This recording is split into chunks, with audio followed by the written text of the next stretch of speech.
Chapter 1156. Are you saying that the Black Rovers in our territory will be affected by it and will rebel? Archidamus' expression became solemn. The Black Rovers' rebellion was not unprecedented. The Second and Third Massyrian Wars happened like this. Father, after you go back, you have to propose to the council to strengthen the control of the Black Rovers. If necessary, you have to carry out a few more hunts to achieve the purpose of deterrence. Archidamus said casually about slaughtering the Black Rovers, as if it was slaughtering cattle and sheep. Agesilaus did not feel strange and nodded in agreement. Agesilaus continued, On the way to the dock, I also saw the Dionia people transporting supplies to the camp. Not only were there a large number of carts and laborers transporting the supplies, but there were also some soldiers, team officers, and craftsmen. They were mainly responsible for guarding, commanding, and maintaining. Although the entire transport team was relatively large, it was very orderly and there was no chaos at all. I've long heard that the Dionysian army also has a special transport team. This time I've seen it with my own eyes. Father, it's not a big deal for the Dionysian army to have a special transport team. Don't the Persia have it too? They were defeated by us many times. The Greeks usually brought their own rations when they fought. During the battle, if the rations were running out, they would either plunder the local food, or the commander would open a market near the camp. Merchants from all over would bring food and supplies to the camp for the soldiers to buy. Archidamus said disapprovingly, Look at what you said, Father. There's a hospital and a transport team. I think the Dionia people have such good logistical support for the army. Can their soldiers still bear hardships? You have to know that the victory of the war is ultimately determined on the battlefield. Only an army that has gone through tough training and is not afraid of death can win the final victory. Archidamus was obviously full of confidence in the combat effectiveness of the Sparta warriors. Agesilaus had to say in a deep voice, I'm saying all this to tell you that the Dionysian army is different from the other Greek city-state armies we have encountered before. We must be careful. The current Sparta can't afford another defeat, cough, cough. You're right, I know. You've just been injured, so take a good rest. Don't talk any more. Archidamus said a few words and turned to the bow. Agesilaus sighed helplessly. He could tell that his son was being perfunctory. That was why he was still leading the army to battle even though he was already in his 60s. He was worried about Archidamus. He looked at the coast in the distance and thought about what he saw in the Dionia barracks. The worry on his face deepened, and the thought that if Leotychides could really return to Sparta. Mukaloo returned to the camp and entered the tent. He found that Leotychides was still sitting on the main seat, motionless, as if deep in thought. He stepped forward and said softly, Commander, that the Sparta emissary has been treated by the medical camp and is now fine. He has left by ship. Leotychides seemed to come back to his senses. He looked up at him and asked, What did you say? Mukaloo coughed softly and said, The Sparta emissary has been sent away. Leotychides nodded and did not say anything. He was immersed in his thoughts again. Although Leotychides often had the habit of falling into deep thought during the war, Mukaloo, who had worked with him for many years, still felt that there was something wrong with him at this moment. He did not have the uncomfortable feeling that he used to have. He remembered that he had joked with Leotychides about this once, saying that Leotychides was always thinking about how to defeat the enemy, and that this kind of aura affected the people around him. Could it be that he was thinking about that uncle of his? Just as Mukaloo was thinking about it, he heard Leotychides' voice, Bring me a pen and paper. Mukaloo hurriedly brought it over and asked, What order do you want to give? Leotychides looked at him and said in a calm tone, There is no order. I want to write a letter to His Majesty. The slightly uneasy Mukaloo did not ask any questions and walked out of the tent. The papyrus was spread on the table and the pen was dipped in ink, but Leotychides did not start writing. In his mind, the scene of his mother's suicide and Agesilaus kneeling in front of him alternated. It could be said that Agesilaus visit this time had caused him a lot of trouble. It was not because he completely believed in Agesilaus' words, but because Agesilaus' apology and the sword that he used to cut Agesilaus had made the hatred that had been building up over the years disappear a lot. At this moment his heart was empty, and the memories of his life in Sparta were churning out from the depths of his heart. In fact, after so many years in Dionia, Leotychides had always maintained the pride of being a Sparta warrior. Now, this pride had suddenly turned into a complicated attachment to his homeland, causing him to lose the desire to fight here. He was also very clear that after this incident, the other generals and soldiers would be even more suspicious of him. If he led such an army into battle in such a state, the result would probably be terrible. Leotychides took a deep breath and resolutely picked up the pen. After the envoy of the Arcadia Union asked Athens for help but was rejected, they had no choice but to turn to the Thebes. At this time, the news of the Dionysian army conquering Messenia spread throughout Peloponnesus and quickly spread to central and northern Greece.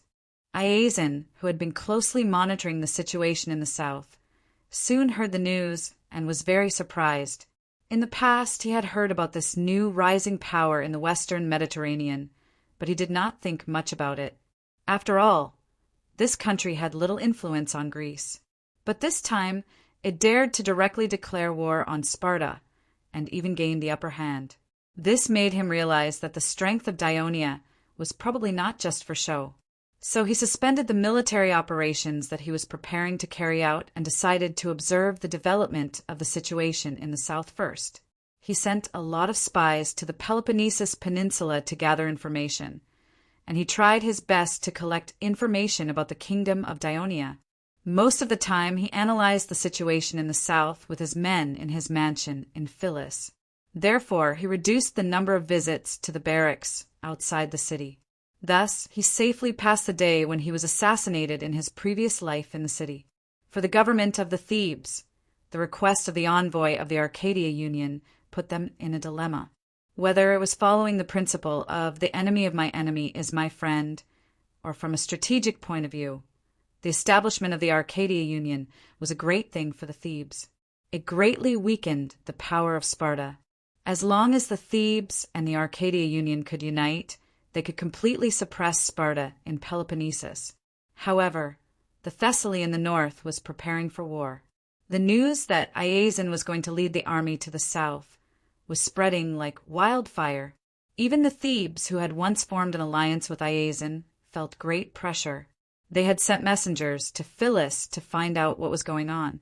However, Iason had always been perfunctory and did not give a clear answer.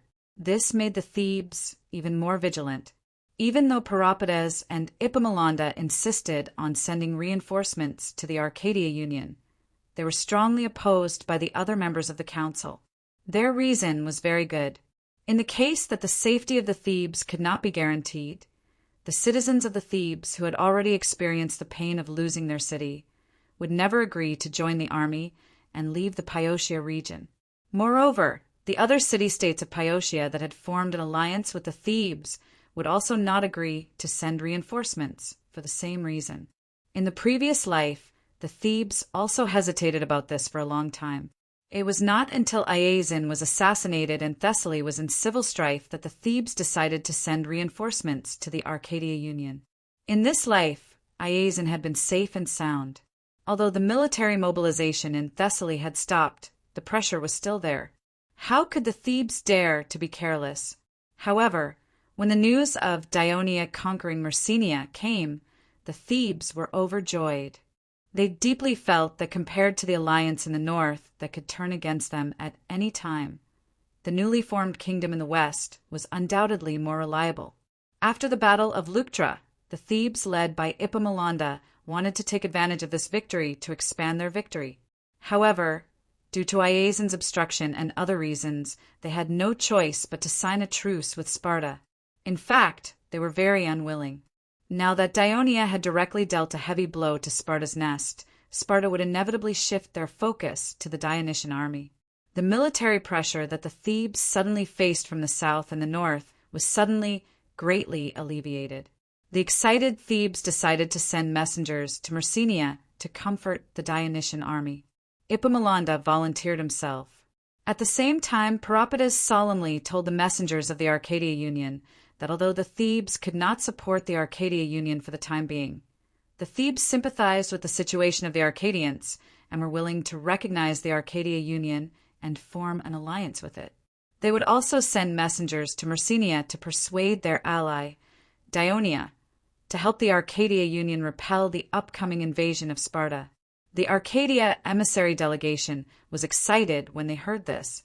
The entire delegation immediately split into two groups. One group stayed in the Thebes to discuss the alliance, and the other group followed the Thebes emissary delegation south to Messenia. I can't believe that this process is actually the Prince of Sparta. In the palace's meeting hall, the Devers patted a stack of letters. These letters were from the armies in Messenia. There were secret reports from the intelligence department, letters from Olivers and other commanders, letters from military judges. The letter at the top was written by Leotychides himself. Chapter 1157. Although the Devers' tone was calm, Aristides could still sense the anger on the Devers' indifferent face. He lowered his head in fear and pleaded for forgiveness. Your Majesty, this is a dereliction of duty on the part of the intelligence department. We did not investigate in time and caused a loss to the kingdom. Please punish us. This is indeed a dereliction of duty on your part. The Devers suddenly increased his tone and said sternly, although process is incognito and not easy to investigate if things were that easy, would there be a need to specially set up an intelligence department? There are many foreign citizens in Dionia, and many of them hold important positions. Once someone harbors disloyalty, it may cause great losses to the kingdom. Therefore, the intelligence department should do its best to investigate the past of these foreign citizens who hold important positions and ensure the safety of the kingdom. The Devers paused for a moment, and his tone became gentler again. The intelligence department has made many contributions in the past. This is the first time you have made a mistake. I will punish you with half a year's salary as a warning to the intelligence department. Thank you for your forgiveness, Your Majesty. Aristides said gratefully, feeling relieved. When you go out, help me call Henoboris in. Yes. Aristides walked out of the meeting hall and felt a chill on his back. Only then did he realize that Bolton's shirt was soaked in cold sweat. Seeing Henoboris walk in, the Devers' expression was much gentler than before.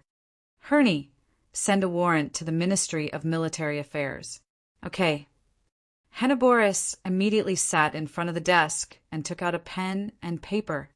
Tell Alexis that there is no need to change the commander for the battle against Peloponnesus for now. Persosus will still be in charge. Henoboris was stunned.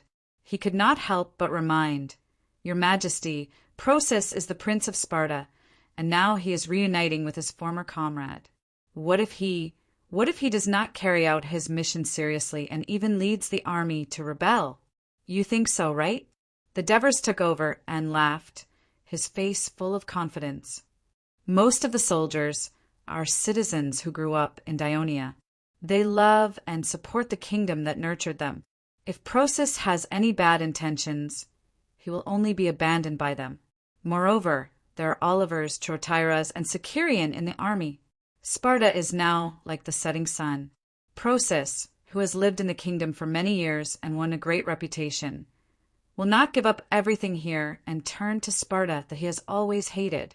The Devers paused for a moment and said, What's more, a dignified Prince of Sparta is actually the commander of tens of thousands of soldiers in Dionia. If this news is known by the Greek city-states, it will not only show the strength of Dionia, but also let them feel our magnanimity. It may have a special impact in Greece. So that's how it is. Henoboris nodded thoughtfully. Write a letter back to Prosus in my name. The general meaning is, I trust him completely. Tell him not to have any concerns and continue to fight against Sparta according to his own plan. I will still fully support him as in the past. After writing it, hand it to me for my signature and send it out as soon as possible. Yes, Your Majesty. Aristides returned to the intelligence department and immediately held a meeting. He pressured his subordinates to increase their efforts to strictly investigate the foreign citizens in their areas, especially the officials of the kingdom. He wanted to thoroughly understand their background before they came to the kingdom. Anyone who made a mistake would be severely punished. The meeting lasted until it was dark before Aristides announced the end of the meeting. When he dragged his tired body home, he found his wife smiling and seemed to be in a good mood. This afternoon, Queen Christoia called me over. She said that I've been working hard and helped her a lot. After Asuna and Aristides got married, she still worked in Christoia's Chamber of Commerce. In the past 2 years, Christoia has been busy taking care of her grandson, so she has less energy in the Chamber of Commerce. She has been relying more on Asuna to help Eunice. In order to express her gratitude, she gave me a lot of things, too talent. Aristides was stunned. He immediately thought of his half-year salary that was deducted and immediately realized that this was the compensation from the King of Devers. I originally didn't want to accept it, and I repeatedly refused to accept it. But Queen Christoia asked me, "Is the villa your family built in Catania finished?" I thought about it. Yes, we've spent all the money we've saved over the years on that, and there's still some money that we haven't paid yet. Asuna kept talking, but Aristides suddenly interrupted her and asked, "Did you tell Queen Christoia about the villa?" "I didn't. Didn't you tell me not to tell anyone?" Asuna's answer stunned Aristides again. Ever since the intelligence department was officially recognized by the kingdom, there had been a sudden increase in work. As he grew older, he began to feel a little tired, so he began to want to retire. That was why he bought a villa at the foot of the foothills on the western edge of the Catania plain, thinking that he could go back to his hometown after he retired. But this had been carried out secretly and no one was told. How did His Majesty know? Aristides suddenly felt a chill in his heart. A few days later, the Devers received another letter from Leotychides. This time he summoned Alexis, the Minister of Military Affairs.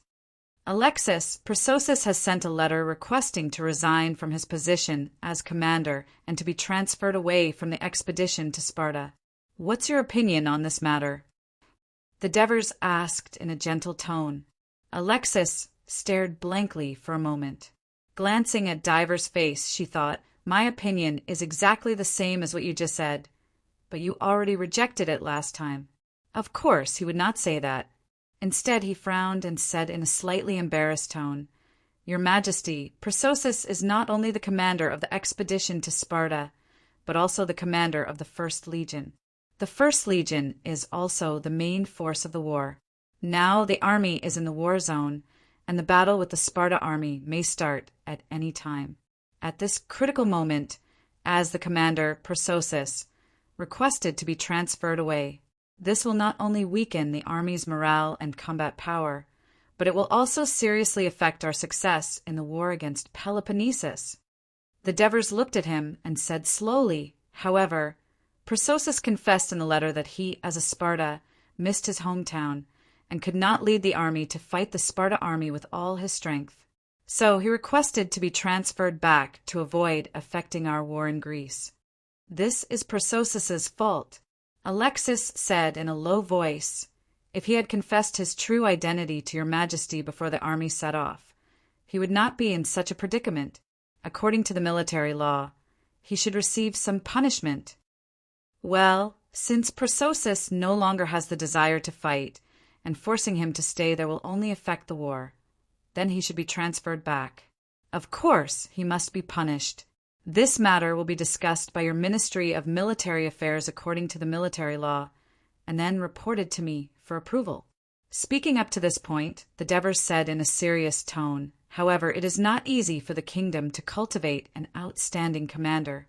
After so many years of war, only you and Persosus can truly take charge and fight for the kingdom. Your Majesty, you are the best commander in the kingdom." Alexis quickly interrupted. The Devers smiled lightly, then sighed softly and said in a serious tone, "Persosus hiding his identity is pardonable, and he did not secretly collude with the enemy, and he took the initiative to confess. Don't punish him too heavily. Alexis hesitated for a moment, then replied, "Understood, Your Majesty." The Devers nodded in satisfaction, then changed the topic regarding the Expeditionary Forces commander and the temporary successor of the First Legion's commander. "Do you have a candidate in mind?" Alexis did not answer immediately, but sank into deep thought. The Devers first signaled Henneborus, who was taking notes at the side, to call someone to bring some paste water. Then they waited quietly.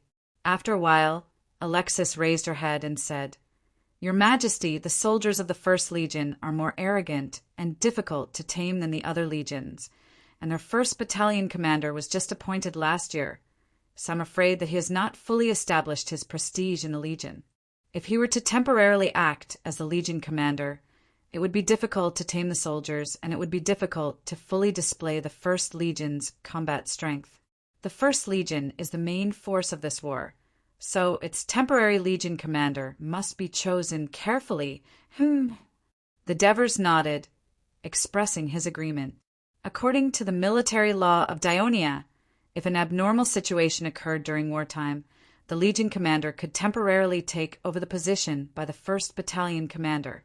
Now that the 1st Battalion commander had been ruled out, it was even more impossible for the other battalion commanders to take over. Alexis did not mention the 3rd Battalion commander, Adoris, and the Devers seemed to have completely forgotten about it. "I have a very suitable candidate, Tessus, Your Majesty. Do you still remember him?" "Of course I remember. This is the first time I've heard of a team officer insisting on refusing the position of Legion commander." The Devers smiled and asked jokingly, "How many promotions has he rejected in total?" "This. I'm not sure, but Tessus has been the 1st Battalion commander of the 1st Battalion for more than 10 years. He is undoubtedly the longest-serving 1st Battalion commander in the kingdom's army. His prestige among the soldiers is sometimes even higher than that of the Legion commander. During the Western Mediterranean War, when Amyntas was the commander, he was temporarily responsible for the 1st Legion's battlefield command a few times, and his performance was very good." Chapter 1158. Where is he now? Devers asked with interest. "He retired 2 years ago and returned to Amandera. But he's a restless man, so he applied to the Ministry of Military Affairs to be Amandera's military trainer. Xenoparus is in his 60s, but he's still able to lead a legion and kill enemies. Tessus is younger than him, so I think he'll perform just as well. But," Devers asked with uncertainty, "he's rejected the position many times. Will he agree this time?" "Your Majesty, this time is different from the past. The First Legion is facing a war at any time, and this is a huge crisis for the First Legion. As a veteran of the First Legion, Tessus won't just stand by and watch. Plus, this is a temporary appointment. I don't think he'll reject it," Alexis said with certainty. "All right, it's him." Devers agreed without hesitation.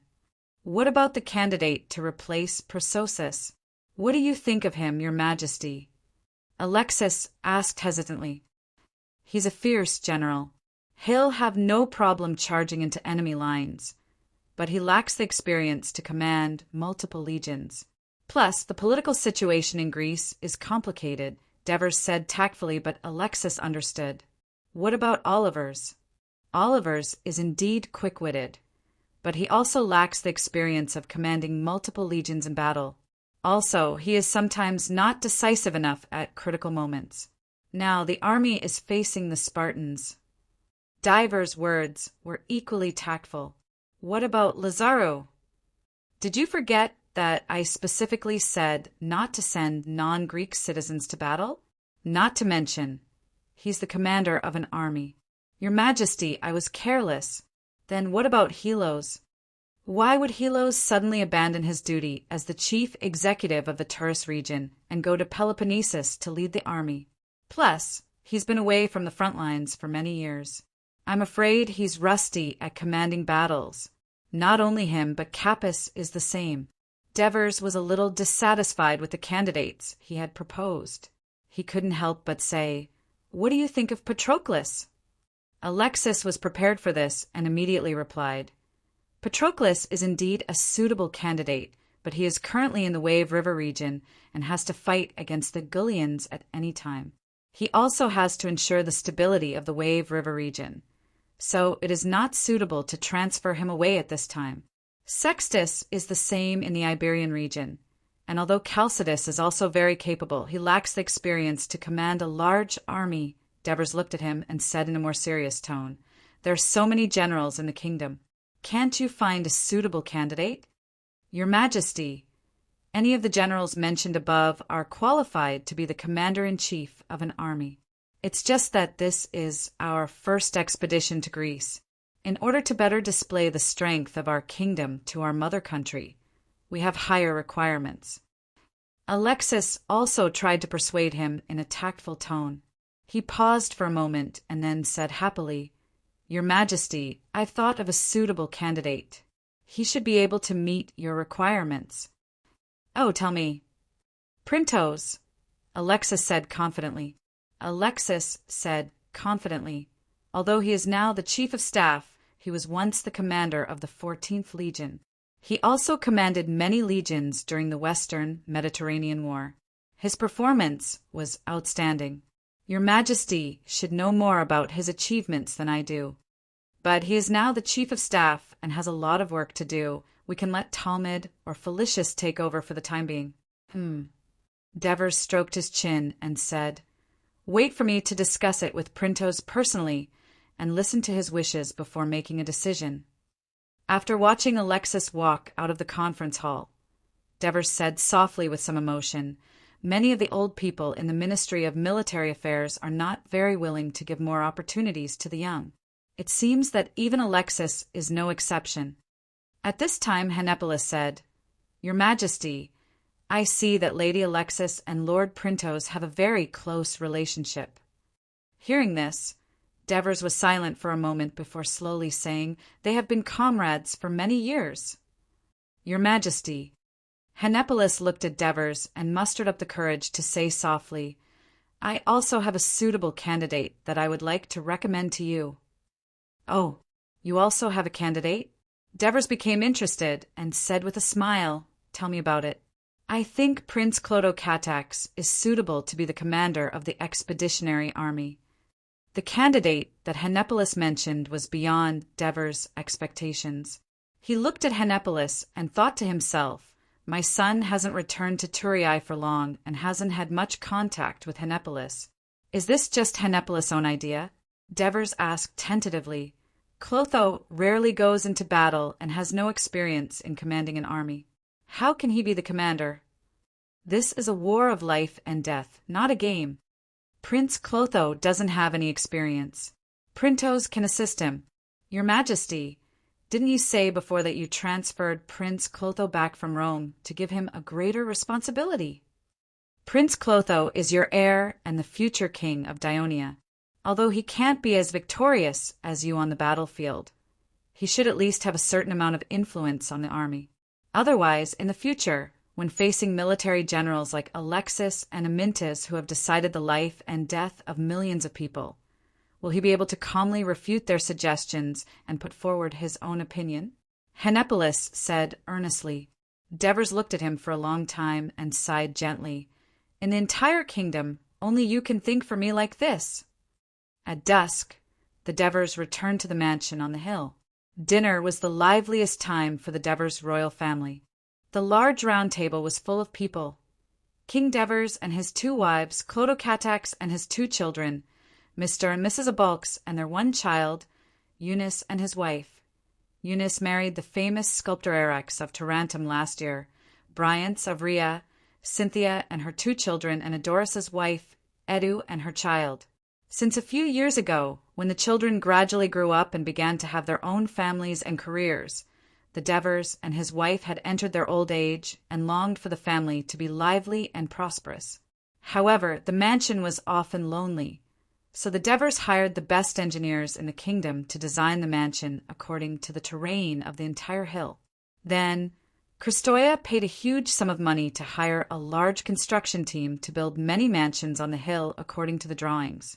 The Hill of Kings was flat, and the hilltop and hillside were suitable for building a large number of houses.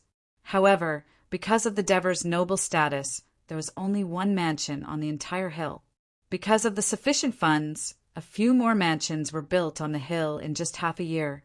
Then, the Devers forcibly ordered Abalks and Antibris to move to the new mansion. Eunice also did the same after he got married. Although Antibris resisted, he had no choice but to give in the end. The Devers also requested that the whole family eat together as much as possible at night. Sometimes Christoia would also invite Cynthia and Adoris' families over for dinner. Since Clodocatax and his family had just returned, Cynthia and Adoris's wife often came over for the gatherings. The game is almost over.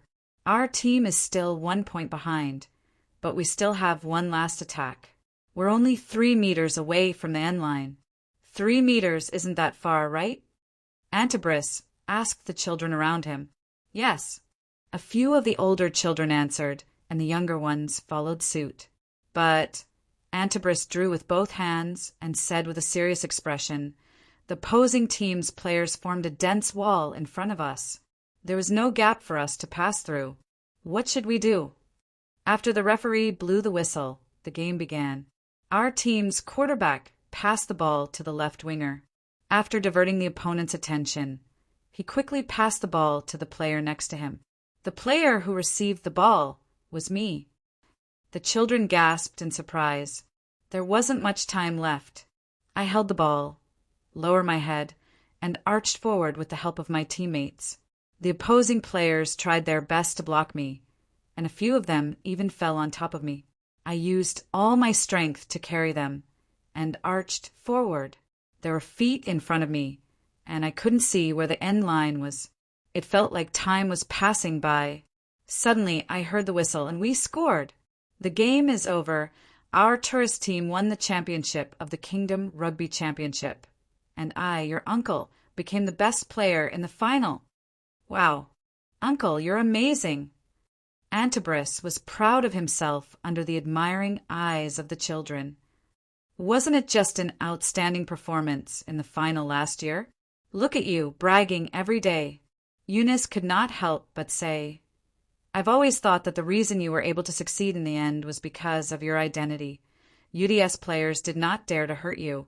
You're blaspheming the sacred rugby championship."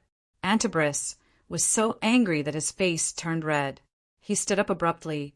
"Eunice, don't you talk nonsense. Enough." Christoia slammed the table hard and shouted, "Be quiet, both of you. You're already so old. Yet you quarrel as soon as you see each other. Why don't you set a good example for the children?" She said it first. "You're still talking." Christoia roared again. Antibris had no choice but to shut up, feeling wronged. Chapter 1159. Antibris could only shut his mouth, feeling wronged. Who would have thought that Christoia's roar would frighten Clodocatax's little son, who was only a little more than a year old? He immediately burst into tears. "Mother, can you speak softer?" Dido, who was feeding the child, immediately complained. If Dido spoke to her like this normally, Christoia would have been displeased, but now that she saw her beloved grandson bawling, she suddenly felt guilty and hurriedly said with concern, "Be careful! Don't let him choke!" Eunice snickered. Christoia turned to look at her. "You're already married, yet you're still not serious." "Mother, that's not right. I'm always busy in the Chamber of Commerce during the day, and I'm exhausted. It's not easy for me to relax during dinner, but I still have to be criticized by you. It's too stressful. Why don't I quit tomorrow and enjoy myself at home?" Eunice immediately expressed her displeasure. Christoia was speechless for a moment, then turned to look at Antibris. "How old are you? You're still single. At your age, your eldest and second brothers are already married and have children. So many senior officials have come to propose marriage for you, but you've rejected them all. All you do is train, train, train every day. Do you want to marry a rugby player?" "Grandma, the students at school all say that my uncle is very good at rugby, and they all worship him." Cynthia's eldest son interrupted loudly. Don't talk, eat properly. Cynthia hurriedly reprimanded her son in a low voice.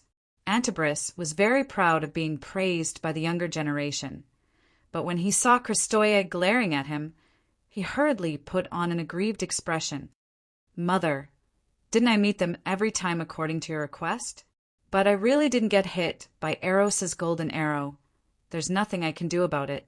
Besides, I'm not the only one who's not married. Avria isn't young either. She's not married either.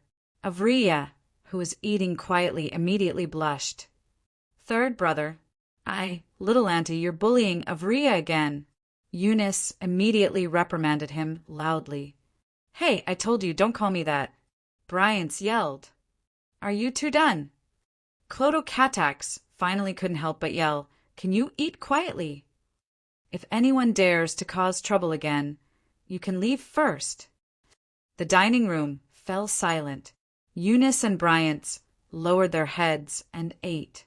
Devers saw this and nodded in his heart. After a few years of training, the once gentle eldest son had also become dignified. You guys should also return to your seats and finish your dinner, Clodocatax said to the children gathered around Bryance. Although he was gentle, he ignored all the children except for his own child, Christos. At that moment, Apox said to them, Hurry up and finish your dinner. I'll get Uncle Anter to continue telling you his story later, okay? Okay. The children immediately ran back to their seats. Brother, you're still the best, Clodocatax praised. Apox smiled. Brother, you've been away from Turin for so many years. The children aren't familiar with you. After a while, they'll listen to you. The two looked at each other and smiled. After dinner, when the moon was just beginning to shine and the stars were shining, Christos asked the servants to light candles in the courtyard. She chatted with Agnes, Cynthia, Eunice, Avria, Neria, Apox's wife, and Molina in the garden pavilion. The children surrounded Bryance and listened to his lively stories. The whole courtyard was filled with laughter, a harmonious and lively scene. Apox returned to his mansion alone and continued his research during the day. Clodocatax was called to the study by Devers. I haven't had a good chat with you since you came back. Devers gestured for his son to sit down, and then asked in a pleasant tone, Have you adapted well after returning to Turin? Dido and I are very happy to be able to return home and live with you, my two mothers and my brothers and sisters. Clodocatax paused and said frankly, I just feel a little too idle, and I'm not used to it.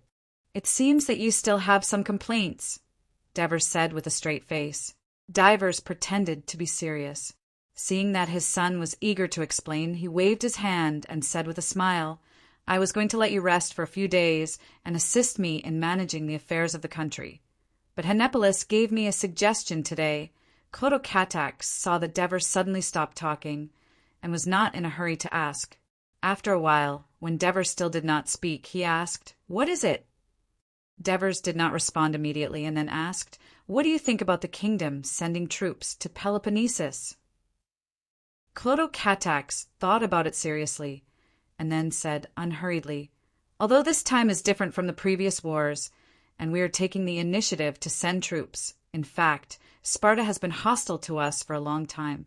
During the war in the western Mediterranean, the entire Apria region was invaded by Sparta secretly. Taking advantage of the favorable opportunity of Sparta's decline this time, we send troops to completely eradicate this hidden danger, which is good for the security of the kingdom. And although Sparta is the overlord of Greece, it is the main culprit of the frequent wars in Greece. Greece and the kingdom are separated by the narrow Adriatic Sea. In the long run, a war-torn Greece is not good for the kingdom. By conquering Sparta this time, we can gradually intervene in the political situation of Greece and eventually lead Greece to restore peace and prosperity, thereby thwarting the conspiracy of the Persia and making Greece a powerful barrier in the east of the kingdom. Devers was very happy to hear this. Well said. It seems that all these years you have not only been immersed in the heavy tasks, but also paid attention to the situation around the kingdom and have carried out serious thinking and have your own views. This is very good. Clodocatax was a little embarrassed. In Rome, sometimes I was invited by Sir Assis to attend banquets, and I learned a lot from him. Good at learning from others and then turning the beneficial things into your own. This is also very good. Devers nodded in appreciation and then asked again, "Do you think we can defeat Sparta in this expedition to Peloponnesus?" Clodocatac replied without hesitation, "We can definitely return victorious." "Oh, you are so confident." "Father, a few years ago, the Gallic army invaded Etruria. At that time, the people of Rome were terrified, and so was I. But not long after, not only was the Gallic army destroyed, but we even conquered the entire mountain region of Gaul." Clodocatax said passionately, "Although Brother Patroclus played a big role in the whole war, when I was in Rome collecting food and supplies for the army, I had a deeper understanding of the strength of the kingdom. At the beginning of the war, food and military supplies transported from the south quickly filled the warehouses of Rome. An army of 100,000 was quickly formed, and transported by countless ships, they successfully landed in the territory of the Gallic people. The Gallic people that the forces of central and northern Italy feared were conquered by us in just a few months. So although the bravery of the Sparta people has long been known in the eastern Mediterranean, their territory is far smaller than the Gallic people, and their population is also far smaller. Our war with Sparta is more like a duel between adults and children. How long it takes to conquer them depends on how much power we put in." "That's right. The key to the victory of the war is the strength of the country." Devers was a little surprised. He did not expect that Clodocatax had a glimpse of the essence of war through the Gallic War. This made him feel very gratified, and he felt that the decision to let him take root in Rome was correct. At this moment, the smile on his face became even wider, and he said, "What do you think of Henneborus' suggestion to let you be the commander of the expedition to Greece?" Clodocatax asked in surprise, "Isn't the commander of that army Prososus?" "Prososus is the son of the former king of Sparta, Agesilaus. After Agesilaus inherited the throne, he fled to Ionia and concealed his identity. This time he led the army into battle, and he was recognized in Messenia. The generals and soldiers of the entire army know about it, and now the morale of the army is shaken. He himself has asked me to resign from the position of commander, and soon the Ministry of Military Affairs will transfer him back to Turiae." "Father, General Prososus has lived in the kingdom for more than 20 years, and he has made great achievements in the war. Just because he is the Prince of Sparta, we can't—" "Don't worry, the matter about Prososus will be decided by the public." "We are talking about you now. Don't change the subject," Devers said bluntly. Clodocatax had to face the problem directly. He hesitated for a while, and then said frankly, "Father, the only time I have been on the battlefield was when we conquered Rome many years ago. Until now, I have not even been a squad leader, so how can I command tens of thousands of soldiers and make them trust me? Father, I am not you. I do not have the ability to command the army, and I am not suitable to be the commander of the army. I will be a joke to the people." Chapter 1160. Clodocatax was fascinated by the story.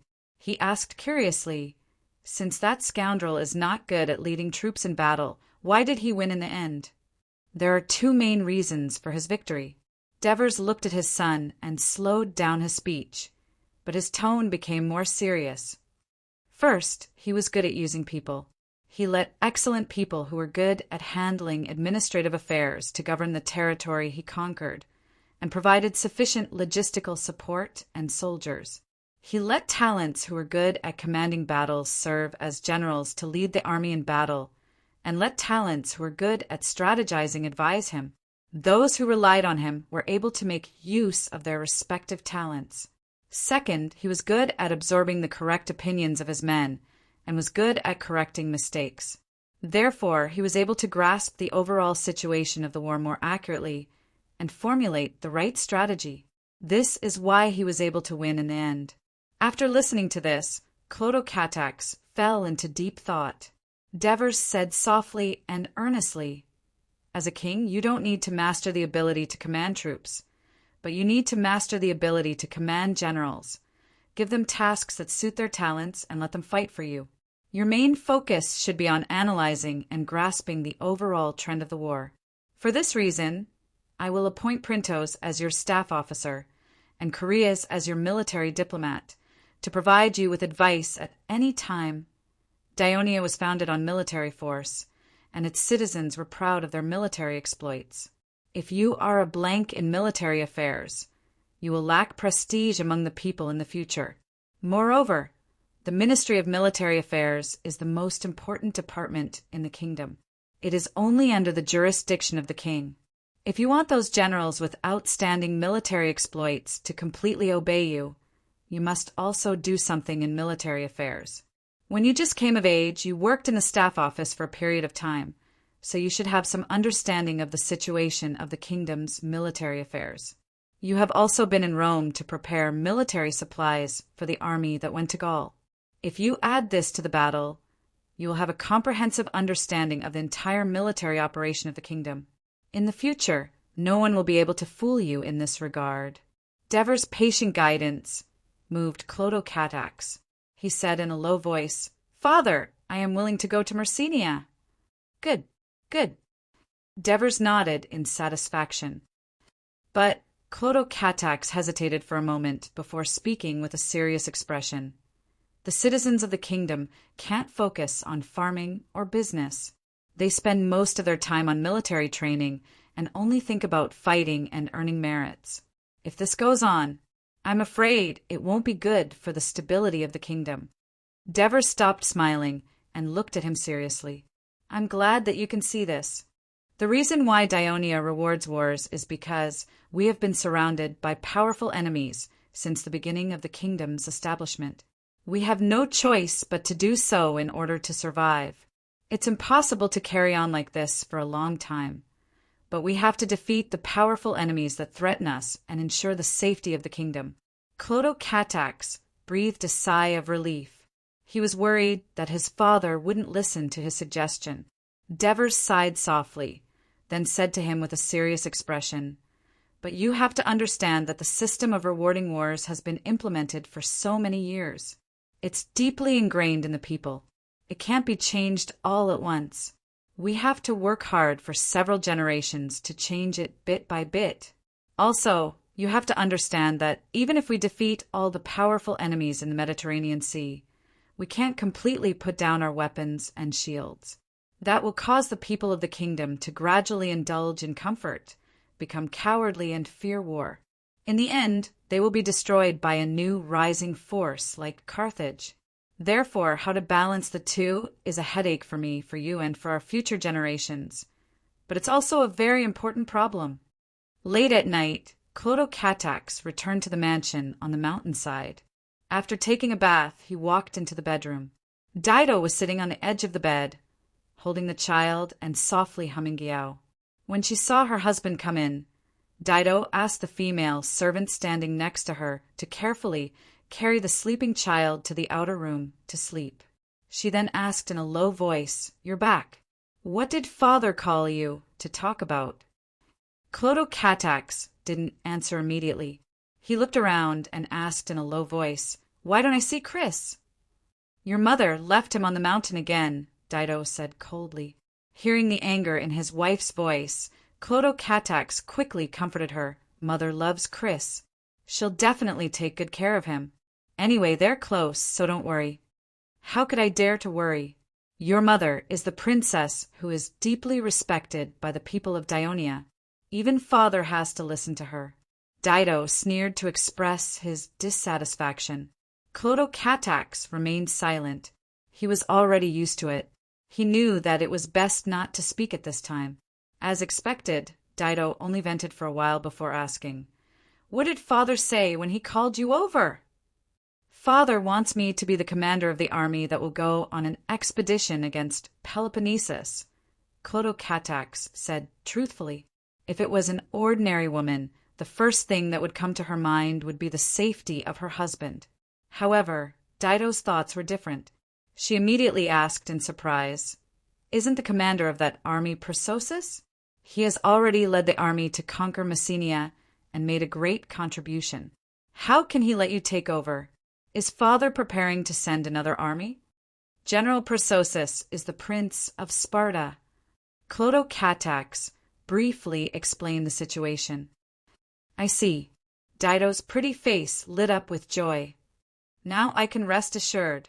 You've been back for so many days, and I was a little worried about you. Now it seems that father is prepared. This is my first time leading an army. Why aren't you worried about my safety? What if?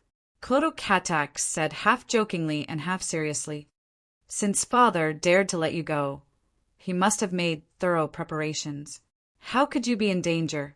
Dido bowed slightly, revealing her snow-white chest under her pajamas.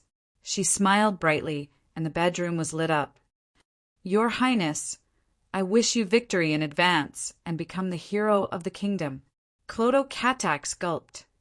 Then do you want to give me some rewards in advance? As he said this, he pressed his wife down on the bed. Early in the morning, Mount Amandura was shrouded in mist, and the houses on the mountain were indistinct.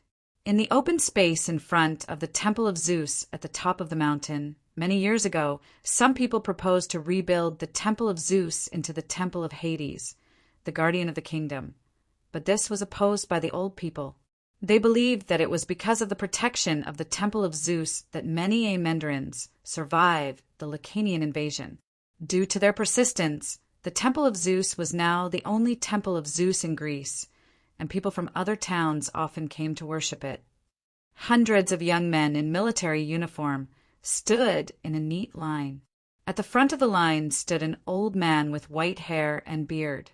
Although he looked old, his figure was more vigorous. He was Tessus.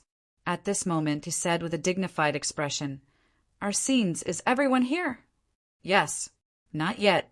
We're still missing one, the young man in the lead said hesitantly. Who's missing? Tessus shouted loudly. Well, that depends. Arsenes, although you're only a temporary captain of the military training company. Tessus reprimanded him with dissatisfaction. Tessus reprimanded in dissatisfaction. But since you've become an officer, you should strictly carry out your duties and not try to cover up for your friend. You should know that military law is merciless. The reason why the Dionysia army is invincible is because of our strict discipline. Do you understand? Yes, sir, the young men replied in unison. Line up immediately and march 50 laps around the square. 1 lap around the square of the Temple of Zeus was about 150 meters, and 50 laps meant 7,500 meters. The young men were all wearing armor and holding wooden sticks and shields. Because it was only training, they did not use real spears and shields, so the amount of exercise was quite large. But none of the young men objected. They immediately began to move. At this time, a young man hurried into the square. Report. You're early, Tepens. Tessus stared at him. Hearing this, Tepens shuddered subconsciously. Arsenes, according to military law, what's the punishment for being late for training? Tessus asked coldly. This time, Arsenes did not hesitate. You should be punished with 10 strokes. Tepens, did you hear that?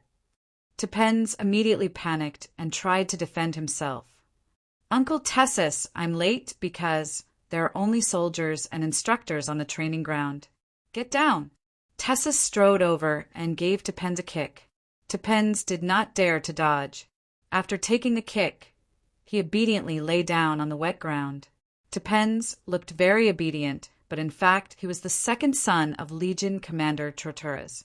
Of course, almost all of these young men were from noble families. Metones, Oliver's, Georges, Agathia. Many of the sons of the kingdom's generals and ministers were among them. Arsenes, who was temporarily appointed as the captain of the company, was the adopted son of Legion Commander Melisande. After all, Amendola was the birthplace of the Holy Kingdom of Dionia. It was a special situation. Therefore, many retired soldiers of the Legion avoided the position of military training officer of Amendola. However, Tessus was different. He was originally a Persian mercenary and was comrade in arms with the fathers of these young men. Before he retired, he had been the first battalion leader of the First Legion for many years. He had enough prestige and dared to train these young men strictly according to military law. The young men who were punished did not even dare to complain to their families, because it would not only be ineffective, but they would also be beaten up by their fathers. Chapter 1161. Instead of letting Arsenius and the others carry out the execution, Tessus did it himself, because he could control his strength and the landing point of the blow very well, making Tepans feel a lot of pain without injuring his muscles and bones. After 10 strokes, Tepans still did not dare to groan loudly. He touched his butt and obediently returned to the team, following his teammates to carry out the rapid marching training. The messy and heavy footsteps and the ear-piercing sound of armors colliding continued.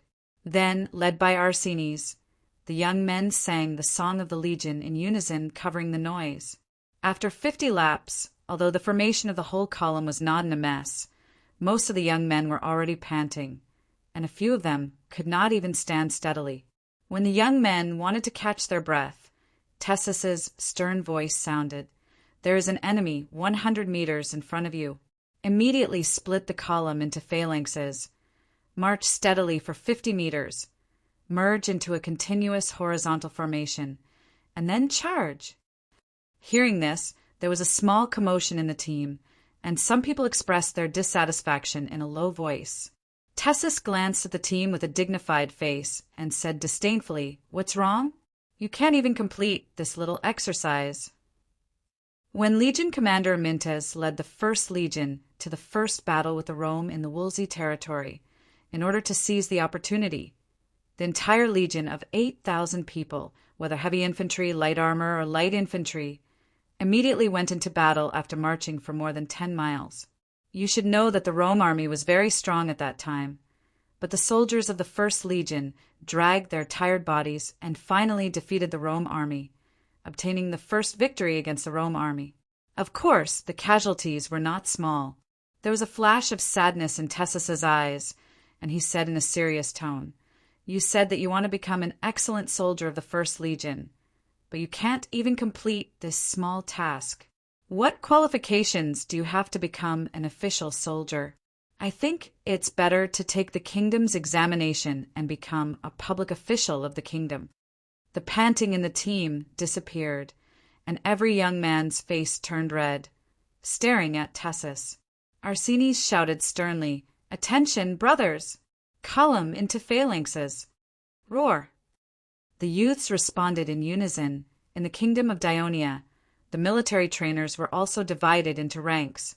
The military trainers of the Ministry of Military Affairs were the highest ranking, followed by the military trainers of the barracks of a region, and then the military trainers of the towns. Some towns were too large, such as Catanae, which had several military trainers, and each of them was in charge of several demos. The reason why the military training officers were so detailed was to ensure that the citizens could receive adequate training during their military service. After all, the kingdom of Dionia was vast.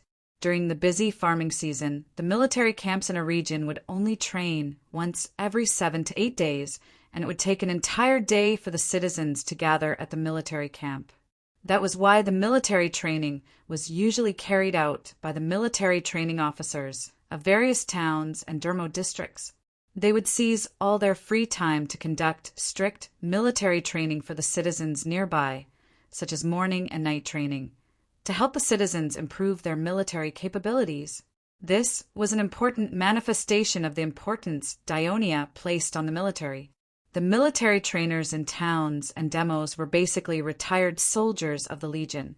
Their pay was very low, and they took up the position mainly out of nostalgia for the military life and loyalty to the kingdom.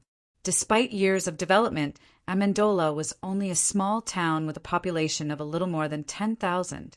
Therefore, there was only one military trainer, Tessus. In the past, he had to train thousands of people, but because the First Legion was transferred to Peloponnesus to fight, there were only a few hundred young citizens left in the town. Although it was only morning training today, They had trained continuously for 2 hours. When the red sun in the east leaped out of the sea, dispersing the morning mist between the mountains and spreading its scorching light, Tessus announced the end of the training. All the youths were so tired that they collapsed to the ground. At this time, Tessus's serious expression changed. He walked in front of each youth and commented on their training performance. Most of them were compliments, and he even asked Tepans if he felt any discomfort. Although Tepans repeatedly said that he was fine, Tessus still let the doctor who had been acting as an ambulance treat his previous injuries. Only after all the youths had safely left did Tessus get on his pretty horse and leisurely go down the mountain. Along the way, he occasionally greeted and chatted with the people of Amendola that he was familiar with. When he returned home, it was almost noon. Then he heard the servant tell him that there was an important guest waiting in the living room. "Lady Alexis, what brings you here?" Tessus walked into the living room and saw the military minister. He was a little surprised. Alexis didn't answer him directly. Instead, she looked at him carefully and said with relief, "Looks like you've been training even after your retirement." Tessus sat on the wooden chair and didn't care about Alexis's presence. He took off his breastplate and helmet, and the servant immediately came to carry them away. Tessus moved his sore body and said, "I can't help it. I'm a military training officer. If I want those brats to listen to me, sometimes I have to set an example. Looks like you're doing well as a military training officer." Alexis praised him and then said seriously, "This time, I'm here on behalf of His Majesty and the Ministry of Military Affairs to invite you to take over as the commander of the First Legion." "Take over?" Tessus was very surprised. Isn't the First Legion commander Persosus? Although, after Leotychides became the commander of the First Legion, Tessus retired after serving under him for a few years, he felt that this relatively young commander was still very capable.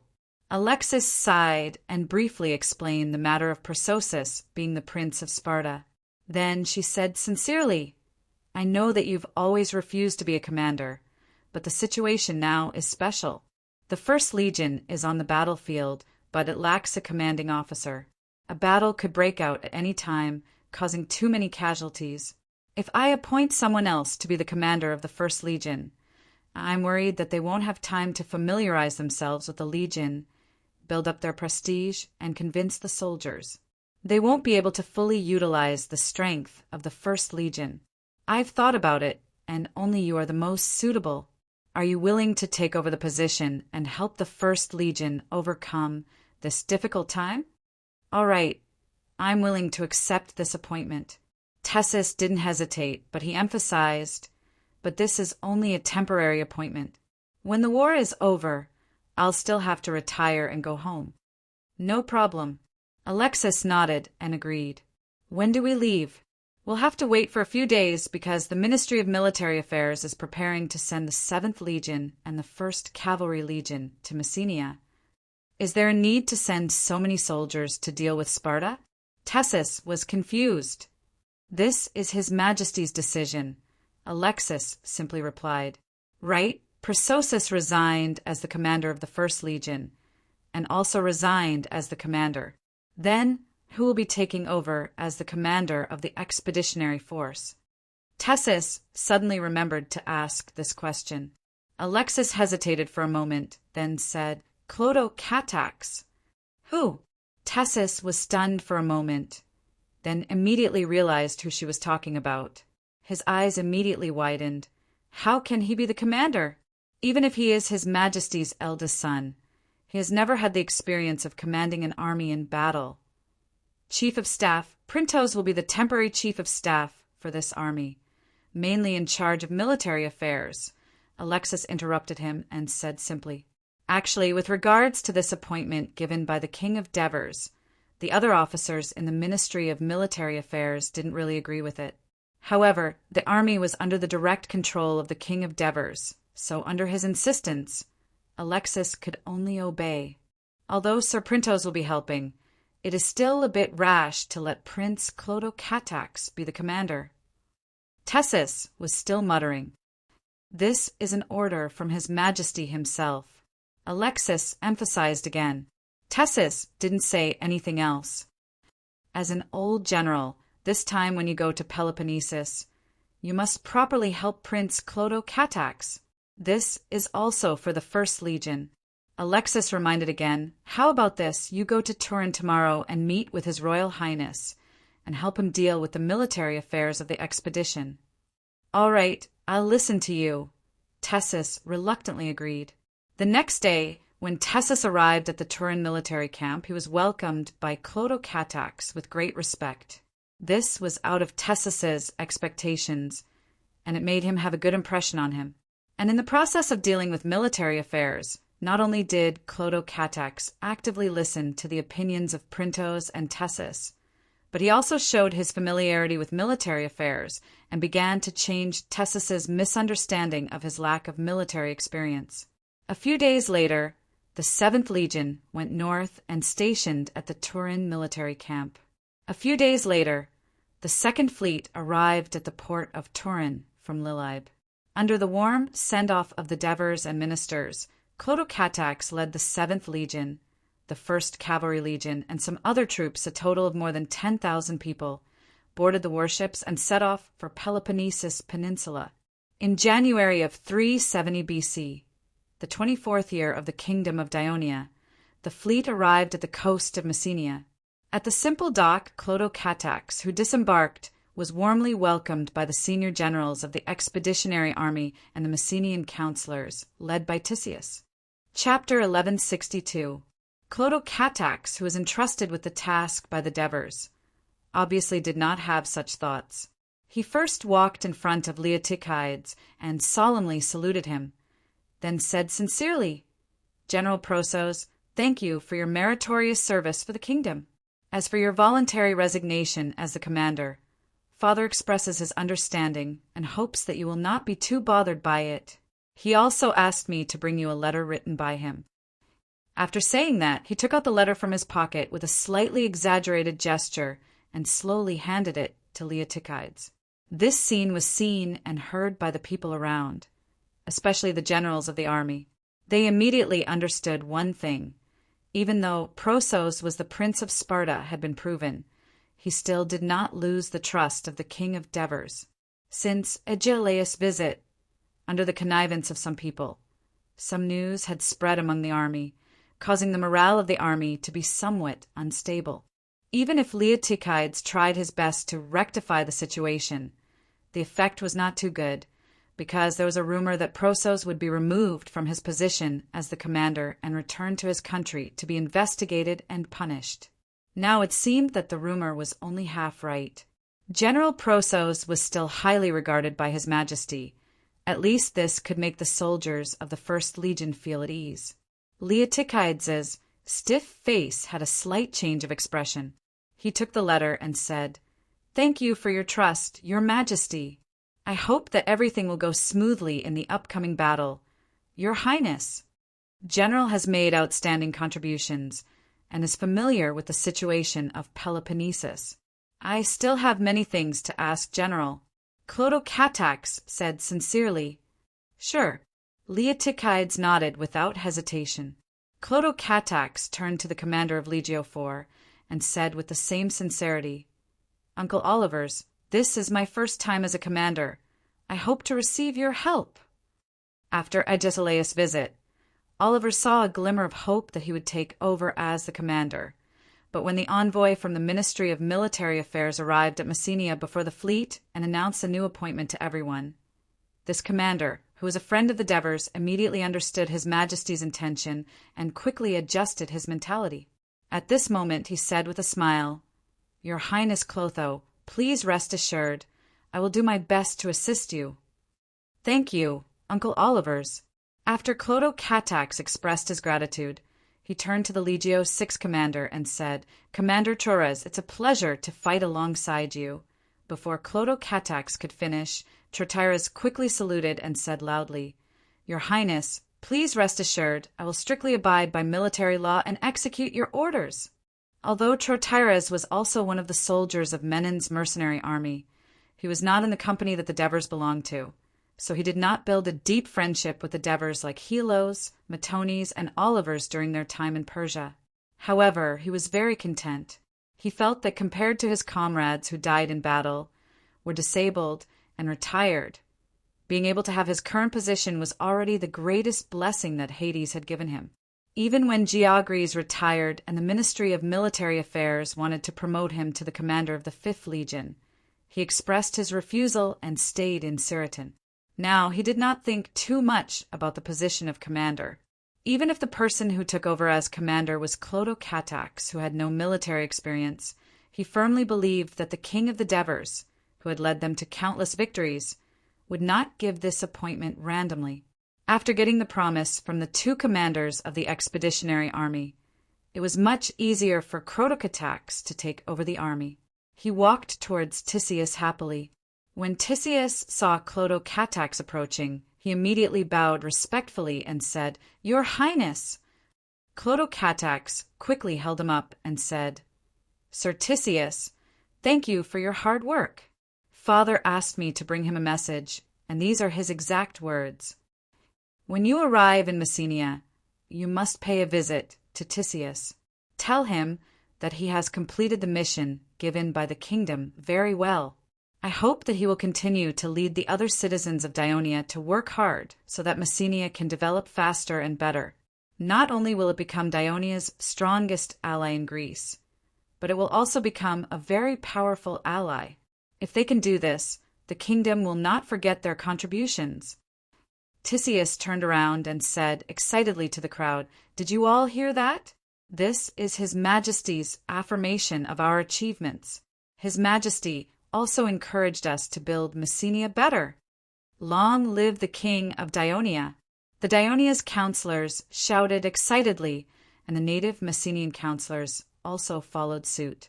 While the Messenian counselors, led by Tisius, were enthusiastically reporting to Clodocatax about the situation in Messenia, Olivers and Trotaras also met with Tessus, Prothos, the commander of the 1st Cavalry Legion, Cacius, and the commander of the 7th Cavalry Legion, Tegtinos.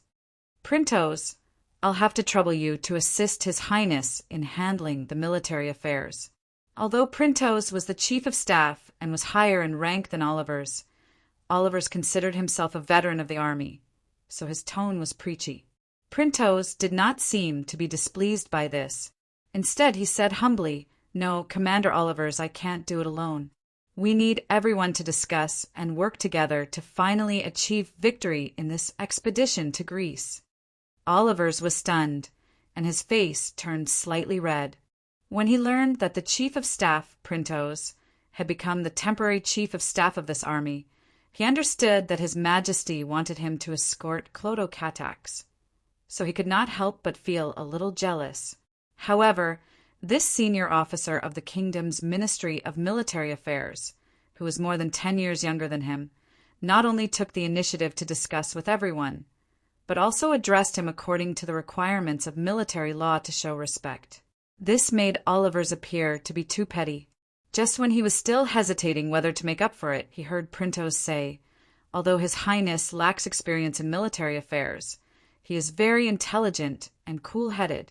He also has the protection of Hades, so he has the talent to become an excellent commander.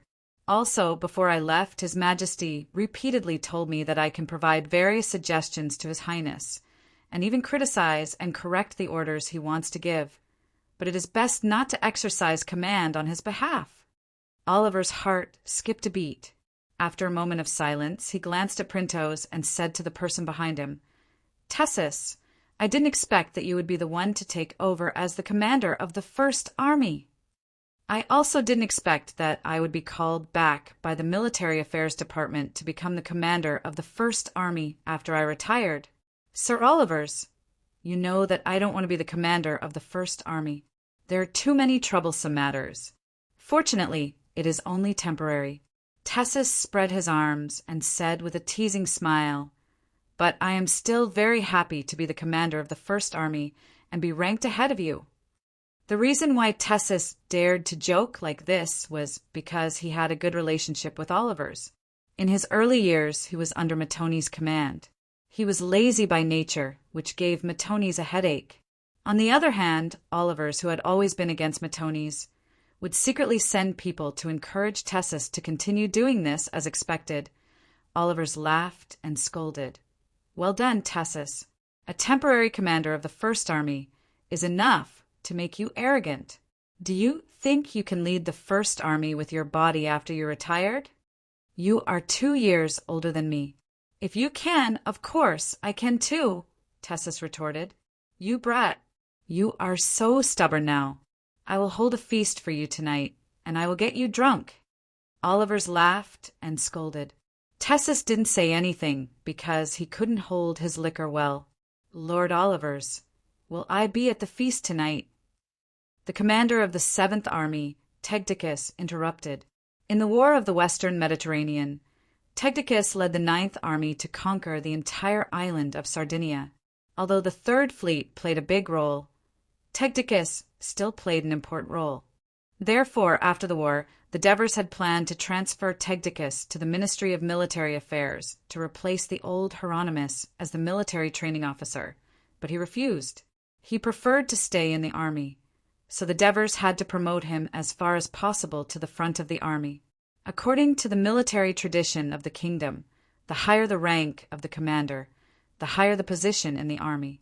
Of course, this did not mean that the combat power of the commander was higher.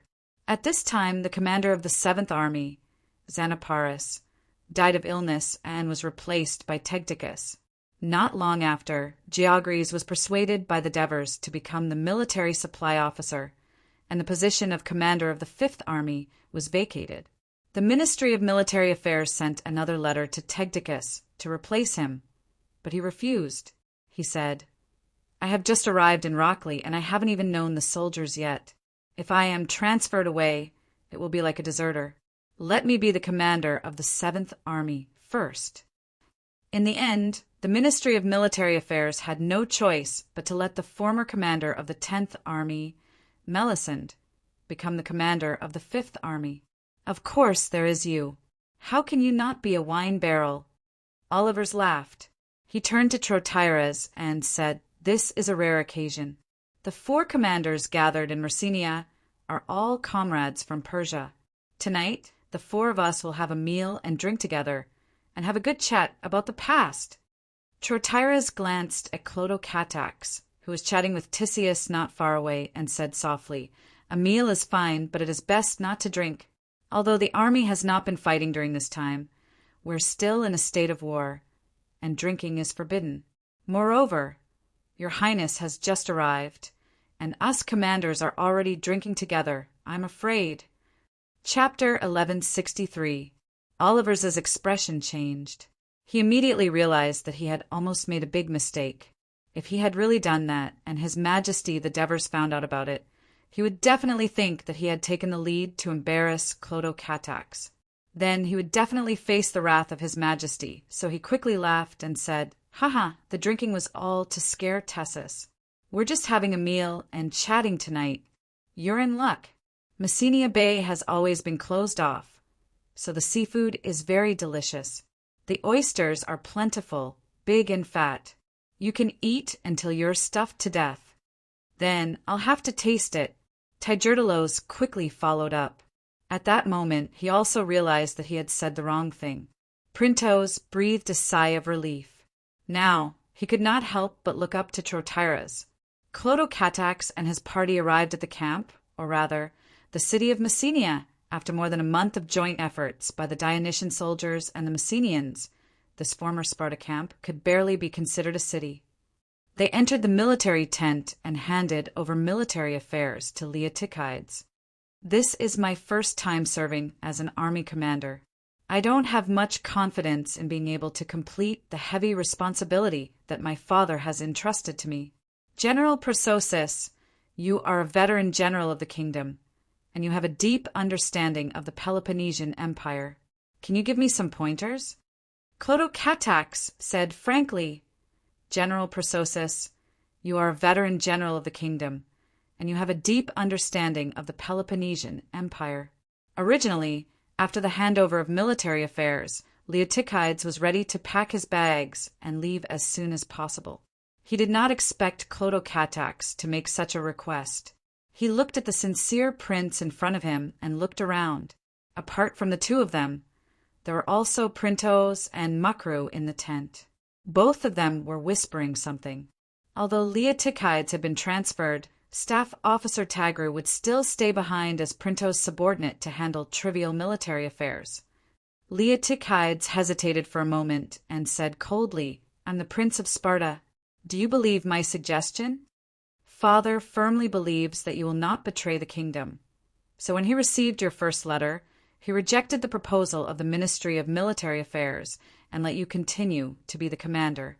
It was not until he received your second letter, when you voluntarily asked to resign from your position, that he hesitated for a long time before he finally agreed. He told me, people are human because they have rich emotions. It's completely reasonable that you can't fight your fellow countrymen. Moreover, he said to me with a sigh, I didn't expect that Prososus, who looks like a wooden man, is actually so affectionate and righteous. These were my father's exact words. Although I don't know much about you, my father trusts you.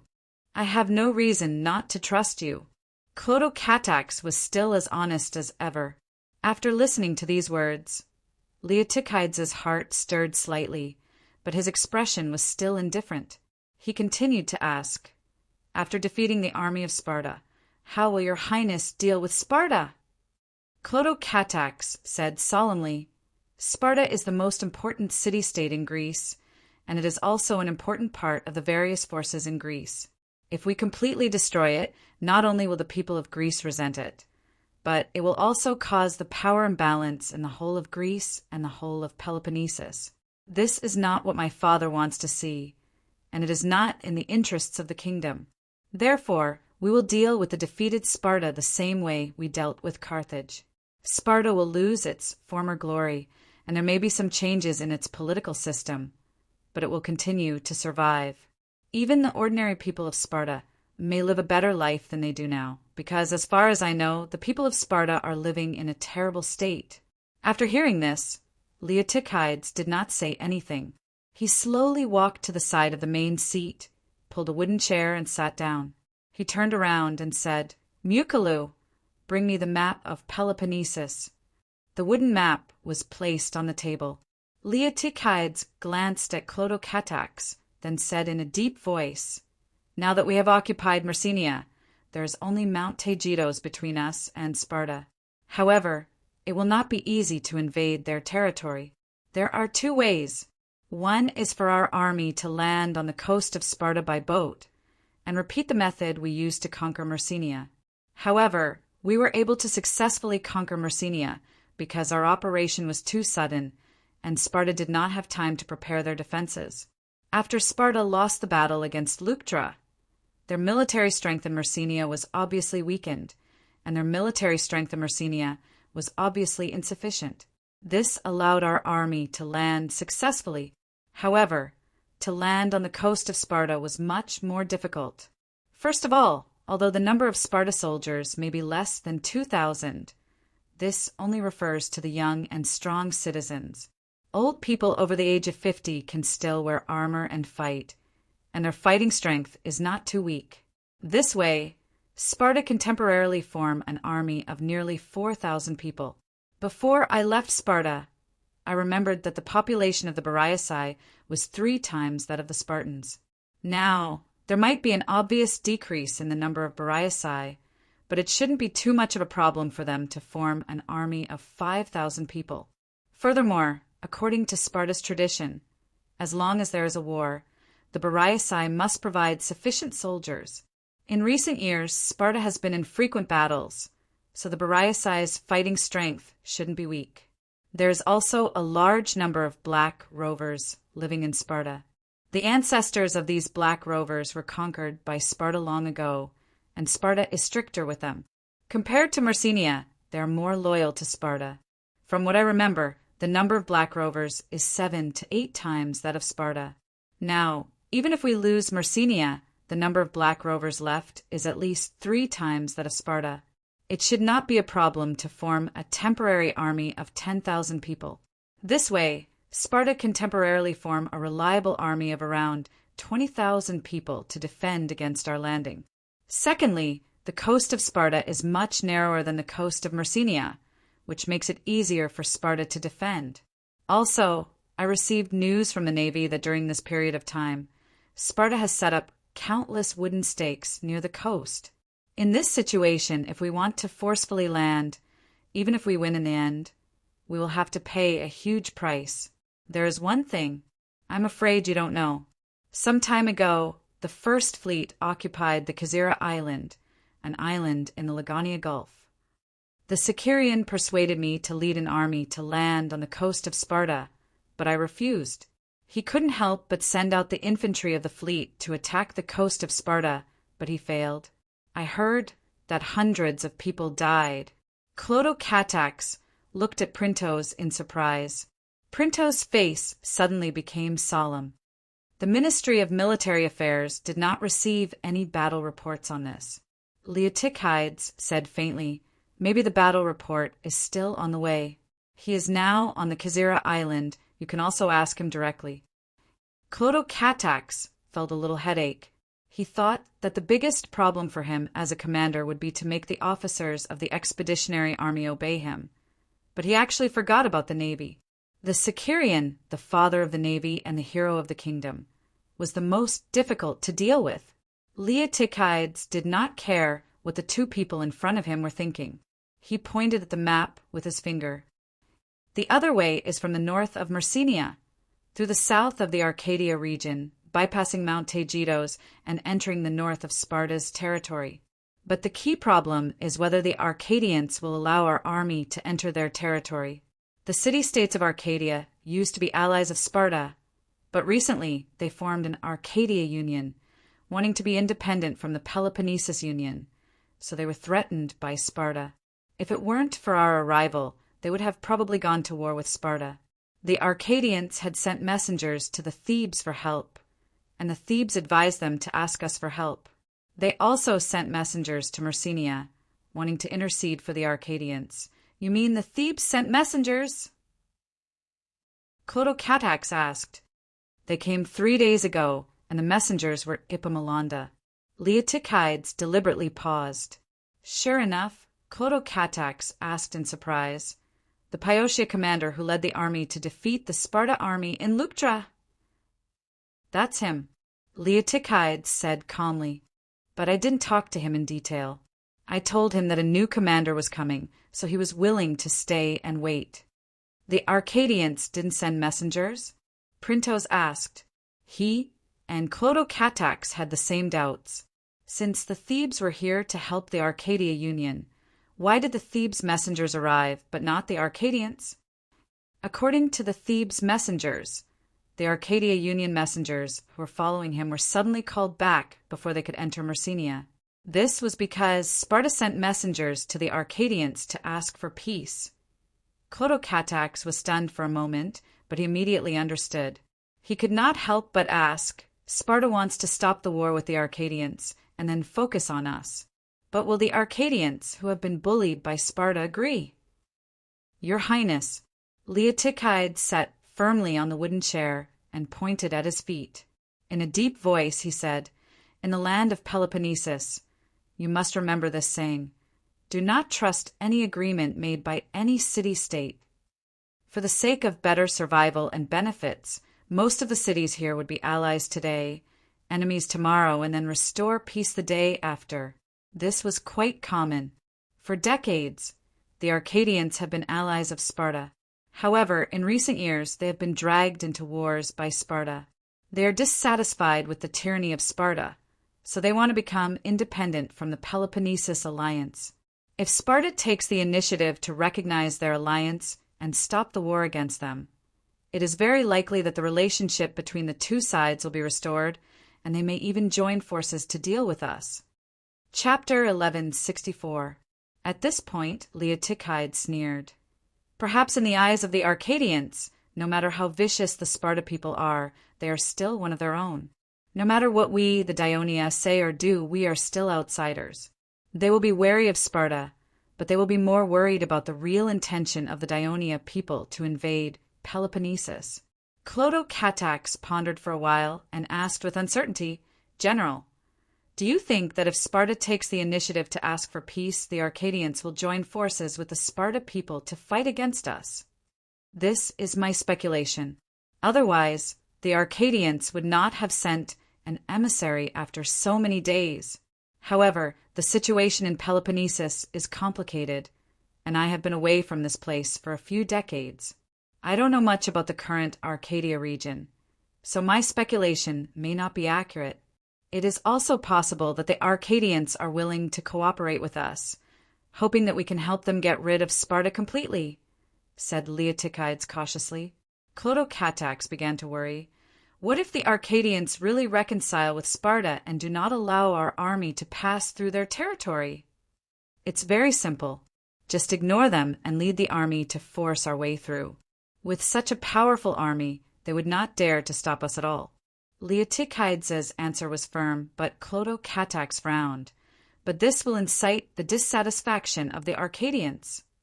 As outsiders, we have already caused suspicion and dissatisfaction among the conservative people of Peloponnesus by invading the Peloponnesus Peninsula. However, as long as we completely defeat Sparta, the other cities of the Peloponnesus will be intimidated by our strength. Even if they are dissatisfied, they will submit to us," Leotychides said calmly with a hint of disdain. Clotocatax didn't quite agree with what Leotychides said, but he didn't say anything against it. Instead, he continued to listen carefully. "Even though Sparta might receive reinforcements from Persia, it's still relatively easy for us to defeat them head-on with our current forces. Not to mention that your Highness has brought an entire legion with you." Leotychides asked straightforwardly, "Are you going to use so many soldiers just to deal with a weakened Sparta?" Clotocatax hesitated for a moment and secretly glanced at Printos. Printos nodded slightly. "So," Clotocatax said frankly, "defeating Sparta is only our initial goal. His Majesty hopes that we can use this victory to unite the Greek city-states and dominate the political situation of the entire Greek. He wants to push the Persia out of Greece and make Greece a truly powerful barrier for the kingdom." Clotocatax's words were within Leotychides' expectations. He said with a serious expression, "It's not that easy for the kingdom to replace Sparta as the leader of Greece. These powerful Greek city-states will not easily yield, especially Athens.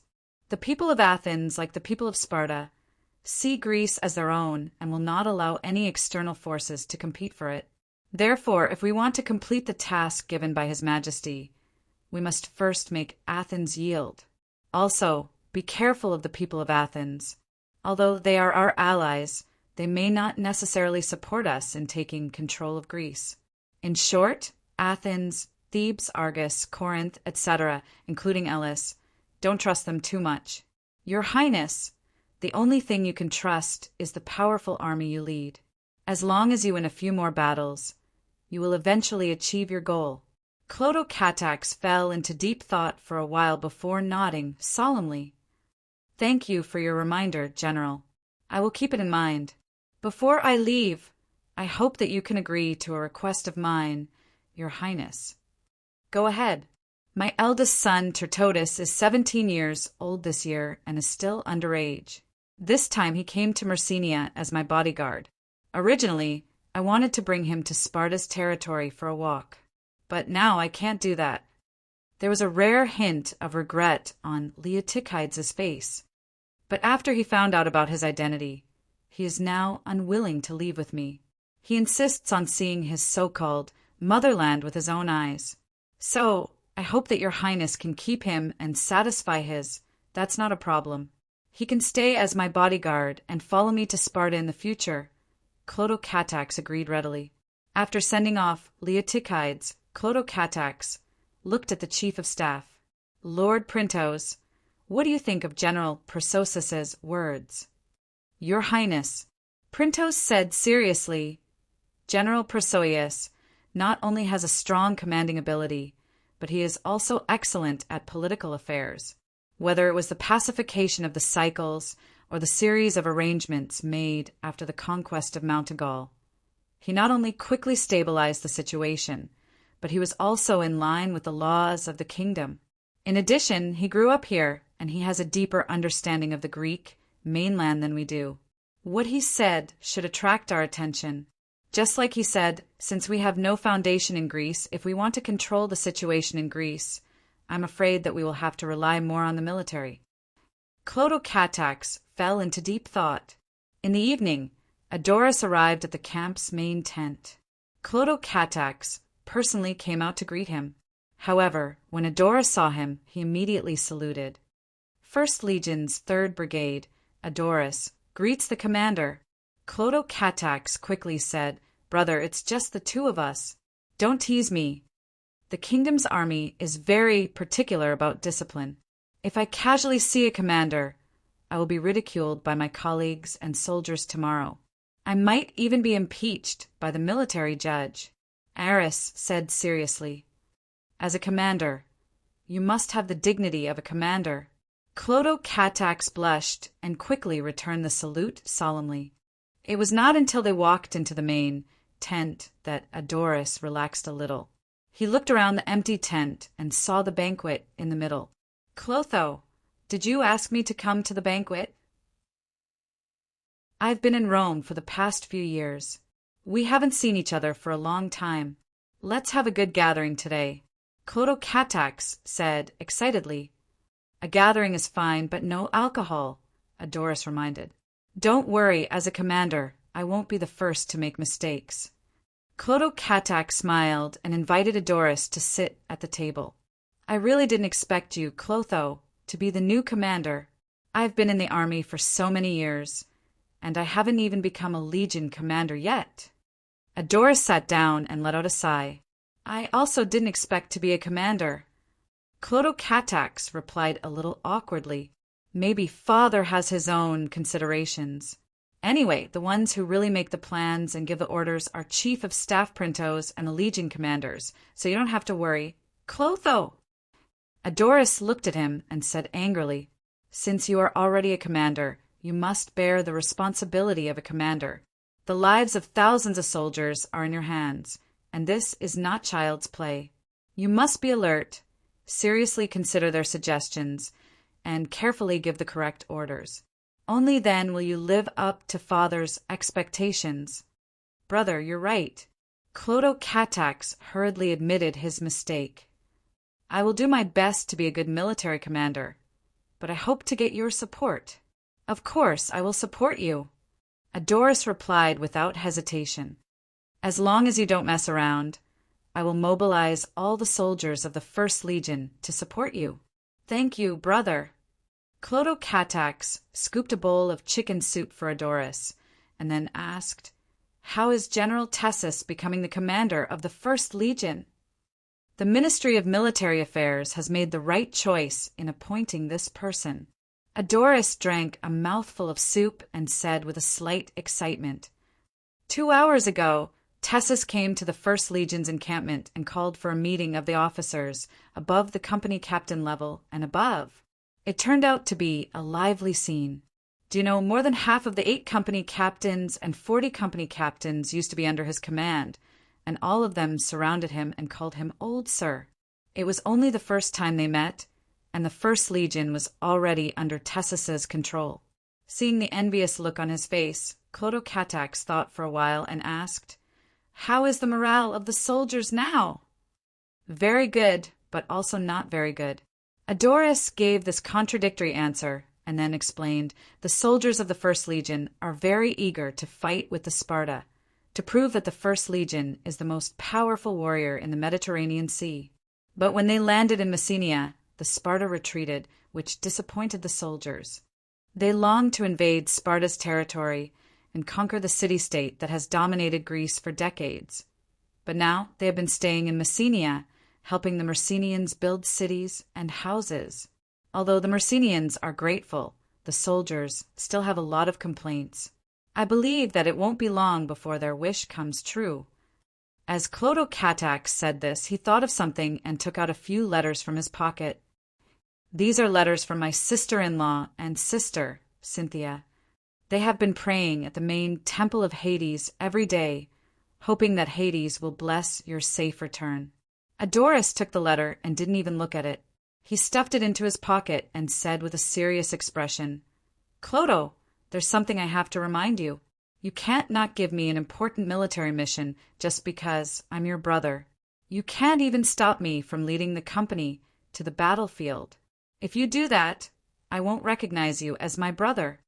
Literature Museum, Chapter 1165. Cough, cough. When Adoris said these words, Clotocatechus was drinking his soup. He suddenly choked several mouthfuls and replied in a somewhat embarrassed manner, "Big brother, you look down on me too much. I am the commander of the army. If I show favoritism to my relatives, how can I command the other soldiers to fight to the death? Don't worry, I won't do that." Adoris looked at him and asked again, "Really?" "Really," Clotocatax replied calmly. "Good." Adoris raised the bowl of soup in his hand and said proudly, "With this soup as wine, I wish us brothers to work together and achieve great feats in Greece." As the new commander of the Dionysian army had yet to arrive, Epaminondas stayed in the city of Messenia for a few days. Not only did he not complain, he was very happy. Because the Thebes were Dionia's allies, Epaminondas was not blindfolded and restricted from going out like Agesilaus. Other than some sensitive areas, he could roam freely in Messenia. In order to avoid any misunderstandings, with Leotychides' consent, advisor Mucilu assigned him a Dionia officer as a guide. During this time, not only did Epaminondas carefully understand the entire operation of the new Messenian government from the villages to the towns, he also observed the daily activities of the Dionysian army. From the morning exercises organized by the various brigades, to the construction of the cities and houses during the day, to the return to their tents to rest under the supervision of the officer at dusk. Not only did he go to the pass of Mount Taygetos to watch the Dionia soldiers build watchtowers to strengthen the defense against Sparta, he also went to the coast to watch the warships of the First Fleet patrolling and training in Messenia Bay. He even saw the supply camp using many camels to transport food and supplies from the simple port to the camp, cooking and distributing food to the soldiers in the camp, and the medical camp treating the injured soldiers. Except for the engineering camp, which he was not allowed to enter because it involved the production of some military equipment, he almost visited the entire camp. Until one day he received a notification from the officer guide that the new Dionia commander wanted to see him. In fact, he already knew about the arrival of the new commander, because on that day he specially rushed to the coast and witnessed the entire process of the Dionia army disembarking on countless ships and quickly assembling on the coast. Walking into the military tent, Epaminondas smiled and nodded at 5 to 6 fully armored officers. Finally, he looked at the young man sitting in the middle of the tent and bowed solemnly. "Epaminondas, envoy of the Thebes, greets the commander of the Dionia. Please take a seat, General Epaminondas." Clotocatax asked the soldiers to bring a wooden chair that had been prepared and said very politely, "You are the military commander of the Pyotia Alliance, and also the hero who led the Pyotia Alliance to defeat the Sparta in the Battle of Leuctra. Your visit is a great honor to us." Epaminondas thanked the guards, sat down, and said humbly, "The victory of Leuctra is indeed a great encouragement to the Thebes and the people of Pyotia. But it is just like a person who has been starving for a long time eating a full meal. He will feel very satisfied. But for those who always eat a full meal, this is nothing. And Dionia is a person who always eats a full meal, am I right?" Epaminondas' words made Tessus, Olivers, and the others feel very comfortable. "General, you are too humble." Clotocatax immediately said, "A few years ago, when my father talked to me about the situation in Greece, he mentioned you. He said that you and Peropidas are the most important pillars for the rise of the Thebes. Facts have proven that his judgment is correct." Upon hearing this, Epaminondas' heart skipped a beat. Of course, he knew who Clotocatax was talking about. He could not help but ask, "May I ask when His Majesty the King of Devers first mentioned me?" Clotocatax thought for a moment and said, "Well, I think it was after the war with Carthage. He mentioned it in a letter to me. At that time, I was serving in Rome, which is a town in the north of the kingdom. After the war between Dionia and Carthage, Epaminondas carefully recalled that it was the most difficult period for the Thebes. In the face of Sparta's attack, they struggled to hold on. Even some members of the Thebes government did not have much hope for the future. However, the king of Dionia, who was far away in the west, firmly believed that the Thebes would rise. He even knew Epaminondas, who was unknown at that time. It could be seen that Dionia had been paying a lot of attention to the Thebes for a long time. Seeing that Epaminondas was silent, Olivers interrupted. His Majesty the Great Devers is a descendant of the god Hades. He is blessed by the god, so he can always make accurate judgments. The forces that are hostile to Dionia will eventually suffer the punishment of failure. That's right. Tessus and Tegtinos immediately echoed, worried that the implied threat in Oliver's words would make Epaminondas unhappy. Clotocatax hurriedly said, "If I had known that you had come to Myrcenia, I would have come earlier. I would not have made you wait here for so many days. It doesn't matter. After staying here for a few more days, I have a deeper understanding of the Dionysian army. I have also deeply felt why the Dionysian army is so powerful. If your army is an adult, then the armies of the Greek city-states, including us, the Thebes, are still children," Epaminondas said with a serious face. Clotocatax was stunned for a moment, then smiled and said, "General Epaminondas, you are too modest." He did not continue on this topic. Instead, he asked, "Is there anything important this time, General?" "This time, on behalf of the Thebes and the people of Pyotia, I am here to express my gratitude to Dionia," Epaminondas said with a solemn expression. "Thebes and Dionia have just become allies. In the past, we did not have much contact with each other. This time, the enemy of Thebes is the most powerful city-state in Greece. We originally only hoped that Dionia would be able to support us in terms of food and supplies during the most difficult time of the war. But unexpectedly, you have truly fulfilled the alliance and initiated the war against Sparta, and soon launched an attack against Sparta. As the rumors say, Dionia is a country that keeps its promises. The Thebes are very fortunate to be able to form an alliance with Dionia." After listening to these words, Clotocatax felt very proud. He tried his best not to let this emotion show. Instead, he said humbly, "Keeping our promises is the principle of Dionia. It is our duty to send troops to help our allies when they are in danger. However, the Thebes were able to get out of the difficult situation mainly because of your own efforts. It is precisely because General led the army to defeat Sparta in Leuctra that our attack on Sparta became easier." Clotocatax's words were also very frank, but Epaminondas showed a grateful but helpless smile. The victory of Leuctra is indeed very important to the Thebes, but it only temporarily freed the Thebes from the difficult situation. In the end, it plunged the Thebes into greater trouble. Clotocatax glanced at Printos and then showed a puzzled expression. Epaminondas explained seriously, "Athens and the Thebes have been enemies for decades.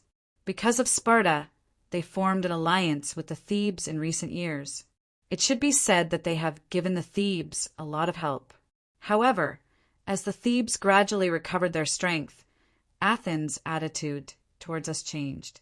When we signed the Callias contract, I clearly felt that Athens and Sparta had reached an agreement to jointly exclude us, the Thebes. And after the Battle of Leuctra, Athens sent troops to the western border to station, obviously showing hostility towards us. Our other ally, Iasion of Thessaly, also gave us a lot of help in the previous war against Sparta. However, after the Battle of Leuctra, he suddenly sent troops to occupy Hot Spring Pass and carried out a large-scale military mobilization in Thessaly. He also threatened to send troops south and refused to meet the emissaries we sent. All the city-states in the entire western part of central Greece, including us, the Thebes, are very nervous. Pyotia, with us as the main Thebes Phocis, with Delphi as the main Phocis, and Locris have already discussed to unite to resist the invasion of the Upper Greeks. Is the military strength of the people of Thessaly very strong? Olivers couldn't help but ask. Like the Devers, he was also a person of Thessaly. However, he had left Thessaly for decades, so he didn't know much about the current situation of his hometown. His impression of Thessaly was still stuck in the situation where the city-states fought with each other decades ago, which resulted in the weakening of their strength and the frequent bullying of the indigenous people in the surrounding mountains. Since the usurper of Philai Iazan became the Thessaly's Tarkus, all the city-states in Thessaly are under his control. He can at least form an army of more than 30,000 people, and the soldiers are not weak at all. This is a huge threat to central Greece, Epaminondas reminded in a heavy tone. Thessaly actually has Tarkus. Olivers was a little surprised. The words, an army of more than 30,000 people, had also attracted the attention of the other commanders. Before Clotocatax left, he had been repeatedly reminded by the Devers that the chief of staff, Printos, would be able to obtain more information from the Ministry of Military Affairs. Therefore, both of them were relatively calm. After the Battle of Leuctra, we, the Thebes, were suddenly faced with three threats from the north, Thessaly, the east, Athens, and the south, Sparta. The situation is quite dangerous. It is precisely because Dionia generously sent reinforcements to restore Messenia, which distracted the attention of the people of Sparta and Persia, temporarily relieving the greatest danger for the Thebes. We are grateful for this. Of course, I also have to ask for your forgiveness. The Thebes had to focus on dealing with the threat from the north, so they dared not send their troops to meet with you to deal with the people of Sparta together. I am very sorry for this. At this point, Epaminondas lowered his head and bowed respectfully to express his apology to Clotocatax. Chapter 1166. Although the people present did not know much about the difficulties the Thebes were facing now, they had never thought of asking the Thebes to provide assistance and fight against Sparta. Therefore, Epaminondas' sincere apology surprised and moved the people led by Clotocatax. Clotocatax immediately said, "General Epaminondas, the Thebes are now facing difficulties and cannot support us. We can understand this, so His Majesty has specially sent enough soldiers to Peloponnesus to deal with Sparta. The strength of Dionia alone is enough. When Sparta is completely defeated, we will lead the army north to help you remove other threats and restore peace to the Thebes." Clotocatax did not make a promise casually because of a moment of excitement. He considered that since the kingdom of Dionia wanted to dominate the situation in Greece, it was likely that there would be a conflict with Athens and Thessaly in the future. So, using the excuse of helping the allied Thebes could not only gain the gratitude and assistance of the Thebes, but also conceal their true purpose. Why not? Printos also considered this. So when Clotocatax made the promise, he did not interrupt or cover it up. When Olivers, Tegatilos, and the other commanders heard that there were other battles to fight besides Sparta, they naturally expressed their approval. Epaminondas looked quite touched. He said emotionally, "When I go back, I will definitely tell every Thebes what Dionia has done for the Thebes, so that the Thebes will never forget your kindness. Apollo above, I swear in your name that I will do my best to make the Thebes the strongest ally of Dionia in Greece." When Epaminondas knelt on one knee, palms to the sky, and solemnly swore, Clotocatax was a little stunned.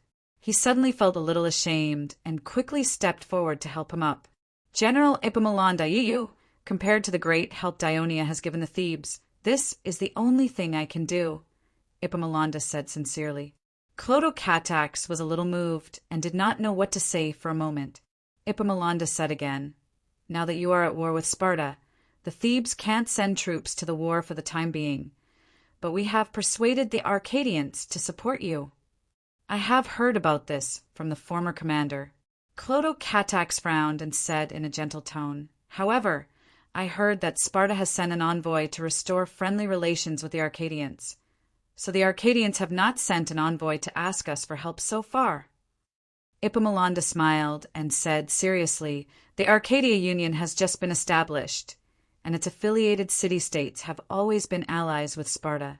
In the face of Sparta's rare goodwill, hesitation is inevitable. However, the leader of the Arcadia Union is Mandinia, The city of Mandinia was destroyed by Sparta, and the people of Mandinia have been homeless for more than 10 years. They have a deep hatred for the Sparta, so it is impossible for them to reconcile with Sparta. Moreover, the chief general of Mandinia, Lycomedes, is the main person who facilitated the establishment of the Arcadia Union. Not only in Mandinia, but also in the entire Arcadia region, he has a very high reputation. He once sent an envoy to Thebes to ask for help, but we persuaded him to ask for help from Dionia instead. On the way to Myrcenia, I have spent a few days with him. I think he is a very wise and far-sighted man. He will definitely not allow Sparta's conspiracy to succeed. Since the general has said so, we will wait a little longer. Clotocatax agreed with Epaminondas' suggestion. Beside him, Olivers had some objections. He wanted to voice his opinion, but Printos stopped him with a glare. Epaminondas saw his unwillingness, but Epaminondas pretended not to see it. He continued to talk with Clotocatax calmly. Both sides exchanged some opinions and suggestions on how to defeat Sparta. In the end, they even discussed how to train soldiers and how to organize an army. Even Olivers and the other captains joined in. The conversation lasted for more than 3 hours, and even after Epaminondas left, the others still felt that it was not enough. Looking at his back, Clotocatax could not help but sigh. Not only is Epaminondas very insightful in military affairs, but he is also very knowledgeable. He is also so humble and eager to learn. What a respectable old man. What a pity. Printos said in a low voice, "We have come to Greece. This will definitely limit the growth of the Thebes. Epaminondas may not have the opportunity to continue to display his talents. But at least we have prevented more Thebes from dying." Clotocatax said softly. "Your Highness," Olivers interrupted, "are we really going to wait for the Arcadians to make a decision before we lead the army to attack Sparta from the north?" Uncle Olivers. Although Clotocatax's tone was gentle, his expression was firm. "The situation with Peloponnesus is complicated. We cannot rush it. Otherwise, we may very well turn friends into enemies." As it turned out, Epaminondas' judgment was not wrong. Clotocatax's decision to wait was also correct. On the second day after Epaminondas left Myrcenia, the emissaries of Arcadia arrived, led by Lycomedes. Originally, he had only come to ask for help. However, in Myrcenia, he saw the powerful army of Dionia, and the Dionysian army was doing their best to help the Myrcenians rebuild the new Myrcenian government and city. After some thought, Lycomedes changed his mind. He decided to form an alliance with Dionia. Clotocatax held a meeting with him as the commander of the Dionia expeditionary force and as a prince. After 2 days of discussion, the two sides drafted a preliminary resolution. The main content of the resolution was: Dionia recognized the Arcadia Union and guaranteed that its interests would not be violated. The Arcadia Union also recognized Myrcenia and would maintain friendly relations with it. Dionia would assist the Arcadia Union in building the city of Megalopolis as a symbol of friendship between the two sides. Dionia and the Arcadia Union would form a military alliance. When one side was invaded by a strong enemy, the other side would provide full support. If they wanted to attack the enemy together, they would only target Sparta. Judging from this alliance treaty, Dionia undoubtedly suffered some losses. However, during private discussions between Clotocatax and Printos, they had reached an agreement. As long as they could gain the support of the people of the Arcadia region, which was located in the center of Peloponnesus, even if it was just to maintain neutrality, Dionia's attack on Sparta would undoubtedly be much smoother. It did not matter if they suffered some losses for the time being. After the agreement was reached, Lycomedes did not stay in Myrcenia for long. He immediately returned to Arcadia and prepared to persuade the Arcadia Union to finally pass the agreement. Clotocatax also sent messengers to bring the agreement back to Thurii and handed it over to the Devers for review. This naturally took some time.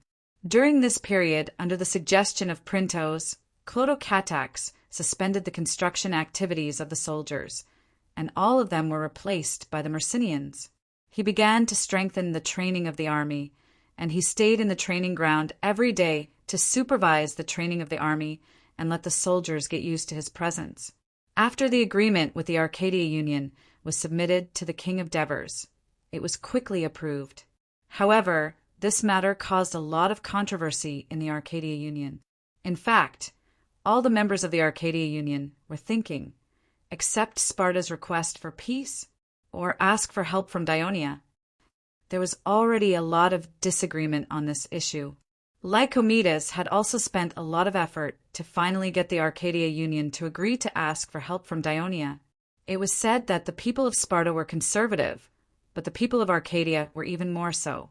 This was because the Arcadia region was located in the center of the Peloponnesus Peninsula. It was not near the sea and was mostly mountainous. It was geographically isolated, and the local people were very wary of outside forces. Among them, the people of Myrcenia were much better off. After all, they had been wandering for more than 10 years and had more knowledge. However, 100 years ago, the descendants of Tegia and Oconus were the most resolute in their opposition. Tegia was located in the southeast of the region. Ever since it joined the Peloponnesus Union 100 years ago, Sparta had always used it as a barrier to the north of the Laconia region. Therefore, they had been suppressing and coaxing it for a long time. Even after Tegia joined the Arcadia Union, there were still many people who supported Sparta. Therefore, when Sparta sent an envoy to the Arcadia Union to ask for peace, Tegia was the most proactive. On the other hand, Oconus was located in the east of the Arcadia region and was adjacent to Pisa. The two had a close relationship. When the Olympia was held, Oconus even shared some of the benefits. For example, Oconus merchants were allowed to set up stalls in some good areas of the Olympia, and Oconus priests were allowed to participate in the Olympia. Pisa, on the other hand, was fully supported by Sparta. This caused the people of Oconus to have mixed feelings towards Sparta. In the eyes of these city-states of the Arcadia Union, independence from Sparta's control was a last resort. However, helping an outside force to fight against Sparta was unacceptable. Even though Lycomedes argued that this was only a temporary measure to ensure the safety of the Arcadia Union, the councillors of these city-states still found it hard to accept. Therefore, for a few days, the Council of the Arcadia Union debated on the issue of forming an alliance with Dionia. The top. Chapter 1167.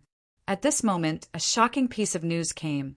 A large Sparta army had entered the Arcadia region from the north. The councillors of the Arcadia Union were shocked, especially the Mandinians led by Lycomedes. Wasn't Sparta in the southeast of Arcadia? Why did its army appear in the north? It turned out that Sparta had hired many soldiers in northern Greece, Ionia, and Asia Minor with the gold and silver provided by Persia.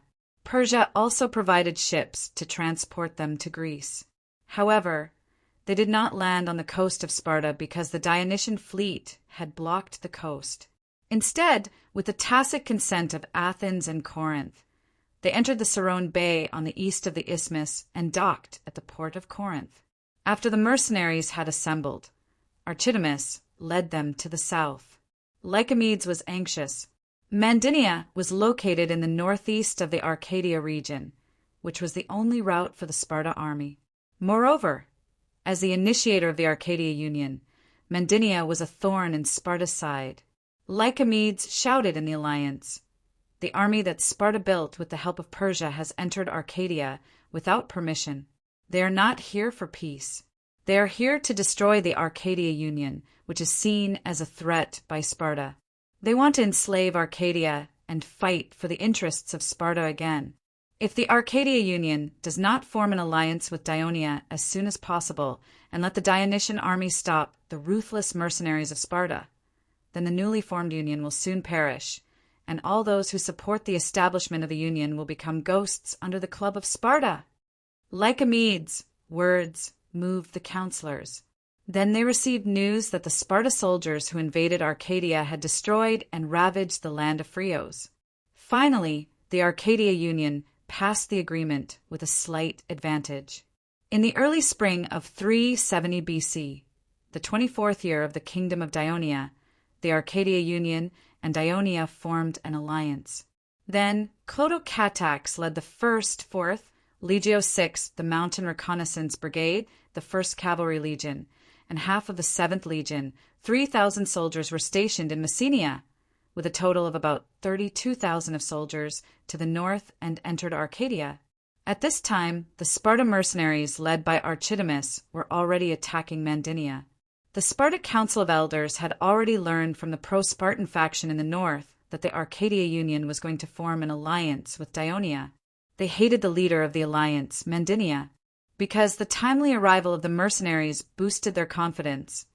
They decided to deal a heavy blow to Mandinia, first to intimidate the Arcadia Union and force it to side with Sparta again. The reason why the Sparta people dared to make such a decision was that this army, which cost a lot of money to build, had 8,000 heavy infantry, mainly hired from Miletus, Ephesus, Samos, Chios, Lesbos, Aeolia, and other Greek city-states that belonged to the western coastal area of Persia, for 1,500 Thracian light shield soldiers, mainly hired from the Thracian tribes that were located north of the Kingdom of Macedonia, near the Aegean Sea, and near the Rhodope Mountains. 1,500 cavalrymen mainly hired from the Kingdom of Macedonia, 1,200 archers and stone throwers from Crete and Rhodes Island, and more than 4,000 light armored soldiers from the various islands of Ionia in the Aegean Sea. In total, there were more than 20,000 soldiers, and at least 10,000 Dolic gold coins and countless food were consumed every month. Of course, these were all provided by the people of Persia. This was the first time that Archidamus had led such a large and well-equipped army, and he was confident that he could take down Mandinia in a short time. However, when he led his army into the territory of Mandinia, the people of Mandinia had already hidden in the city, so Archidamus began to attack Mandinia. He originally thought that with his superior forces, he should be able to take down Mandinia quickly, but he did not expect to run into a snag. The former city of Mandinia was destroyed by Sparta with a flood. After the Mandinians returned to their home after many years of exile, they were determined not to let their city fall to the Sparta again, so they made a clever design for the new city. The Mandinians chose a very high place on the bank of the Orpheus River as the place to build the city, and then they dug a new channel nearby, so that the Orpheus River was divided into two upstream of the city, bypassing the new city site and joining downstream. The river, which was originally a huge threat, became a natural moat for the city after such a transformation. They also laid a solid stone foundation for the entire city, and the city walls were all made of bricks. However, the city walls were not completely continuous, because the entire city was divided into 10 independent parts, and each part of the city wall was not connected to the other part.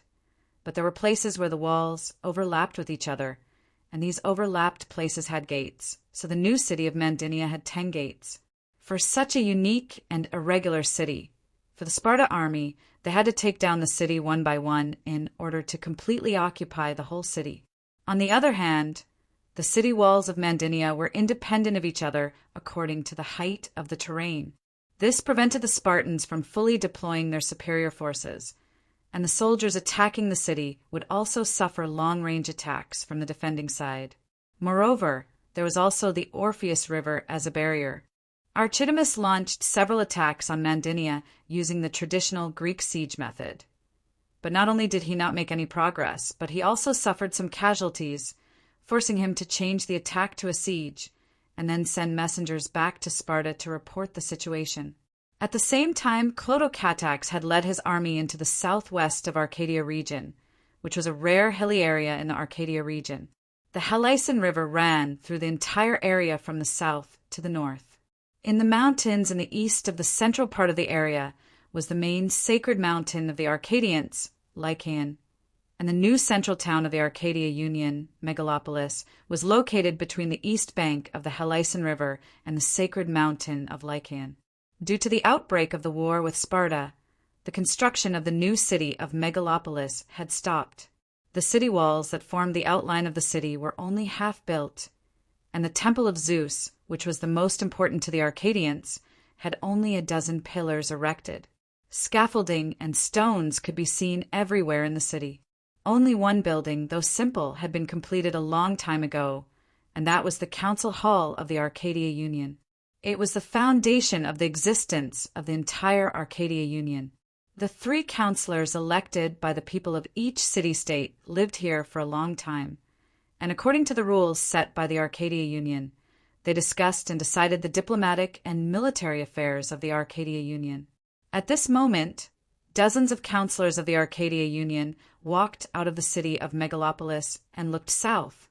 In the distance, they saw countless Dionia soldiers dressed in excellent armor and weapons, lined up in neat columns, crossing the pontoon bridge they quickly built on the Helicon River.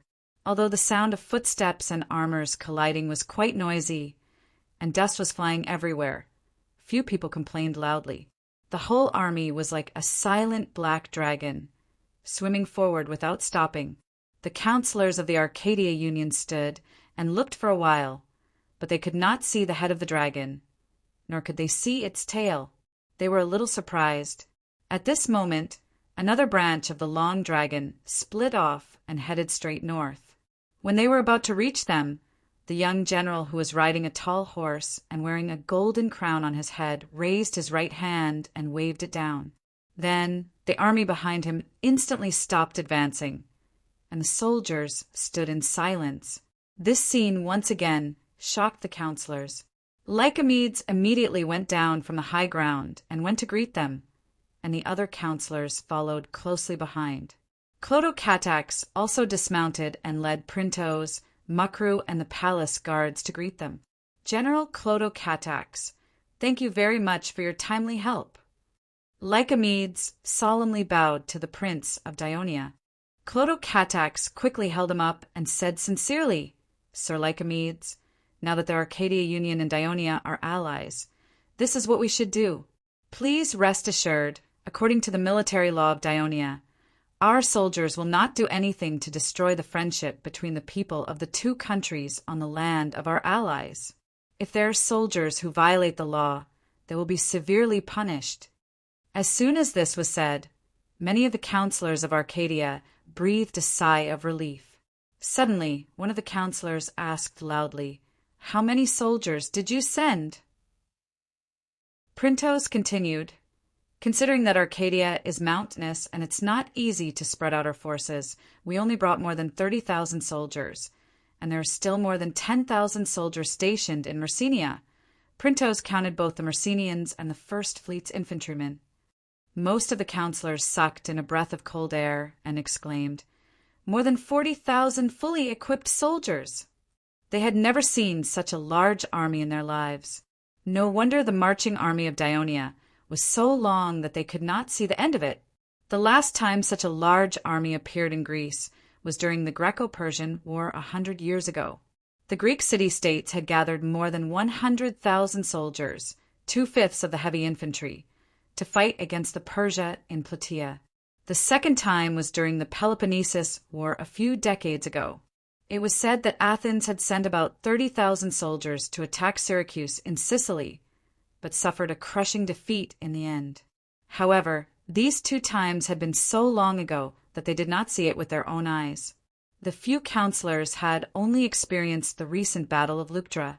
The Peloponnesus army, led by Sparta, had more than 10,000 soldiers, and the 2 sides had a total of about 20,000 soldiers. In their eyes, it was already a large-scale battle. Chapter 1168. After hearing the number that Printo said, and looking at the endless march of the Dionysian army in front of them, the councillors of Arcadia felt that even if the number that Printos said was exaggerated, it should not be too far off. Hence, the councilmen's attention towards Dionia was raised to a whole new level. Some of them even temporarily suppressed their other thoughts. General Clotocatax, let me introduce you to the councillors of our alliance. Lycomedes' voice broke the sudden silence. That's great. Clotocatax smiled and nodded. This is Miletus of Mandinia. Nice to meet you. Clotocatax's expression was sincere, his words were sincere, and his behavior was elegant. He left a good impression on the councillors who introduced him, and the atmosphere became friendly. At this moment, there was a sudden commotion among the counselors, followed by complaints. "Hey, you too! Don't be in such a hurry to push forward. I'll introduce you later." Lycomedes was stunned. He quickly looked behind him, wanting to know who was so rude and embarrassing the alliance. Suddenly he heard a shout, "Your Highness, be careful!" Then he saw the guards on both sides of the Dionia commander in front of him suddenly rush forward. At the same time, the two counselors beside him were violently pushed to the ground, and at the same time he was also pushed to the ground. Someone rushed out from the back and stepped on his hand when he landed, but he endured the pain and hurriedly shouted, "Be careful, there's an assassin!" Two people rushed out from the crowd with shining daggers in their hands and fiercely rushed towards Clotho-Catax. Two palace guards were already in front of him, and they drew their swords and stabbed at the assassin. One of them was immediately stabbed, and the other burly assassin slightly tilted his body to avoid being hit in the vitals and forcibly took the blow. Then, using the momentum of his forward charge, he knocked away the guards in front of him. At this moment, Printos, who was at the side, kicked the assassin's ankle. He immediately fell forward, and the dagger that was stuck in his sternum pierced through his chest. The assassin immediately stopped breathing, and the dagger in his hand fell to the feet of Clotho-Catax. Clotho-Catax had experienced several assassinations like this, but this one was just a little more dangerous. His expression was still calm. He picked up the dagger and looked at it, then pushed away the long shield that the guards gave him, and thanked the guards and Printos who stopped the assassin. "When I was young, I came from the Mountain Reconnaissance Brigade. It's rare for me to have a chance to fight against an enemy," Printos purposely said jokingly, trying to make him feel more relaxed. Clotho-Catax quickly went forward to help Lycomedes up. In the process, the palace guards behind him rushed forward with swords and shields in their hands, and surrounded the dozens of councilmen of the Arcadia Union who were in a panic. After Lycomedes got up, he did not have the time to thank them, nor did he care about the pain in his right hand. He ran toward the two assassins on the ground, but he was stopped by the guards. "Let me see them! Let me see them!" Lycomedes shouted anxiously. Clotho-Catax nodded, indicating his agreement. Lycomedes first looked at the assassin who was pierced by a sharp sword, then looked at the assassin whose neck was cut and bleeding profusely. The assassin was on the verge of losing consciousness, and he kept mumbling. Lycomedes did not care about the blood staining Bolton, and went closer to listen carefully. "The Lord of the Gods! Zeus above, the great and merciful, Zeus bless, the Lord of the Gods, Zeus above." As the assassin was on the verge of death, he did not dare to ask loudly. Instead, he frowned and thought for a while, then turned around and said to Clotho-Catax with a serious face, "Please believe us. We, the Arcadia Union, will not assassinate our allies just after we formed an alliance." Clotho-Catax looked at the panicking councilmen of the Arcadia Union, and without any hesitation he walked forward and said loudly, "I believe you, the allies of Dionia. I'm afraid that some forces are afraid of seeing us form an alliance, so they use such a despicable method to make us suspect each other." After saying that, he waved his hand, and the palace guards immediately put away their swords and shields and began to retreat. But there were still guards on both sides of Clotho-Catax. Lycomedes breathed a sigh of relief, then looked at the councilman and said loudly, "Agilus, come here and see if you know these two assassins. I heard their accent just now, and I think they are from the west." "That's impossible." Agilus walked out of the crowd and looked angrily at Lycomedes, but he still quickly walked to the two assassins and carefully identified them. Then he lay on the ground and listened. Finally, he stood up and said confidently to Clotho-Catax, "These two assassins are definitely not from Oconus, but I can roughly guess where they are from." "Where?" Lycomedes asked anxiously. Agilus said with a slightly complicated expression, "It should be near the Olympia. The people there address Zeus differently." "Oh, now that you mention it, I remember." Lycomedes suddenly understood. He hesitated for a moment, then said to Clotocatax, "These two assassins are probably sent by the Pisans because they are loyal allies of the Sparta, but could also be the decision of the Olympia people." Although Lycomedes did not finish his words, Clotocatax already understood what he meant. Because Dionia had Hades as the guardian of the kingdom and also worshipped him as the lord of the Greek gods. This was obviously different from the Greek view of the gods. This was especially true for the people of Olympia, who had the most magnificent temple of Zeus, held the grandest games to worship Zeus in Greece, and had the most devout believers of Zeus in Greece. They undoubtedly hated the faith of the Dionia to the bone. Clotocatax subconsciously looked at the temple of Zeus that was still under construction in the new city of Megalopolis. Originally, he wanted to take this opportunity to promote the kingdom of Dionia's attitude towards all faiths and religions equally. It was not like he had never done such a thing in Rome before. But after thinking about it, he gave up on the idea and said, "Now that everything is clear, the Pisans and Olympia sent assassins to kill me in an attempt to destroy the alliance between Dionia and Arcadia and to stop the reinforcements of the Dionysian army to Arcadia. We must not let their plot succeed. We must defeat the invading Sparta as soon as possible, and then we will go back and settle the score with the Pisans." That's right. Mandinia is now besieged by the Sparta, and they urgently need reinforcements, said a Mandinian counselor eagerly. The other counselors also rushed to agree. Everyone wanted to escape from this strange and awkward atmosphere. What's the current situation in Mandinia? Clotocatax looked at Lycomedes. He had been negotiating the alliance agreement with this Mandinian leader for 2 days, and he had a deep impression of this man's steadiness and foresight. So he was more willing to believe what Lycomedes said. Lycomedes looked at his Mandinian colleague and said in a heavy tone, "We, the people of Mandinia, have learned our lesson from the last time the city was destroyed. The design and construction of the new city should be very sturdy, and we should not be afraid of the enemy's long-term siege. However, we did not expect the number of soldiers hired by the Sparta would be so great, and they are also well equipped. If the Sparta continue to launch a fierce attack, we are very worried that Mandinia will not be able to defend for long.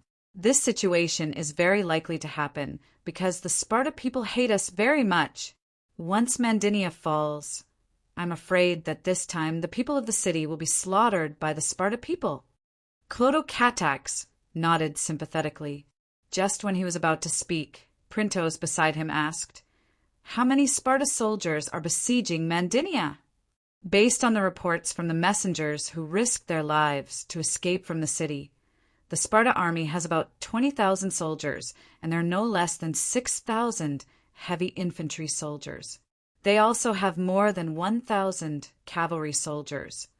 Lycomedes replied. Printos compared what Lycomedes said with the information obtained by the mountain reconnaissance team, and he had a rough idea of the situation. He then signaled to Clotocatax with his eyes. By now, Clotocatax had calmed down. Because he almost made some kind of promise out of impulse just now, he felt a little guilty and gestured for Lycomedes to speak. Printos immediately asked, regarding the invasion of Sparta, what is the plan of the Arcadia Union to deal with it? After receiving the news of the invasion of Sparta, the Arcadia Union has begun to mobilize the entire region.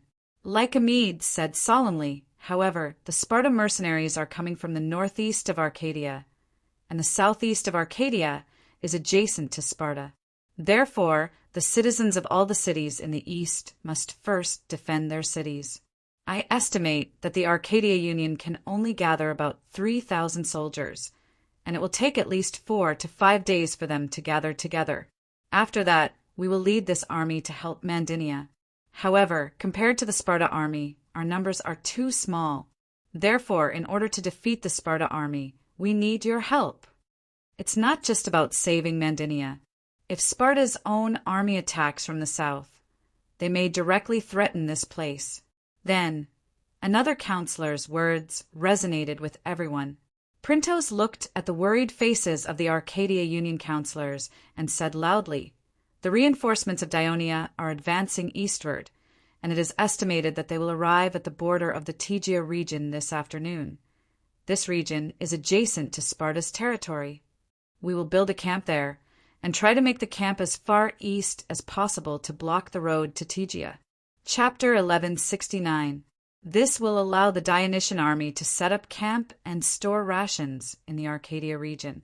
It will also protect this place from Sparta's armies from the north and the south, preventing them from threatening the new city of Megalopolis. He then looked at Lycomedes and said solemnly, "It will take at least 3 days to build the camp. After the camp is basically built, His Highness Clotocatax will lead the main force eastward, pass through Tegea, and head north to reinforce Mandinia and defeat Sparta." His words caused a commotion among the Arcadian counselors.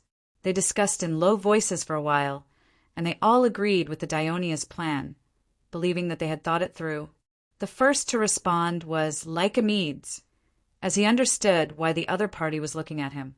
He immediately said, "We, the people of Mandinia, are confident that we can hold on for at least a month."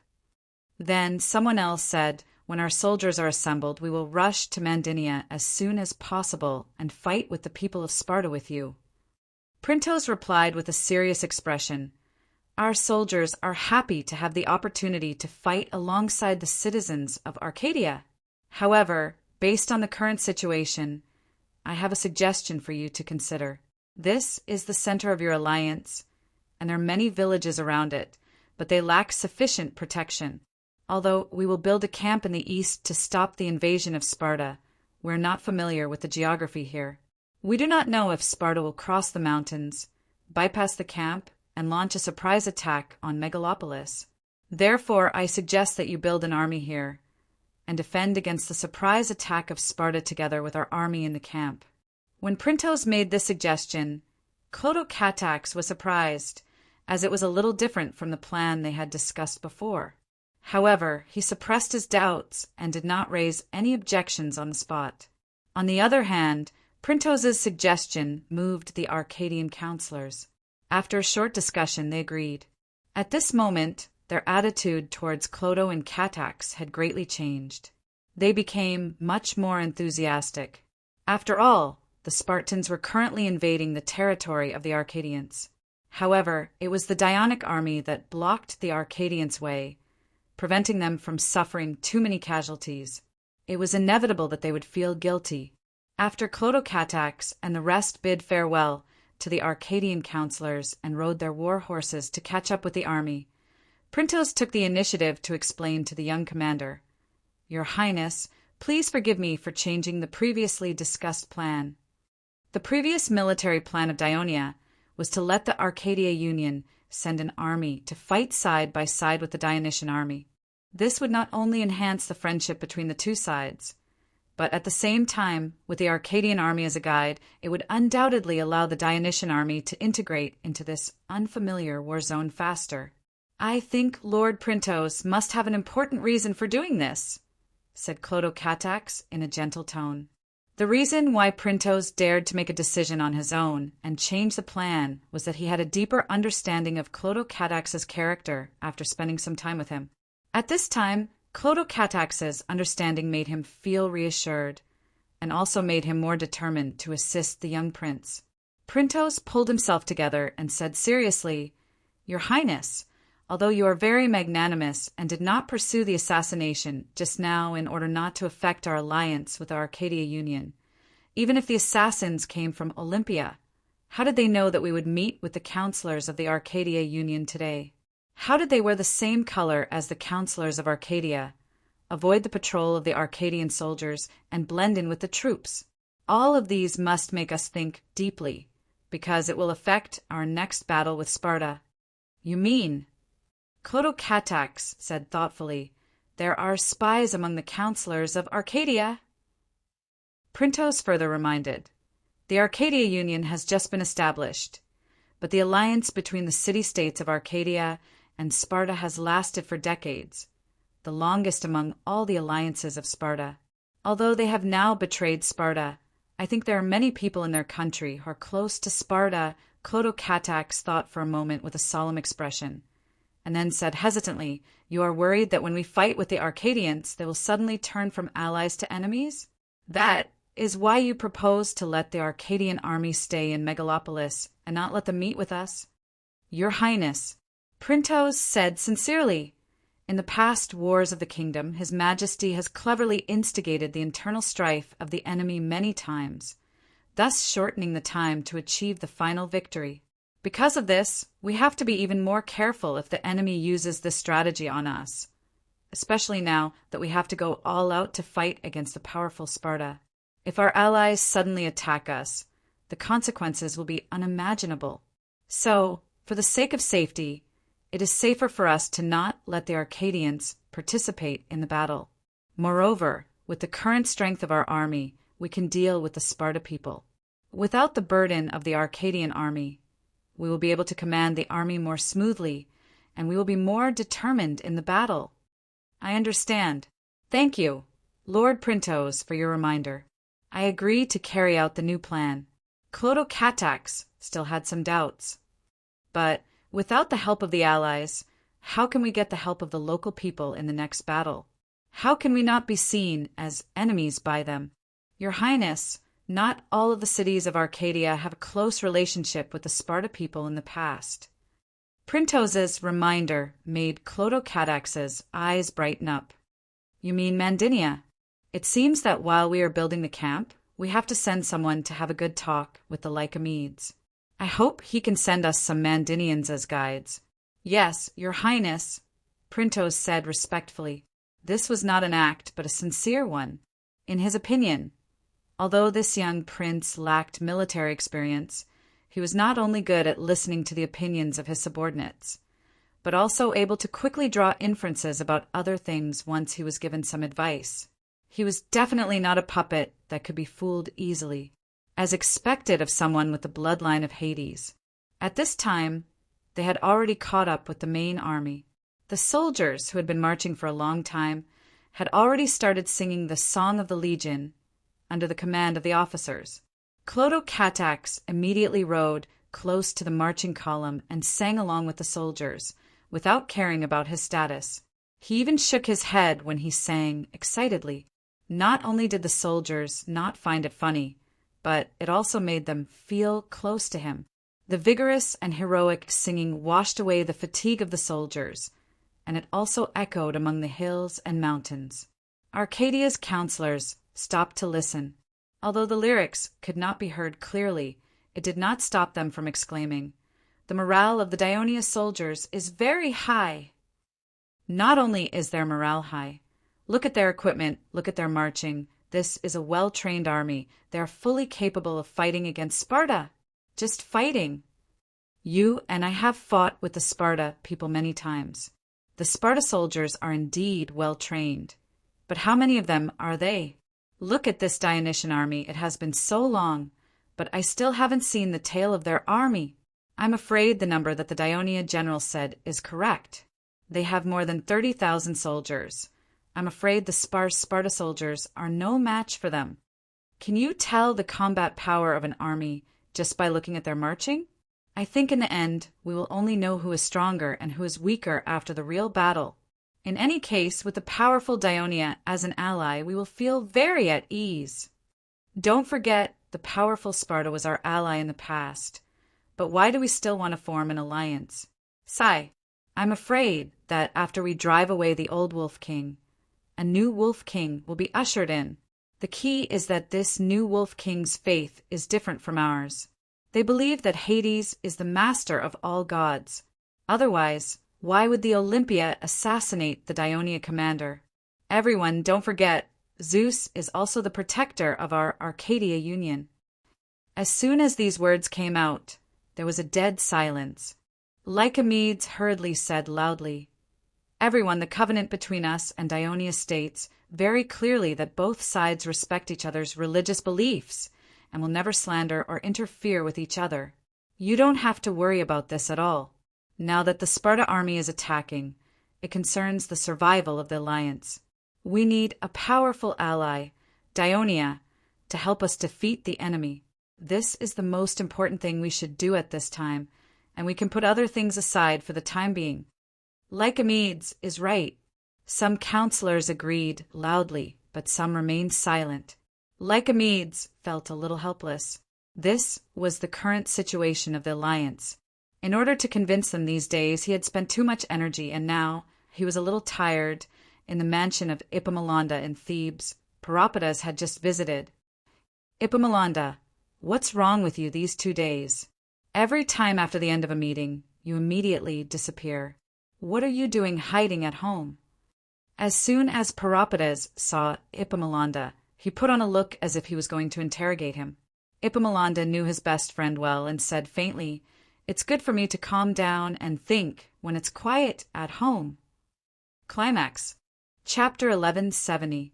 What are you thinking about? The people of Dionia? Peropidas asked. To be precise, it should be the Dionysian army.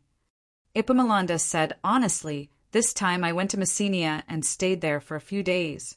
I was lucky enough to visit Dionia's camps, checkpoints, temporary ports, and watch their training, logistics, and treatment of soldiers. I learned a lot from them. To prevent myself from forgetting, I took the time to record and organize them after I came back." After hearing this, Peropidas immediately understood his intention. Do you think that these beneficial things implemented by the Dionysian army can be applied to our army? Epaminonda shook his head gently. Dionia is a powerful kingdom, but we haven't even unified the whole of Piotia. We don't have such a strong national power, so there are many things that we can't implement. However, we can learn from them. More importantly, we can determine the direction of our army's future development. After you finish organizing them, you must let me see them first, Peropidas said with interest. Of course. When the time comes, I will have a new army reform proposal to submit to the parliament, and I need your support. In this regard, I have always supported you. Peropidas agreed without hesitation. He then said, It seems that you have already confirmed the strength of the Dionysian army, and that they can defeat Sparta. Yes, I think that even if Sparta didn't go through the Battle of Leuctra, they will never be a match for Dionia, Epaminonda said with certainty. Even if they have the support of Persia? Persia is too far away, and they can't support Sparta indefinitely. Then what will happen after Dionia defeats Sparta? Peropidas changed the topic. I remember when you came back and told the parliament about your trip to Messenia. You said, the commander of Dionia hopes that Greece can stop the war and restore peace. What do you think he meant by that? Don't you think this sentence sounds familiar? The people of Persia mentioned it not long ago. Epaminonda said meaningfully. Peropidas was not surprised. He stood up and paced as he pondered. You and I are thinking the same thing. The people of Dionia probably want to become the second Persia and control the whole of Greece. With the current strength of Dionia and the hostile relationship between it and Persia, it is completely understandable that they want to control Greece. But although Dionia is closer to here than Persia, their territory is not here. Do you think Dionia will choose Sparta to control the situation here like Persia? Epaminonda pondered and said, Judging from the current situation, the people of Dionia and Persia want to control Greece first and use it as a springboard to fight against each other. But the situation in Greece is very complicated. There is hate everywhere, and a small spark may cause a big fire. So the method you just mentioned should be the best choice for the people of Dionia. We should try our best to become Sparta in the hands of Dionia. This will be very beneficial to the development of Thebes in the future. I think so too.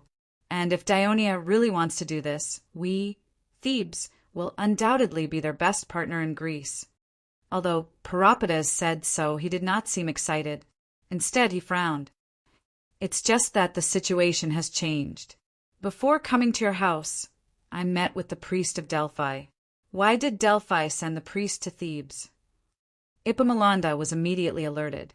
Peropidas said solemnly, The priest told me that after they heard the news of the Dionysian army invading Peloponnesus, they felt that something was wrong. So they asked Apollo for an oracle. In the end, the Pythias saw an illusion of the temple of Delphi burning in the fire. They thought that this was a warning from Apollo. If they did not stop the invasion of the heretical Dionia, Greece would be destroyed. So they sent priests to all the city-states of the Sacred Alliance, hoping that the city-states of Greece would unite and repel the foreign race of Dionia, just like how they repelled Persia. The expression of Epaminondas, who was speaking calmly and elegantly, changed. He asked anxiously, "What did you say to the priest of Delphi?" "Of course I don't agree with what the priest of Delphi said. If the gods could really give us a warning, why didn't they protect us Thebes back then? Why did Sparta take over our citadel so easily?" Peropides said angrily, then sighed. "However, Delphi has a great influence among the people, so I didn't object to it directly. Instead, I said, we Thebes have a bad relationship with Athens, and we have to guard against Thessaly's invasion of the south. We really don't have the strength to fight against the Dionia. Moreover, we have just signed an alliance agreement with them. Now that the Dionia are fulfilling the agreement and helping us fight against our mortal enemy, Sparta, how can we, the Thebes, go back on our word and betray the Dionia?" However, the damned priest of Delphi said, the Thebes should never have allied with Dionia. This gave Dionia a reason to interfere in the war in Greece. They have been coveting Greece for a long time. He asked us to dissolve the alliance agreement with Dionia as soon as possible. He also told me not to worry about the safety of our territory. Delphi has discussed with the priests of Olympia, and they have agreed to send messengers to each city, including Thessaly, Iazon, and Athens. They want to persuade them to put aside their hatred and work together to fight against the foreign invaders, Dionia. They want to form an all-Greek coalition to fight against Dionia. Epaminondas gasped. He did not expect that the Dionysian army entering Peloponnesus would cause such a huge reaction from Delphi and Olympia. Although these two places had almost no military force, they were the holy places of all of Greece and had a great influence on the people. If they were determined to fight against Dionia, the governments of the cities might be able to do so under the pressure of the people. He calmed himself down and said, "I think Athens is likely to agree with the suggestion of the priest of Delphi, but will Iazon agree?" Back then, Thessaly already had the strength to fight against Sparta. But this man has been hiding his ambition like a cunning wolf hiding in the bushes in the north. It was not until we defeated Sparta in Leuctra that he began to take action. Will he do the same thing again this time? Iazon is indeed very shrewd. Priest Delphi may not be able to persuade him. Pelopidas agreed. He said with a solemn expression, "I did not give a definite answer to Priest Delphi, but tomorrow he will go to the council to make a request to all the counselors. So you came to me first, and then you will go to the other counselors to seek support?" Epaminondas understood the real purpose of his friend's visit. He immediately asked, "So what is your opinion on the request of Priest Delphi?" "My opinion? Didn't I say it just now? If Dionia wants to become the second Persia, then Thebes must become the second Sparta. I have been to Persia and Dionia. The ordinary towns in the kingdom of Dionia are more prosperous than many of the city-states in Greece, not to mention their central city, Thurii. I feel that it is no less than Babylon in Persia. In fact, it is even more vibrant than Babylon. What's more, you just told me that the army of Dionia is also very powerful. So I think that even if Greece gathers the strength of most of the city-states, it will still be difficult to fight against the powerful Dionia. Thebes should stand on the side of the winner, so that our efforts over the past few years will not be in vain. I support you." Epaminondas was the first to express his attitude. At the same time, he cautiously reminded, "But it will be difficult for you to get the full support of the counselors, and it will be even more difficult to convince the people of Thebes. Taking a step back, even if you really get the council to agree to your proposal, I am afraid it will be difficult to get all the other allies of Pyotia to support our decision. By that time, not only will the alliance of Pyotia that we have painstakingly built be disbanded, but in central Greece, Thebes will be isolated and even besieged by other city-states again. I have considered these problems that you have mentioned. Of course, I will not explicitly reject the request of the priest of Delphi and openly support Dionia. Peropides revealed a sly smile, but I can buy time. Athens, Corinth, Agos, Elese, Phocis, Locris, and Thessaly. There are many city-states in Greece, and each of them has their own interests and needs. There are also many contradictions between them. It is impossible for Delphi and Olympia to convince them in a short period of time to unite against Ionia. And even if they are convinced, it will take a lot of time for the city-states to mobilize and finally gather their armies together. I think it will take at least 2 to 3 months. In such a long period of time, maybe the war between Dionia and Sparta will end, and Dionia will take a new action. The situation will become clearer, and it will be beneficial for us to make a new decision. Epaminondas pondered and said, I think it's doable. Let's use the fact that the Thessalians and Athens have yet to make their stance clear, and their hostility towards Thebes is still obvious, and Paisia's safety is still threatened as an excuse. We can adopt the resolution of not making our stance clear and temporarily buy time. I believe that the counselors and people of Thebes will be able to accept it, and it will also be in line with the interests of the other Paisia allies. Chapter 1171. Every time I talk to you, it always dispels a lot of my worries. Peropides said half jokingly, half seriously, I can't talk to you anymore. I have to visit the other counselors next. By the way, we should let the people of Dionia know how much pressure we have endured to maintain this alliance and how much effort we have put in. It would be best if you quietly send someone to Messenia tomorrow and let the people of Dionia know about this, so that they can make early preparations. Okay, leave the matter of sending someone to me. After Epaminondas sent Peropides out of the door, he returned to the study. Looking at the plan of the Dionia barracks drawn on the papyrus, he picked up the pen again, but his thoughts were too chaotic, and he could not calm down to write for a while. He subconsciously tapped the word Dionia on the paper with the tip of the pen, thinking only one thing in his mind. No matter how beautiful Peropides' idea was, the first thing to do was to see if Dionia could completely defeat the people of Sparta as soon as possible.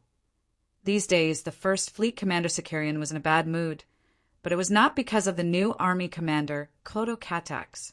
Although when he first arrived, Sicarion did not go to greet him out of the reserve of an old general. But on the second day, the prince personally visited the camp of the First Fleet near the coast and was very respectful to Sicarion. In the end, Sicarion was moved, and he took the initiative to promise that he was willing to lead the fleet to fully cooperate with the army in the battle. The reason why Sicarion was unhappy was that although he had occupied the island of Kazira in the Lagania Gulf and completely blocked the coast of Sparta, the mercenaries recruited by Sparta from outside the mainland still landed on Peloponnesus, increasing the difficulty of the army conquering Sparta.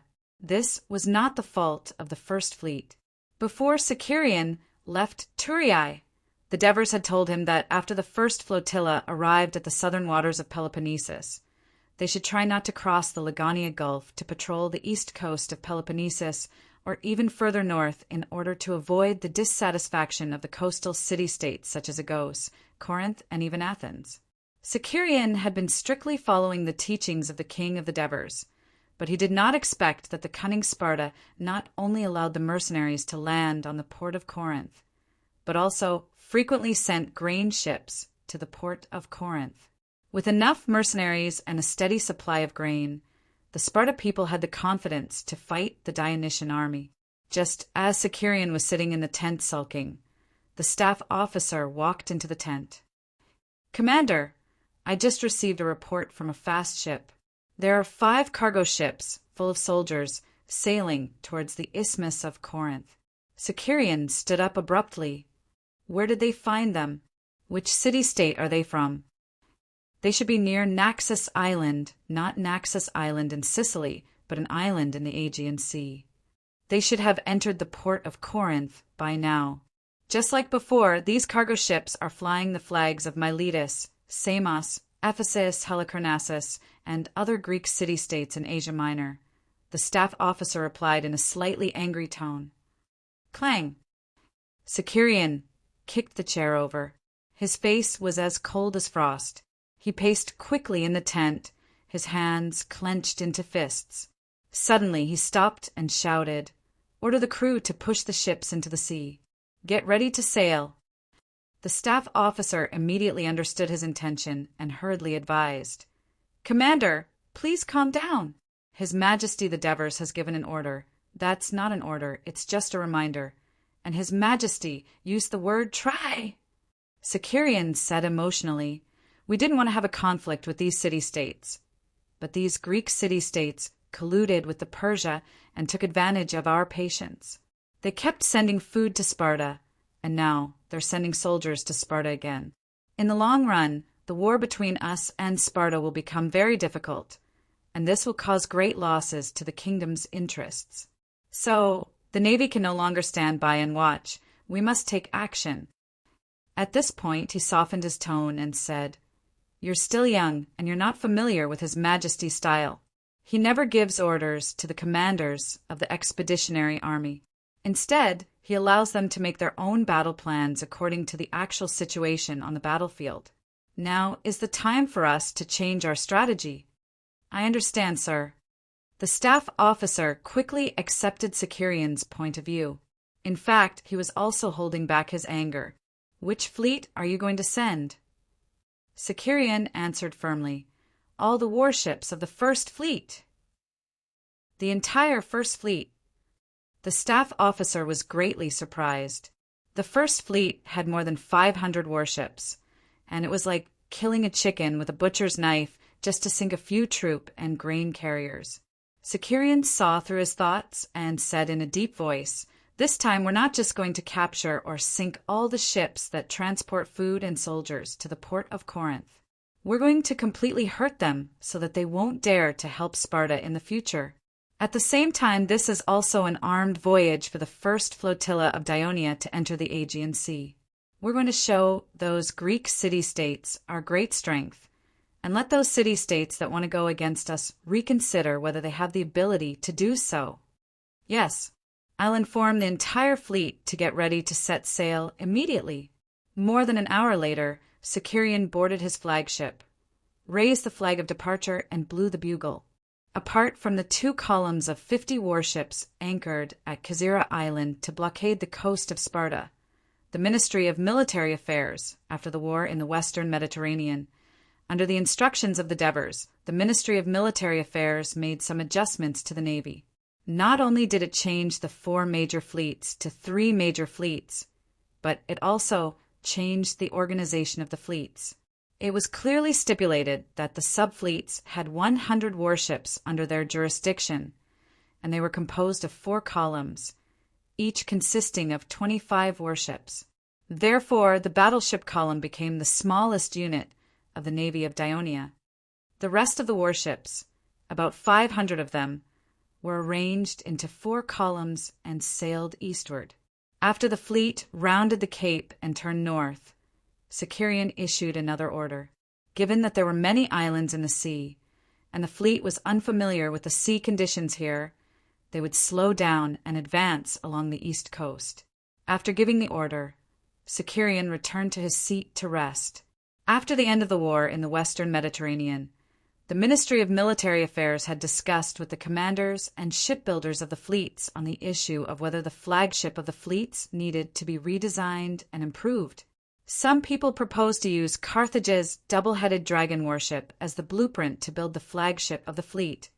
Others proposed that the former 4-tiered Carthage warship could be improved as the flagship of the fleet. Sicurian objected, believing that whether it was the double-headed dragon warship or the 4-tiered warship, they were too clumsy and bloated.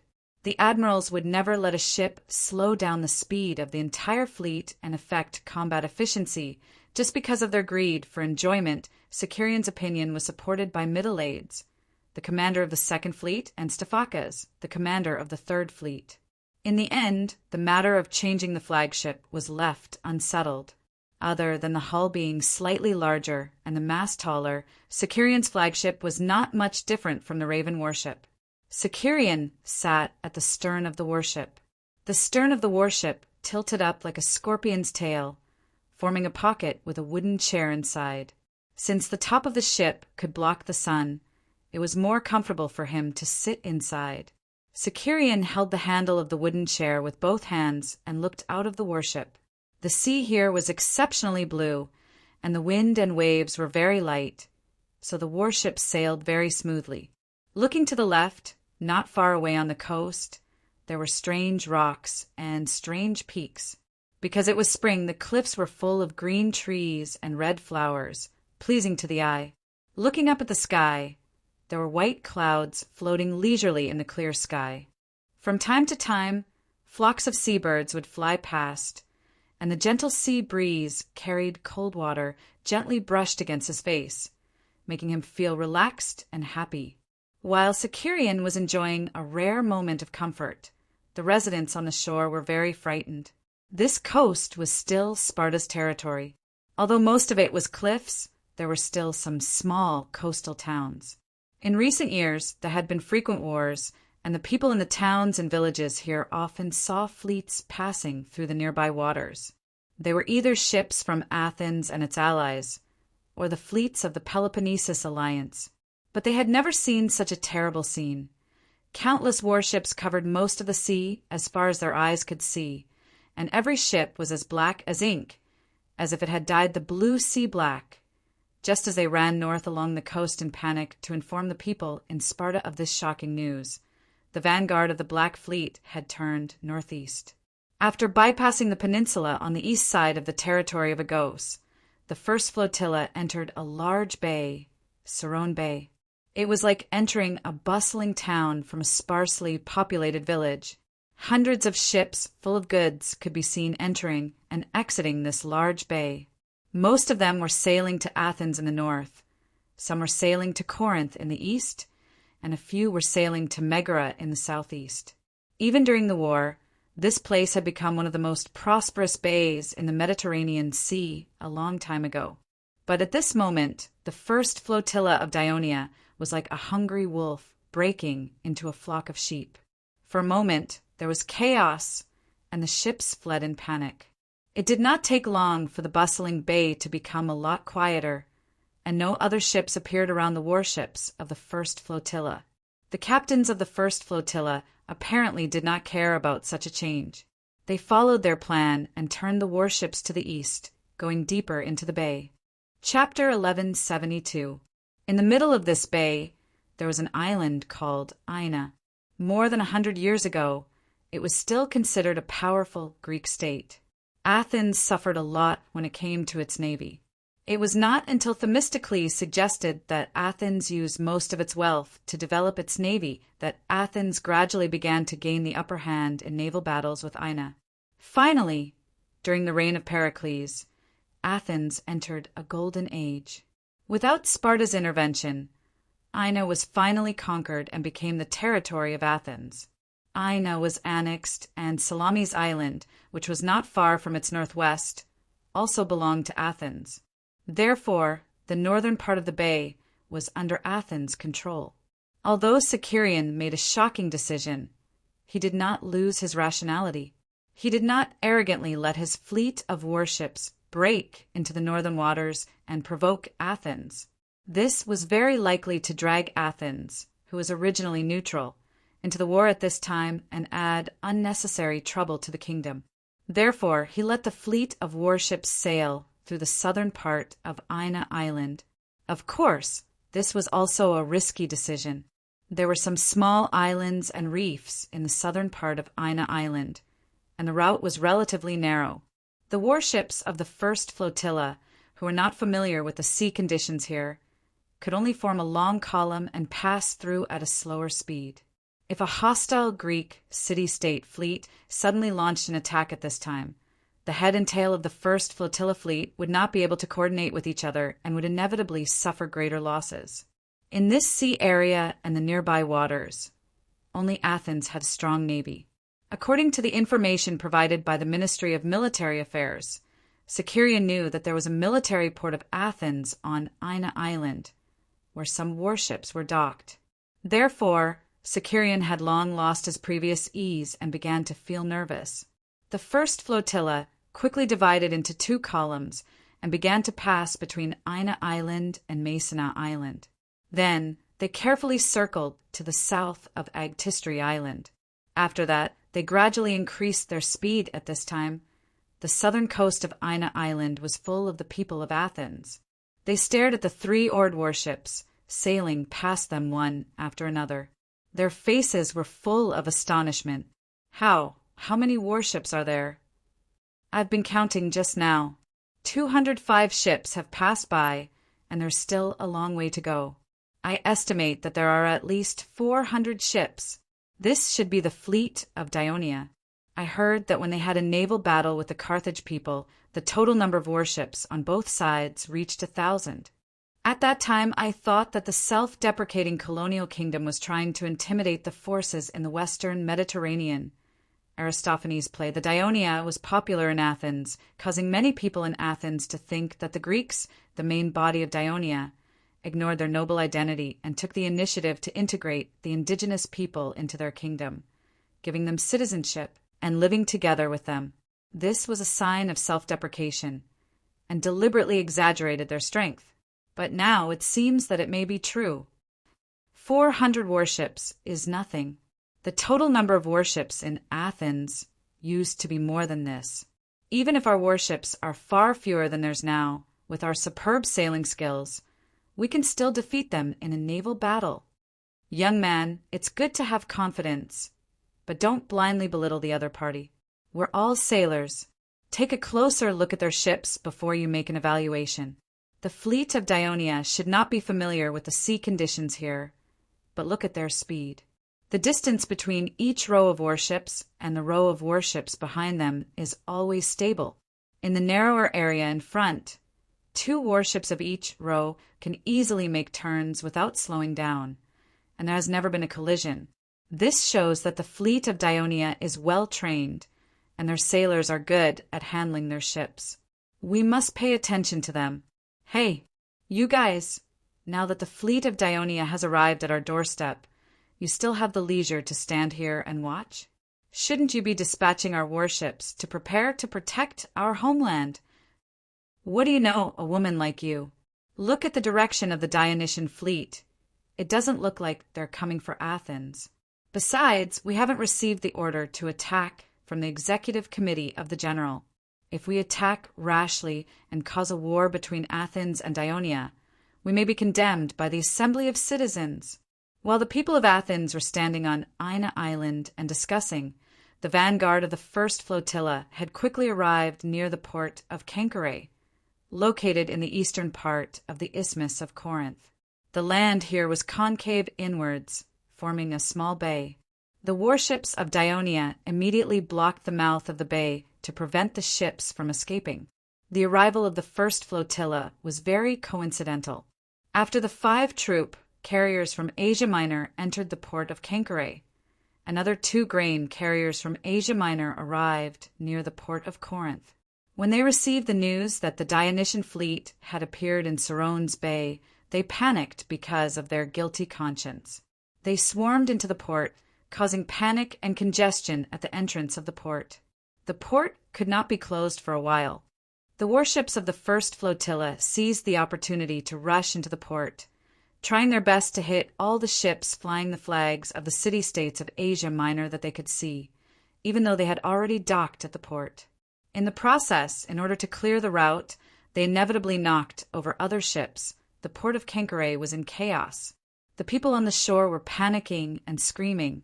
But for a while, the officials of Corinth at the port could not find any effective measures to stop the Dionia warships from wreaking havoc in the port. The strength of the Corinth navy was considered good among the Greek city-states, but the Sarone's Bay in the eastern part of the isthmus had always been the domain of the Athens, so all the warships were docked at the main port in the western part of the isthmus, Lycium. And even if the fleet was in the eastern port this time, they could not compare to the number of Dionia warships that were constantly pouring into the port.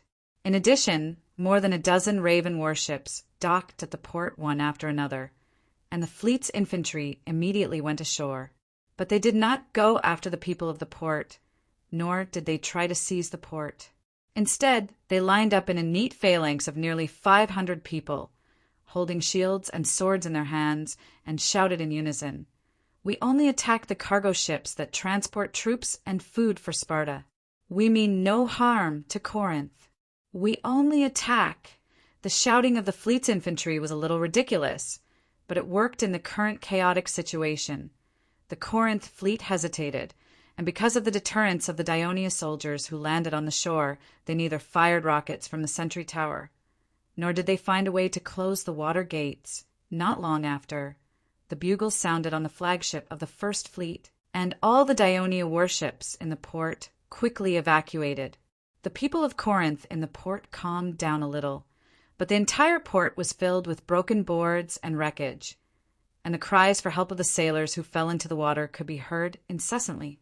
It was a tragic scene. The Ionia warships successfully evacuated the port of Corinth, and Sicerion breathed a sigh of relief. When he was about to give the order to evacuate the Sarones Bay, the lookout at the top of the mainmast suddenly shouted, "A yellow flag has been raised by a fast ship in the northeast." Sicirion's heart skipped a beat. He knew that this meant that the number of warships less than the first flotilla was approaching, and in this big bay there was only one city-state that dared to make such a move: Athens. Sicirion began to get excited. He shouted, "Raise the stars, the fleet is heading northeast." The captain of the flagship rushed to the stern and asked anxiously, "My lord, are you going to start a war with Athens?" "Calm down, Acritus." Sicirion comforted him and said, "The intentions of the Athens people are unclear. I'm just making preparations. If they dare to attack, then we can fight back." The bugle sounded, and the black flag was raised. The 500 Ionia warships that were gathered outside the port of Corinth quickly spread out with their respective fleet as the center, and at the same time moved northeast together in a formation. Not long after, dozens of Athens warships appeared in the sight of the captain of the warships at the front of the first flotilla. This did not affect the Ionia warships at all, and all the warships were still moving forward at a steady speed. The same was true for the Athens warships. 6 miles, 5 miles, 4 miles. The distance between the two sides was getting closer and closer. At this time, the crew of Athens should be able to clearly feel that compared to the Delnia fleet, there was a clear gap in numbers. However, the many glorious victories that they had in the past had given them courage, especially when there was a victory monument erected on Salamis Island, not far from them. Decades ago, it was in this bay that the Greek coalition fleet, with the Athens warships as the main force, fought against the Persia fleet that had several times the number of warships. In the end, they won a glorious victory, creating a miracle of war and saving Greece. This legendary story inspired the people of Athens generation after generation. The crew of Athens who were ordered to leave the port today more or less had such a little bit of hope to offset the nervousness in their hearts. As the distance between the two sides got closer and closer, even Sicirion could not help but feel nervous. He was not afraid of the dozens of Athens warships in front of him. As a high-ranking general of the kingdom like him, not only did he have to fight comfortably, but he also had to consider how the change in the situation in Greece after the defeat of the Athens fleet would affect the military plan that Ionia was implementing in Peloponnesus. But the situation in Greece was complicated, and he had no way to predict it. Fortunately, when the distance between the two sides was close to 2 miles, Sicirion received news that the Athens fleet had stopped moving forward. Sicirion hurriedly ordered the fleet to stop moving forward. The warships of both sides were 2 miles apart, facing each other quietly. Chapter 1173. Both Sicirion and the Athens Navy generals breathed a sigh of relief, but at the same time they raised their guard against the enemy's fleet. After all, it was not easy for so many warships to stop in a short period of time after receiving an order. This meant that the navy of this country had a complete command system and was well trained. After a while, a fast ship sailed out of the Athens Navy fleet and headed straight for the Dionysian fleet. As it approached the Ionia warship, someone on the ship shouted, "The envoy from Athens wants to see the commander of the Dionysian fleet." 20 minutes later, the envoy from Athens' navy boarded the flagship of the First Fleet of Dionia. "I'm Sicarion, the commander of the First Fleet of Dionia." Sicarion spoke loudly while sizing up the newcomer. He had a square face, a high nose, thick eyebrows, big eyes, a beard, a wide forehead, a medium build, not fat nor thin. Although his hair was a little white and he looked like he was about 50 years old, he had a dignified appearance and looked particularly energetic. "Chief General of the Athens Navy, Callistratus." The envoy stared at Sicarion with a sharp gaze. His voice was deep and magnetic, but his words were sharp. "The 300,000 people of Athens have entrusted me to ask the general, is Dionia declaring war on Athens?" Sicarion did not expect the other party to ask so directly. He quickly explained in a serious manner, "You've misunderstood. Dionia has no ill intentions towards Athens. We're just chasing after a fleet that was transporting food to Sparta. We had no choice but to come to this bay. To avoid misunderstanding, our warships deliberately avoided the waters of Athens." "No ill intentions?" Callistratus sneered. "If the fleet of Athens sailed in the Bay of Taranto, would the people of Dionia think that this fleet came with good intentions? Would you warmly open the port of Thurii and invite them in?" Sicarion was speechless. Before he could think of a response, the envoy continued, "I think you're Greek. Then you should know that the survival of the Greeks depends mainly on trade. For the past few decades, Greece has been at war. Who knows how many naval battles have taken place, but the sea trade of the city-states still continues.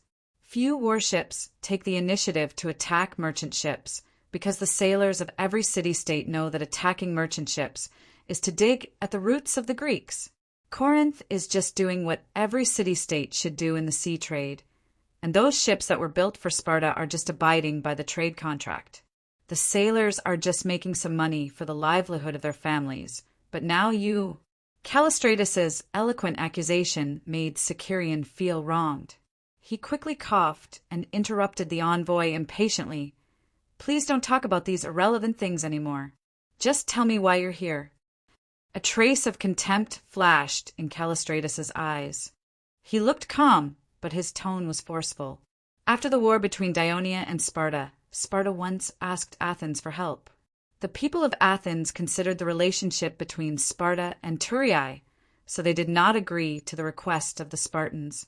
I also hope that Dionia can take into account the friendly relations between Athens and not let the flames of war affect Athens, and promise that before this war is over, your warships will not appear in the Aegean Sea again."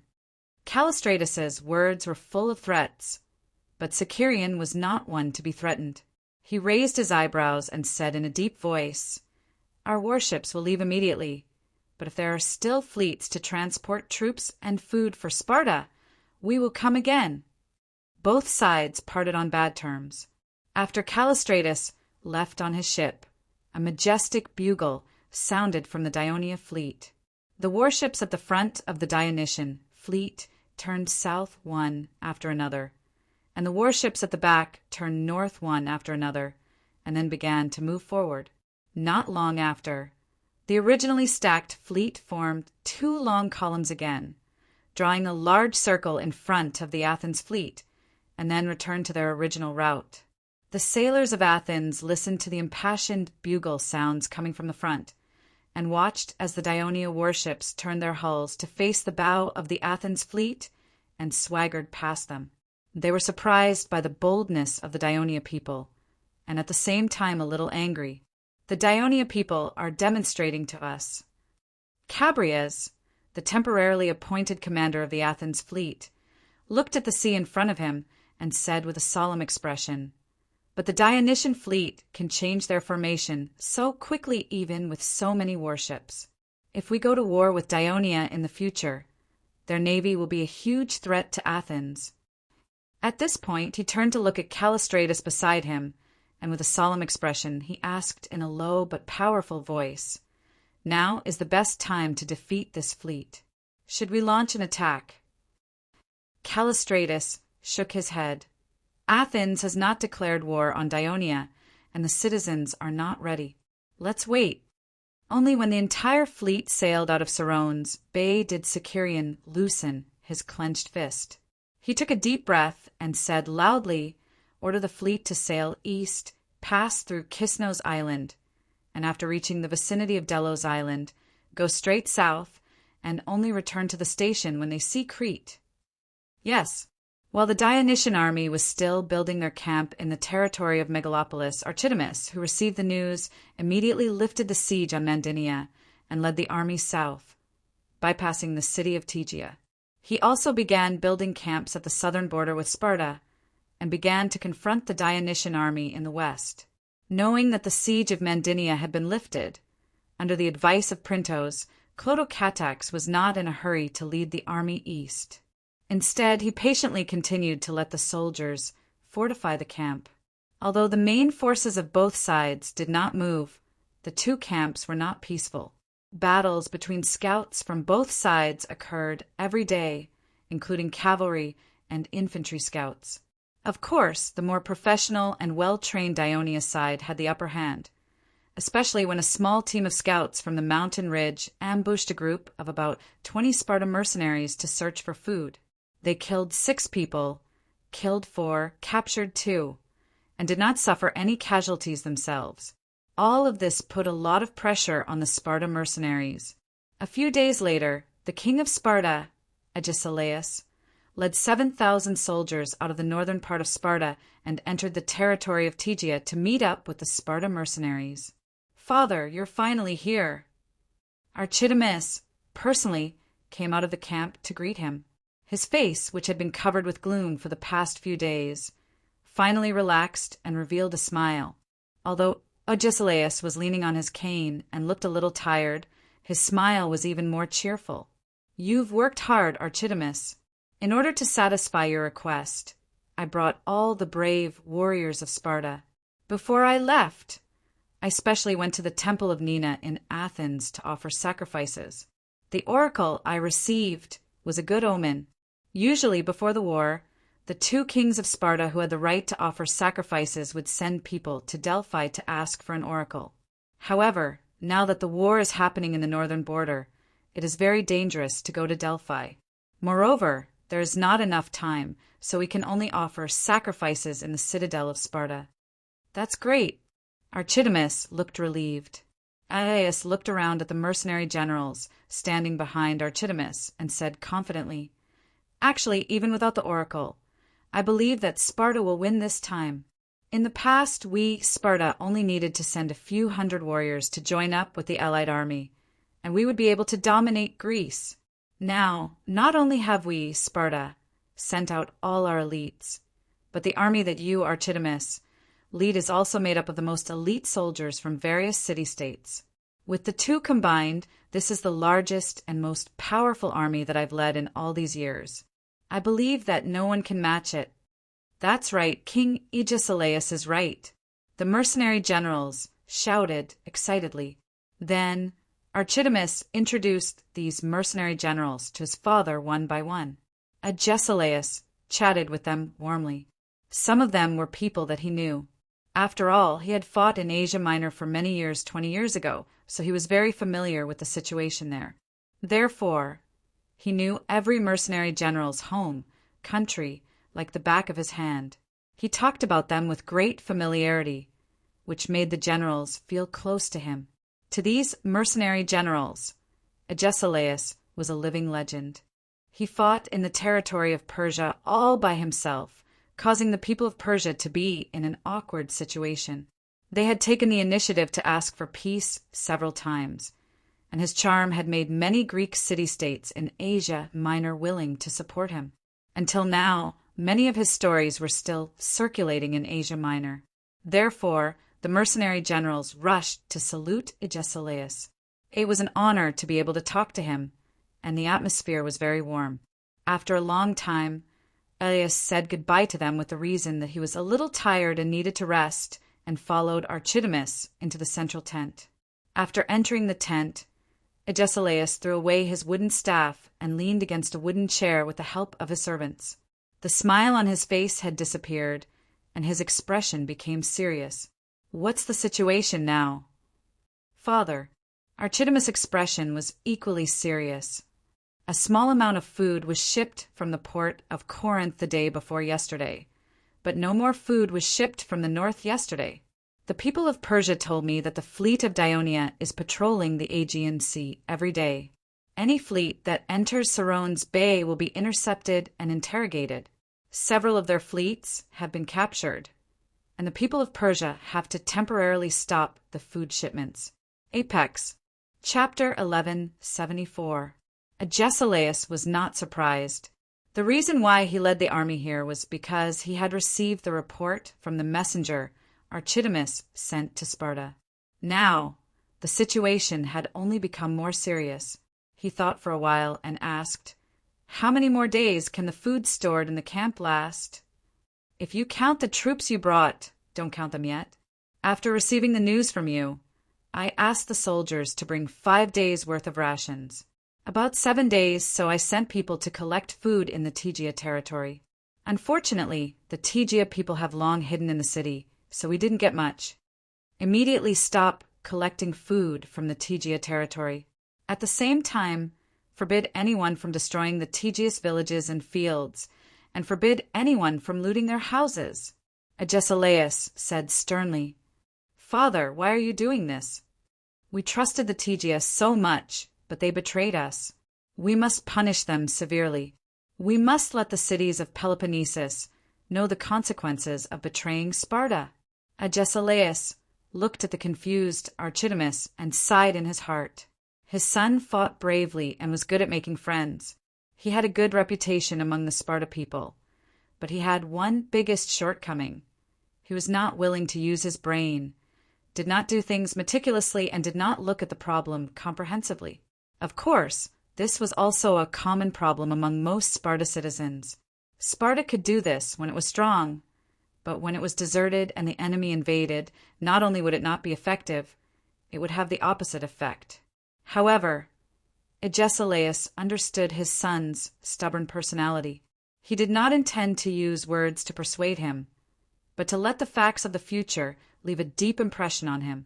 So he said in a tone that could not be refused, "This is an order."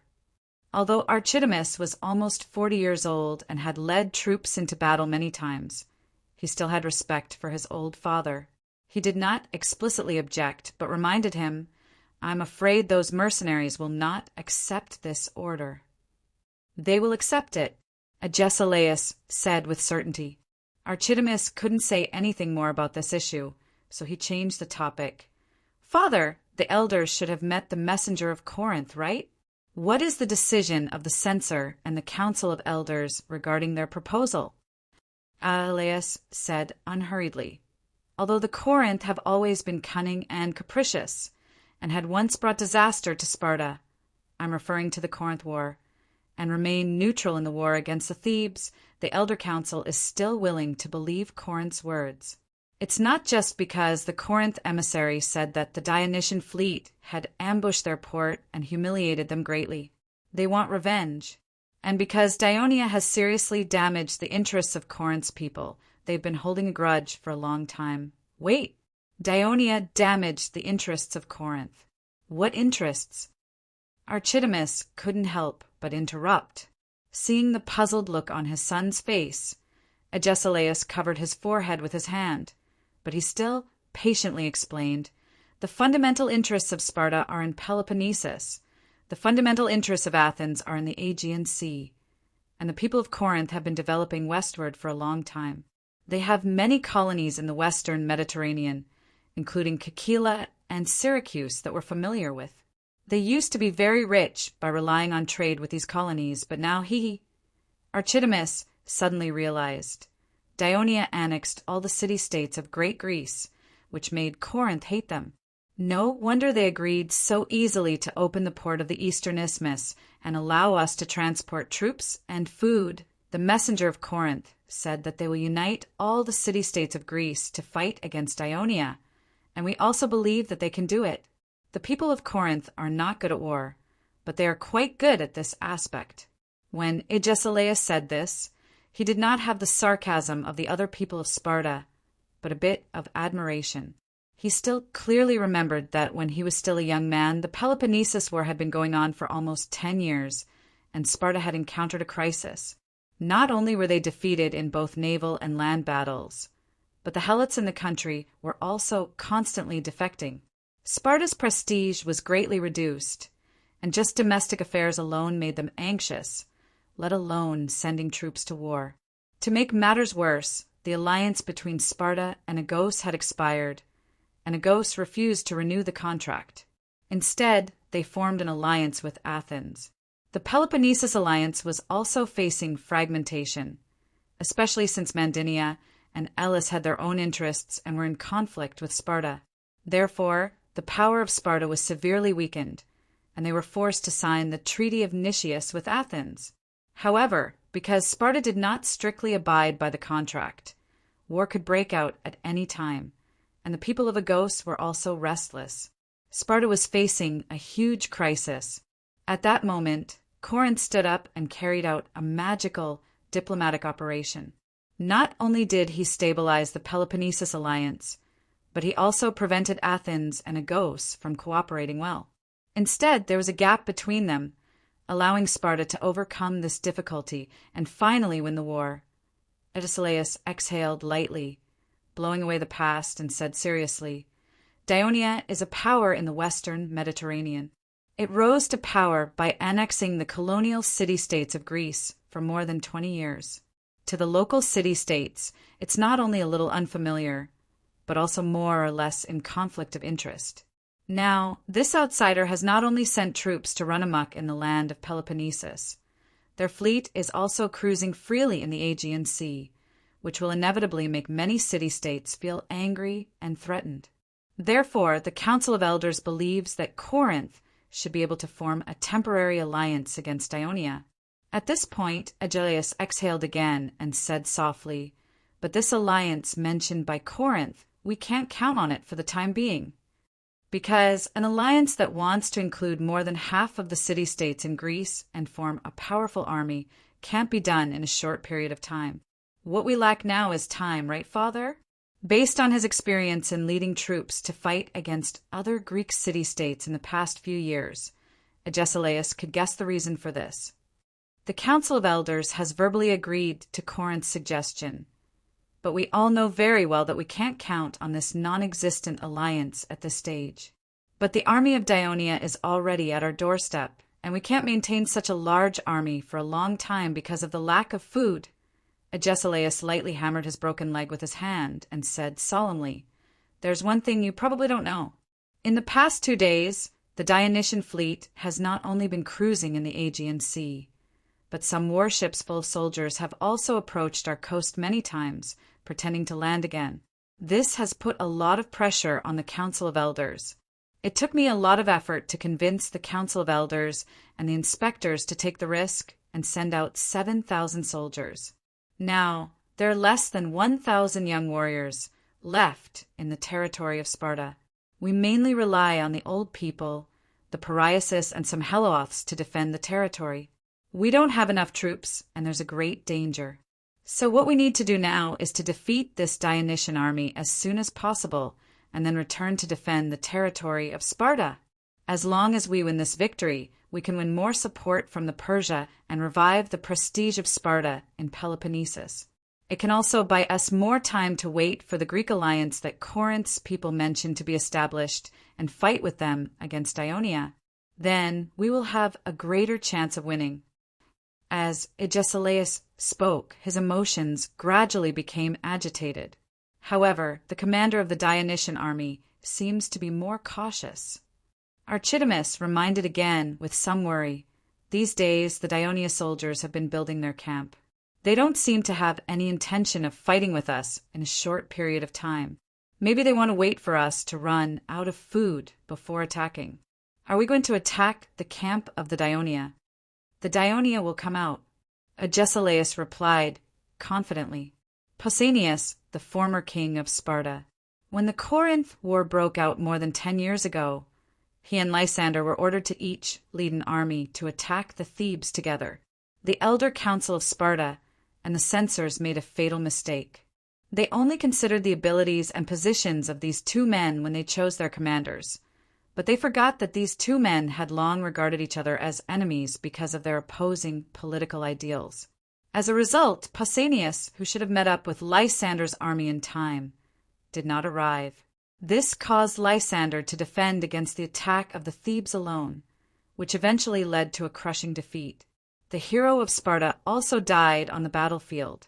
When the news reached Sparta, the people were extremely sad. Under the instigation of Lysander's supporters, they strongly demanded that Pausanias be tried. In the end, Pausanias was banished from Sparta, never to return. For a king of Sparta who loved his hometown deeply, this punishment was far crueler than death. In the end, Pausanias chose to settle in Tegea because it was very close to Sparta. Chapter 11, 75. So even though Pausanias was exiled due to his crimes, the Tegeans still treated him as a VIP. In the next 10 years or so, Pausanias did not waste his time. He worked hard to become a bridge between Tegea and Sparta and actively integrated into Tegea society. Not only did he befriend many Tegea counselors, but he was also elected to the Tegea Noble Council. However, due to the prolonged war with the Thebes, even the Tegea alliance, which had a close relationship with Sparta, had to provide a large amount of military rations every year. They also had to send their citizens to assist in the war. Even with Pausanias' efforts to mend the gap, the Tegeans who were dissatisfied with Sparta continued to grow. So when the Sparta army suffered a crushing defeat in Leuctra, the Arcadians wanted to form an alliance and seek to break away from Sparta. Under such circumstances, many Tegeans were motivated. In the end, the anti-Sparta faction gained the upper hand in the council, and Tegea joined the Arcadia Union. The pro-Sparta faction secretly informed Sparta of this news, and that was how Sparta warned the Arcadians to immediately cancel the alliance, or else war would come. The Arcadia Union, led by Mandinia, refused. Even though a conflict broke out in Tegea, Tegea still decided to follow the Arcadia Union and fight against Sparta. Seeing that the dark clouds of war were about to envelop Tegea, the Tegeans began to panic. Pausanias wanted to take this opportunity to persuade the Tegeans to return to Sparta's embrace. But in the end, the Dionia suddenly invaded Messenia, and the entire situation changed. Dionia, Pausanias vaguely remembered that it was a newly established city-state in Great Greece. When Phoebides returned from his diplomatic mission to Great Greece, he spoke ill of this city-state and was ridiculed by many.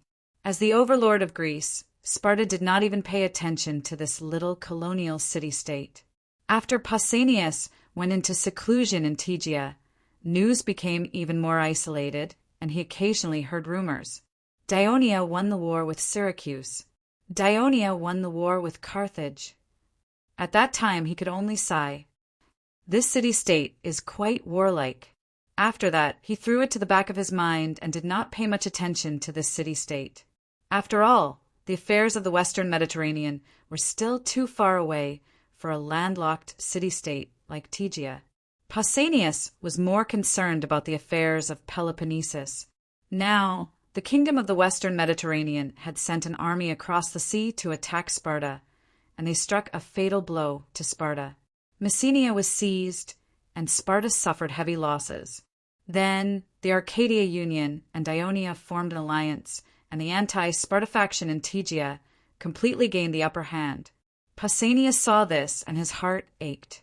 At one point, he even thought of leaving Tegea, but where could he go? These days, he had locked himself in his house. On one hand, it was to prevent himself from being attacked by the anti-Sparta faction, and on the other hand, he did not want to see the terrible situation and worry himself. One night, after dinner, Pausanias was taking a stroll in the courtyard to digest his food. A servant rushed to him and reported, "Master, there is someone outside asking to see you." "Who is it?" "He said he is an old friend of yours, but his attire is a little mysterious." Puzzled, Pausanias personally came to the door. There were two people standing outside the door. A slave was supporting another hooded man. "What do you want?" Pausanias asked coldly, His eyes widened as he tried to see the face of the hooded man. The man said, "Pausanias, I haven't seen you for more than 10 years. You have grown old." "You are?" The voice was both familiar and strange, and Pausanias could not remember who it was. The man suddenly lifted his hood, and Pausanias was shocked. "O Agesilaus, why are you here?" "If you shout any louder, my life will be over," Agesilaus reminded half-jokingly. Pausanias immediately came to his senses and quickly looked at the street outside the door. Fortunately, it was quiet and no one was around. He quickly welcomed the two into the house, closed the door, and said in a low voice, "Aias, you are the king of Sparta, the commander of the Sparta army. During the war, you ignored the army and risked your life to sneak here. Do you think Tegea is still the Tegea of the past? It is very dangerous here. If you are discovered and captured, it will be a huge blow to the Sparta army. Can they still win against the Ionia people?"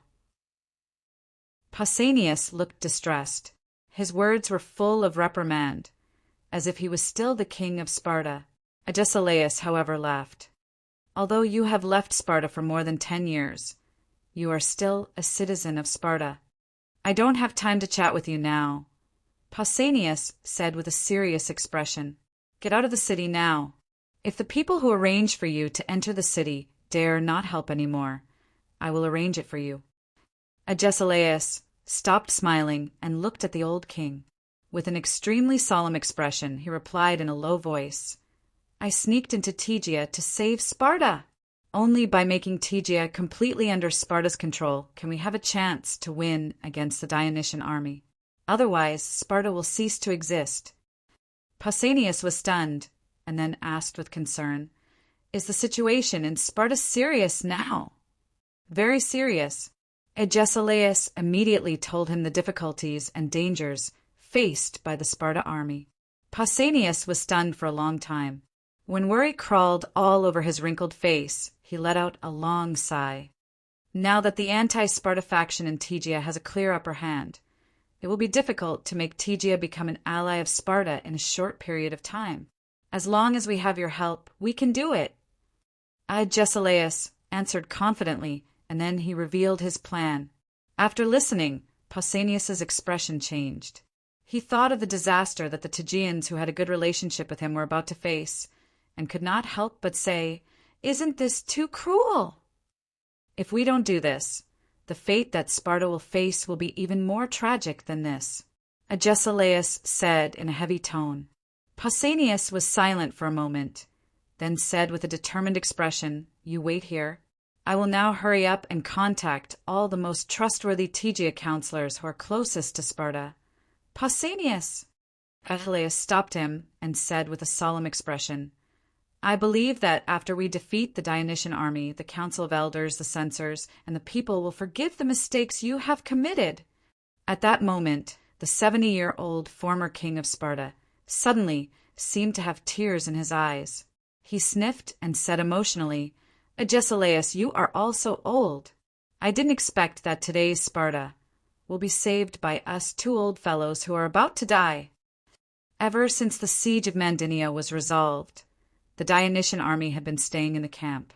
This was because Clotocatax had adopted Printo's suggestion. They had received news from the Sicarian that the First Fleet had begun to patrol the Aegean Sea and cut off the main food transportation channel of the Sparta mercenaries. Although Clotocatax was worried that the actions of the First Fleet would arouse the dissatisfaction of the other Greek city-states, Printos was more concerned about the fact that the First Fleet's initiative to attack would put the Sparta army in a difficult position because Sparta's national strength was severely damaged at this time and most of its former allies had defected. Unlike Dionia, which had an endless stream of ships transporting supplies to Messenia every day, it would not have enough food to maintain such a large army. As long as the Dionysian army held their ground, it would not take long for the Sparta army to collapse or be forced to take some risky military action. By then, the Dionysian army would be able to achieve victory at a smaller cost. Therefore, when the scouts in the mountains found out that about 6,000 to 7,000 soldiers from Sparta were meeting up with the Sparta mercenaries in Tegea, Not only did Printos not feel nervous, he was very relaxed. This was because the addition of the Sparta army would undoubtedly lead to a shortage of food. At the same time, the defense in Sparta's territory would inevitably become weak due to the lack of troops. Therefore, he suggested to Chrotocatax, first, continue to build defensive measures in the camp to guard against the attack of the Sparta army. Second, order the Sicarian to continue to try to land on the coast of Sparta's territory and put pressure on the Sparta people. Third, send out more scouts and soldiers. Expand the scope of investigation to the north of Tegea, and do their best to destroy and cut off any possible food supply routes for the Sparta army. Chrotocatax adopted each of these suggestions, and then it was up to Printos to persuade the commanders of the army to carry them out. Half a day later, Chrotocatax received a messenger from the Thebes. The news from the messenger not only shocked Chrotocatax, but also made Printos' mood sour. Delphi, the priests of Olympia, and Corinth's people were running around, planning to form a Greek city-state alliance to fight against Ionia. Whether it was Chrotocatax or Printos, from the day they set foot on the land of Peloponnesus, everything went smoothly. Despite the warnings of the Devers and Laotikides before they left, they still had the illusion that they should be able to complete the task given by the king of Devers step by step. If it were not for the reminder of the Thebes, they would never have thought that the arrival of the Dionysian army would cause such a strong resistance in the Greek Holy Land, and that the Dionysian army was ready to drown them in a monstrous wave. Top. Chapter 1176. When was the last time most of the Greek city-states formed an alliance? The Greek War of Hippo 100 years ago.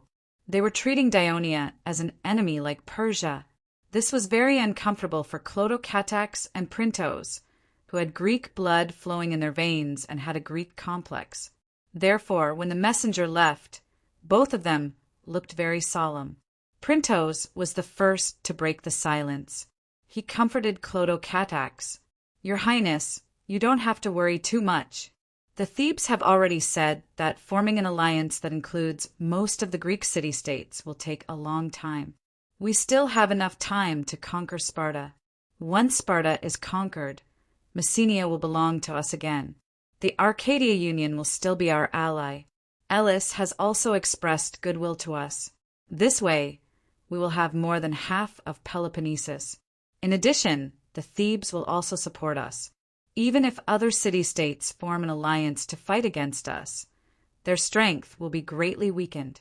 We can defeat them with our current strength and dominate the situation in Greece." Chrotocatax pondered for a while and said cautiously, "Our arrival is like poking a hornet's nest. I didn't expect Delphi, Olympia, and Corinth to hate us so much. I'm afraid that this will complicate the situation in Greece. Many things may become uncertain. Indeed, the most important thing for us now is to hurry up and defeat the army of Sparta. We need to get rid of this strong enemy first. Moreover, defeating Sparta will increase our prestige. It will also serve as a deterrent to the other Greek city-states." "Your Highness is right." Printos nodded in agreement. "I think we can report." The voice of the royal guard suddenly came from outside the tent. "What is it?" "An urgent letter from Messenia." Chrotocatax opened the letter. He gradually frowned and fell into deep thought. Although Printos was curious, he did not take the initiative to ask. After a while, Chrotocatax put down the letter and said, "Senator Tisius wrote that Naupactos has sent an envoy, hoping to let some of their people return to their mother state, Messenia." "Naupactos?" Printos thought for a while and said with some doubt, "I remember that this city-state is located on the north coast of Corinth Bay, near the exit of the bay. During the Peloponnesus War, it was not only an ally of Athens, but it was also the naval base of Athens in Corinth Bay. Athens' Admiral Phormio once won a naval victory there. Athens' Admiral Demosthenes used it as a military base and almost conquered Acarnania, Amnacia, Aetolia, and Locris. But why did the city-state make? Lord Printos is indeed worthy of being the chief of staff. You are very familiar with the military campaigns that have taken place in the past. Clodagh Catax praised and then explained in detail. Before the Peloponnesus War, there was a large-scale riot in Sparta dominated by the Messenians. Sparta could not put it out with the help of Athens' reinforcements. Finally, they reached a compromise with these heroics and allowed them to leave Sparta's territory. Athens helped some of the escaped Messenians to establish Naupactos. It is said that it was from the suggestion of Pericles. The famous chief general of Athens did have a long-term vision. So during the Peloponnesus War, Naupactos has been a firm ally of Athens and played an important role. After the war, Naupactos was forced to dissolve the covenant with Athens. But in recent years, Sparta has been exhausted by the war and its strength has been greatly weakened. Naupactos has once again been in close contact with Athens. Printos was born as a Turkish commoner. He was talented and intelligent, but because of his poor family, he did not receive much education when he was young. Later, when Dionia was established, he was the first to respond to the call of the Devers and attended the adult class of the Turkish school. After he became illiterate, he had not stopped learning. But after all, he was old, so he focused his energy on military research. The new generation of Dionia's citizens received a more comprehensive education from an early age. They were more knowledgeable and involved in a wider range of subjects. As a prince, Clodagh not only had to receive education from the school, but he also had to complete the study tasks assigned to him by the Devers. The amount of knowledge he possessed was more extensive than that of ordinary people of his age. The people of Naupactos have asked to join Messenia on the grounds that they are descendants of Messenia. Printos carefully thought about what Clodagh Catax had just said. He quickly reacted and said, "But they have close contact with Athens. I am afraid that Athens has secretly instigated them. Now that the First Fleet is patrolling the Aegean Sea, Athens is already dissatisfied, and now there are Delphi and the priests of Olympia secretly operating. Once Messenia becomes unstable because of their participation, not only will the kingdom's efforts to invest in Messenia be destroyed, but it will also cause problems for the army's retreat. We have to be careful." Lord Tisias is also aware of this problem, so he wrote to ask for instructions. Clodagh Catax raised the papyrus scroll in his hand, but there was some hesitation on his face. "But we have already issued a call to the whole of Greece. Welcome the immigrants of Messenia back to our mother country. We have just said that not long ago, so how can we go back on our words now? Your Highness, we do not need to go back on our words." Printos suggested, "We just need to postpone this matter and say, in principle, Messenia agrees to let them return to their mother country. But because there are too many of them returning, Messenia does not have enough houses and land for them to settle down. When Messenia is fully prepared, we will take the initiative to tell them to return." Clodagh Catax pondered. "You mean after we defeat Sparta and stabilize the situation in Peloponnesus, we will agree to the request of the people of Naupactos? Even after we have taken control of the situation in Greece, we can inform Naupactos. After all, Messenia is under our control, so the timing is up to us. Anyway, we did not go back on our words." Clodagh Catax nodded and picked up a pen and paper. He deliberated for a while and prepared to write a reply. At this time, a guard outside the tent came to report, "Your Highness, the officer in charge of patrolling the West Gate has brought a man from Elis. He has very important news to tell you." "Elis?" Clodagh Catax was curious and puzzled. He put down the pen and said, "Let him in."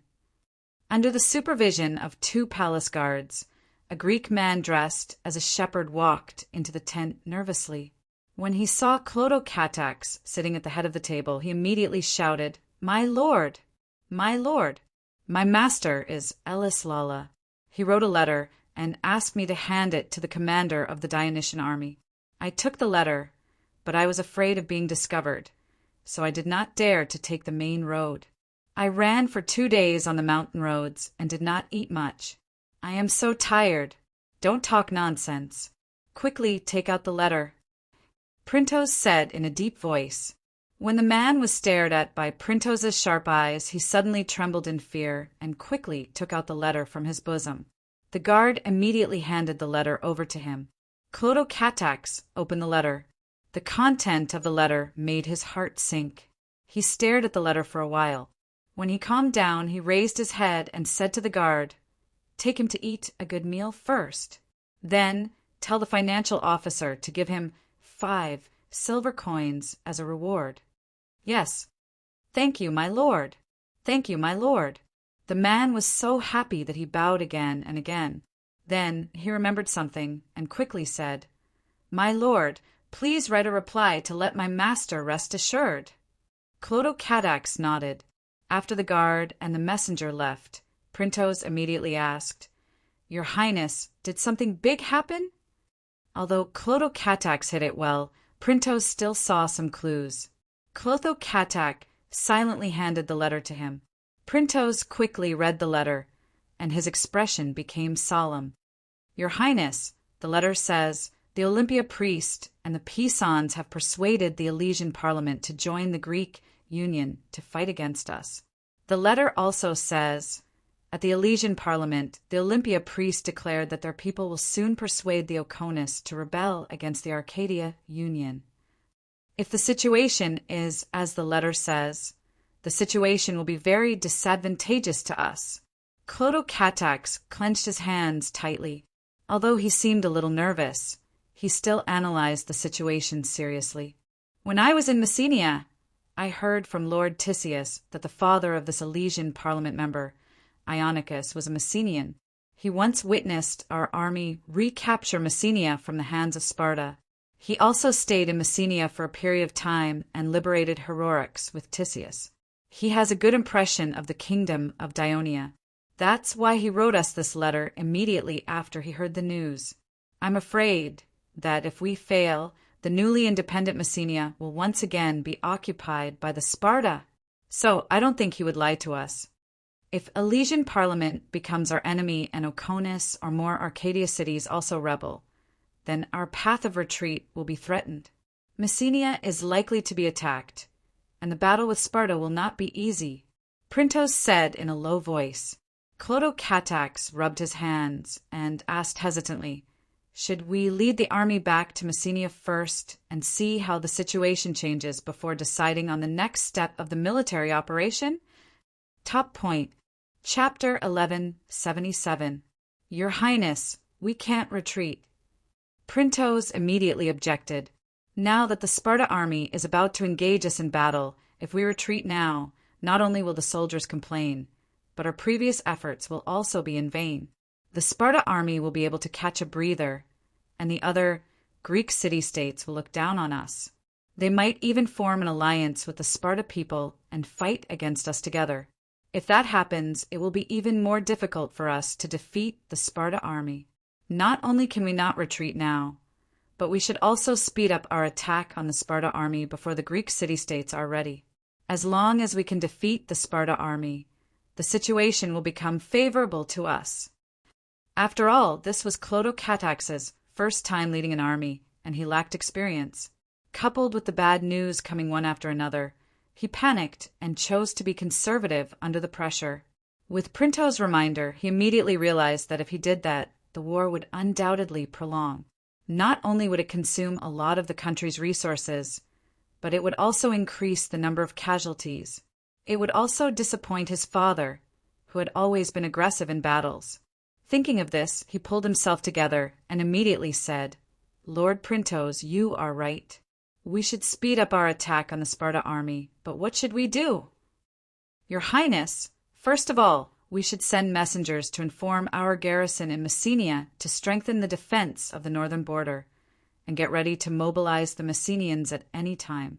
Printos patiently suggested, "Secondly, we should send some scouts and soldiers to the west to investigate not only the situation in the Elise region, but also the movements of the Arcadia Union army, just in case. After that, Your Highness, you should write a letter to the Sicarian king about our current predicament and urge him to attack the coast of Sparta. At the same time, we will lead our main force into the Tegea territory. We will not take the initiative to attack the Sparta camp first. Instead, we will pretend to build a new camp at the border of Tegea and Sparta, forcing the Sparta army to leave their camp and fight us. What if the Sparta army decided to stay in their camp and join forces with the Elis army before fighting us? Clotocatax couldn't help but ask. Then we'll build a camp there and block the way for Sparta to return home. Then we'll send some soldiers to cooperate with the First Fleet and invade Sparta's territory from the north. I don't think Sparta would want to see that happen, Printos said calmly. After listening to Printos, Clotocatax fell into deep thought and did not respond for a long time. Printos could not help but ask, Your Highness, do you think there are any shortcomings in my plan? Clotocatax could tell that Printos was a little dissatisfied, so he quickly said apologetically, Lord Printos, your suggestion is very good. I have no objections. I'm sorry I was a little distracted just now because your plan inspired me and gave me an idea. Clotocatax's apology not only made Printos feel better, but also made him feel ashamed of himself for being too narrow-minded. So he asked seriously, Your Highness, do you have any good ideas? When I was in Turiae, I read the history of the major Greek cities in detail. The reason why Elis expressed goodwill to us before was because, although it was a member of the Peloponnesus alliance, it had a grudge against Sparta during the Peloponnesus War because of the ownership of Lepreon. Before the Corinth War, Sparta's army invaded Elis territory and forcibly occupied some of its territories. After the signing of the Great King's Peace Treaty, Sparta supported Pisa and forcibly transferred the right to host the Olympia that originally belonged to Elis to Pisa. Since then, the people of Elis hated Sparta to the core. So when they learned that our army was going to fight with Sparta, they were very happy and even sent Ionicus to Messenia with the fleet. Now, the reason why Elis agreed to join the Greek alliance against us is probably because Pisa voluntarily surrendered to it, giving it the opportunity to completely unify the western region of Peloponnesus. But it forgot that if we were really defeated and withdrew from Peloponnesus, once Sparta regained its strength, it would still compete with it for the dominance of the western region. So we should send a diplomat, Chaereas, to Elis and make a promise to them. We don't necessarily need Elis to support us, but as long as Elis can remain neutral, Dionia will support Elis to become the leader of the western region of Peloponnesus. Even if the people of Elis don't agree to our proposal in the end, they will hesitate and argue, which will delay the military mobilization against us. What do you think, Sir Printos? Clotocatax's suggestion made the eyes of Printos, who only focused on military matters, light up. He sincerely praised, Your Highness, your suggestion is really wonderful. I think we should not only send Chaereas to Elis, but also send him to other city-states to disrupt the situation in Greece that is beginning to be unfavorable to us. Clotocatax and Printos hurriedly carried out their plan, but on the second day they received news from scouts. The Sparta army was attacking the city of Tegea. The Sparta army's initiative to attack made Printos feel that this was a good opportunity to fight the Sparta army. So, under his suggestion, Clotocatax left 3,000 soldiers to guard the camp and led the army to rescue the Sparta army. The road to Tegea was relatively narrow and uneven, with high hills on both sides. The experienced Printos did not let Clotocatax advance rashly. Instead, he suggested that they first send the mountain scouts to investigate the surrounding situation. Sure enough, they found the Sparta army lying in ambush in the mountains. So, Clotocatax sent out a mixed group of light armored soldiers and light infantry to attack the Sparta army lying in ambush on the hills. The battle was not fierce. The Sparta army did not have any Sparta warriors. Most of them were mercenaries, and they did not have any heavy infantry. After their whereabouts were exposed, they quickly chose to retreat in the face of the well-trained light armored soldiers and light infantry of Dionia. But the battle in the mountains delayed them.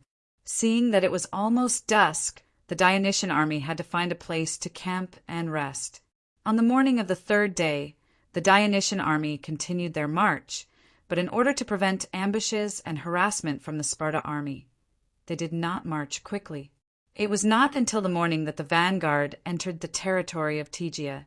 The Tegea, Mandinia Plains was one of the rare large flat lands in the Arcadia region.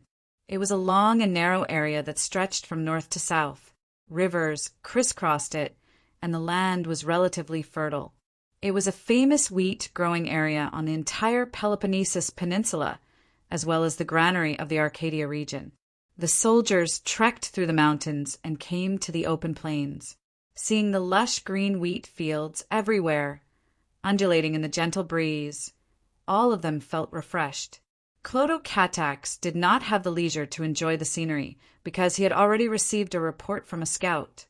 The Sparta army was attacking the city of Tegea. The battle was very fierce, and it seemed that the Tegeans had suffered heavy casualties and were on the verge of collapsing. Before this, Printos and the other generals had analyzed the situation. Tegea had been under the protection of the Sparta army for a long time, and unlike the Mandinians, it did not meticulously build its own walls. Its walls had not been maintained for a long time, and there were no trenches or other defensive facilities outside the city. But Tegea was, after all, one of the largest states in the Arcadia region. It had a large population, and it should be able to hold out for a while. How could he die so quickly? However, the reports from the scouts were all the same. Sparta's army had completely surrounded Tegea city, and Sparta soldiers had already attacked the top of Tegea city several times. Corpses were strewn all over the city. Without a doubt, under the assault of tens of thousands of Sparta soldiers, Tegea city was in grave danger. Clotocatax and Printos would never allow Tegea city to fall into the hands of Sparta. First of all, it was still spring, and the people of Tegea still had plenty of food in their homes. This would greatly alleviate the food shortage of the Sparta army. Second, Sparta had conquered Tegea city, which was located in the center of the plains. Now that they had a firm foothold in the plains, they could continue to threaten Mandinia in the north and gain a certain strategic advantage. Thus, Clotocatax issued an order: increase the speed of the march, advance towards Tegea city. At the same time, the Ionia prince added another order: try not to trample on the wheat fields. Tegea city was only a few dozen miles away from the southwestern border. The terrain was flat, and the Dionysian army's advance was relatively fast. By noon, the vanguard could already see the outline of Tegea city. At this time, Clotocatax received another report from the scouts. Most of the Sparta army had withdrawn, and they had begun to arrange their soldiers to face the west. The Sparta army is now preparing for a decisive battle with us. When Clotocatax saw that his goal was about to be achieved so quickly, he was first overjoyed, but then he felt nervous. After all, the upcoming decisive battle would determine the success or failure of the Dionysian army, as well as the life and death of tens of thousands of soldiers. Of course, Printos was much calmer. He suggested that the army should temporarily advance, and at the same time he requested to observe the formation of the Sparta army from a closer distance. After hearing this, Clotocatax also expressed his desire to go, and he even used the excuse that my father often personally observes battles to shut the mouths of those who tried to persuade him.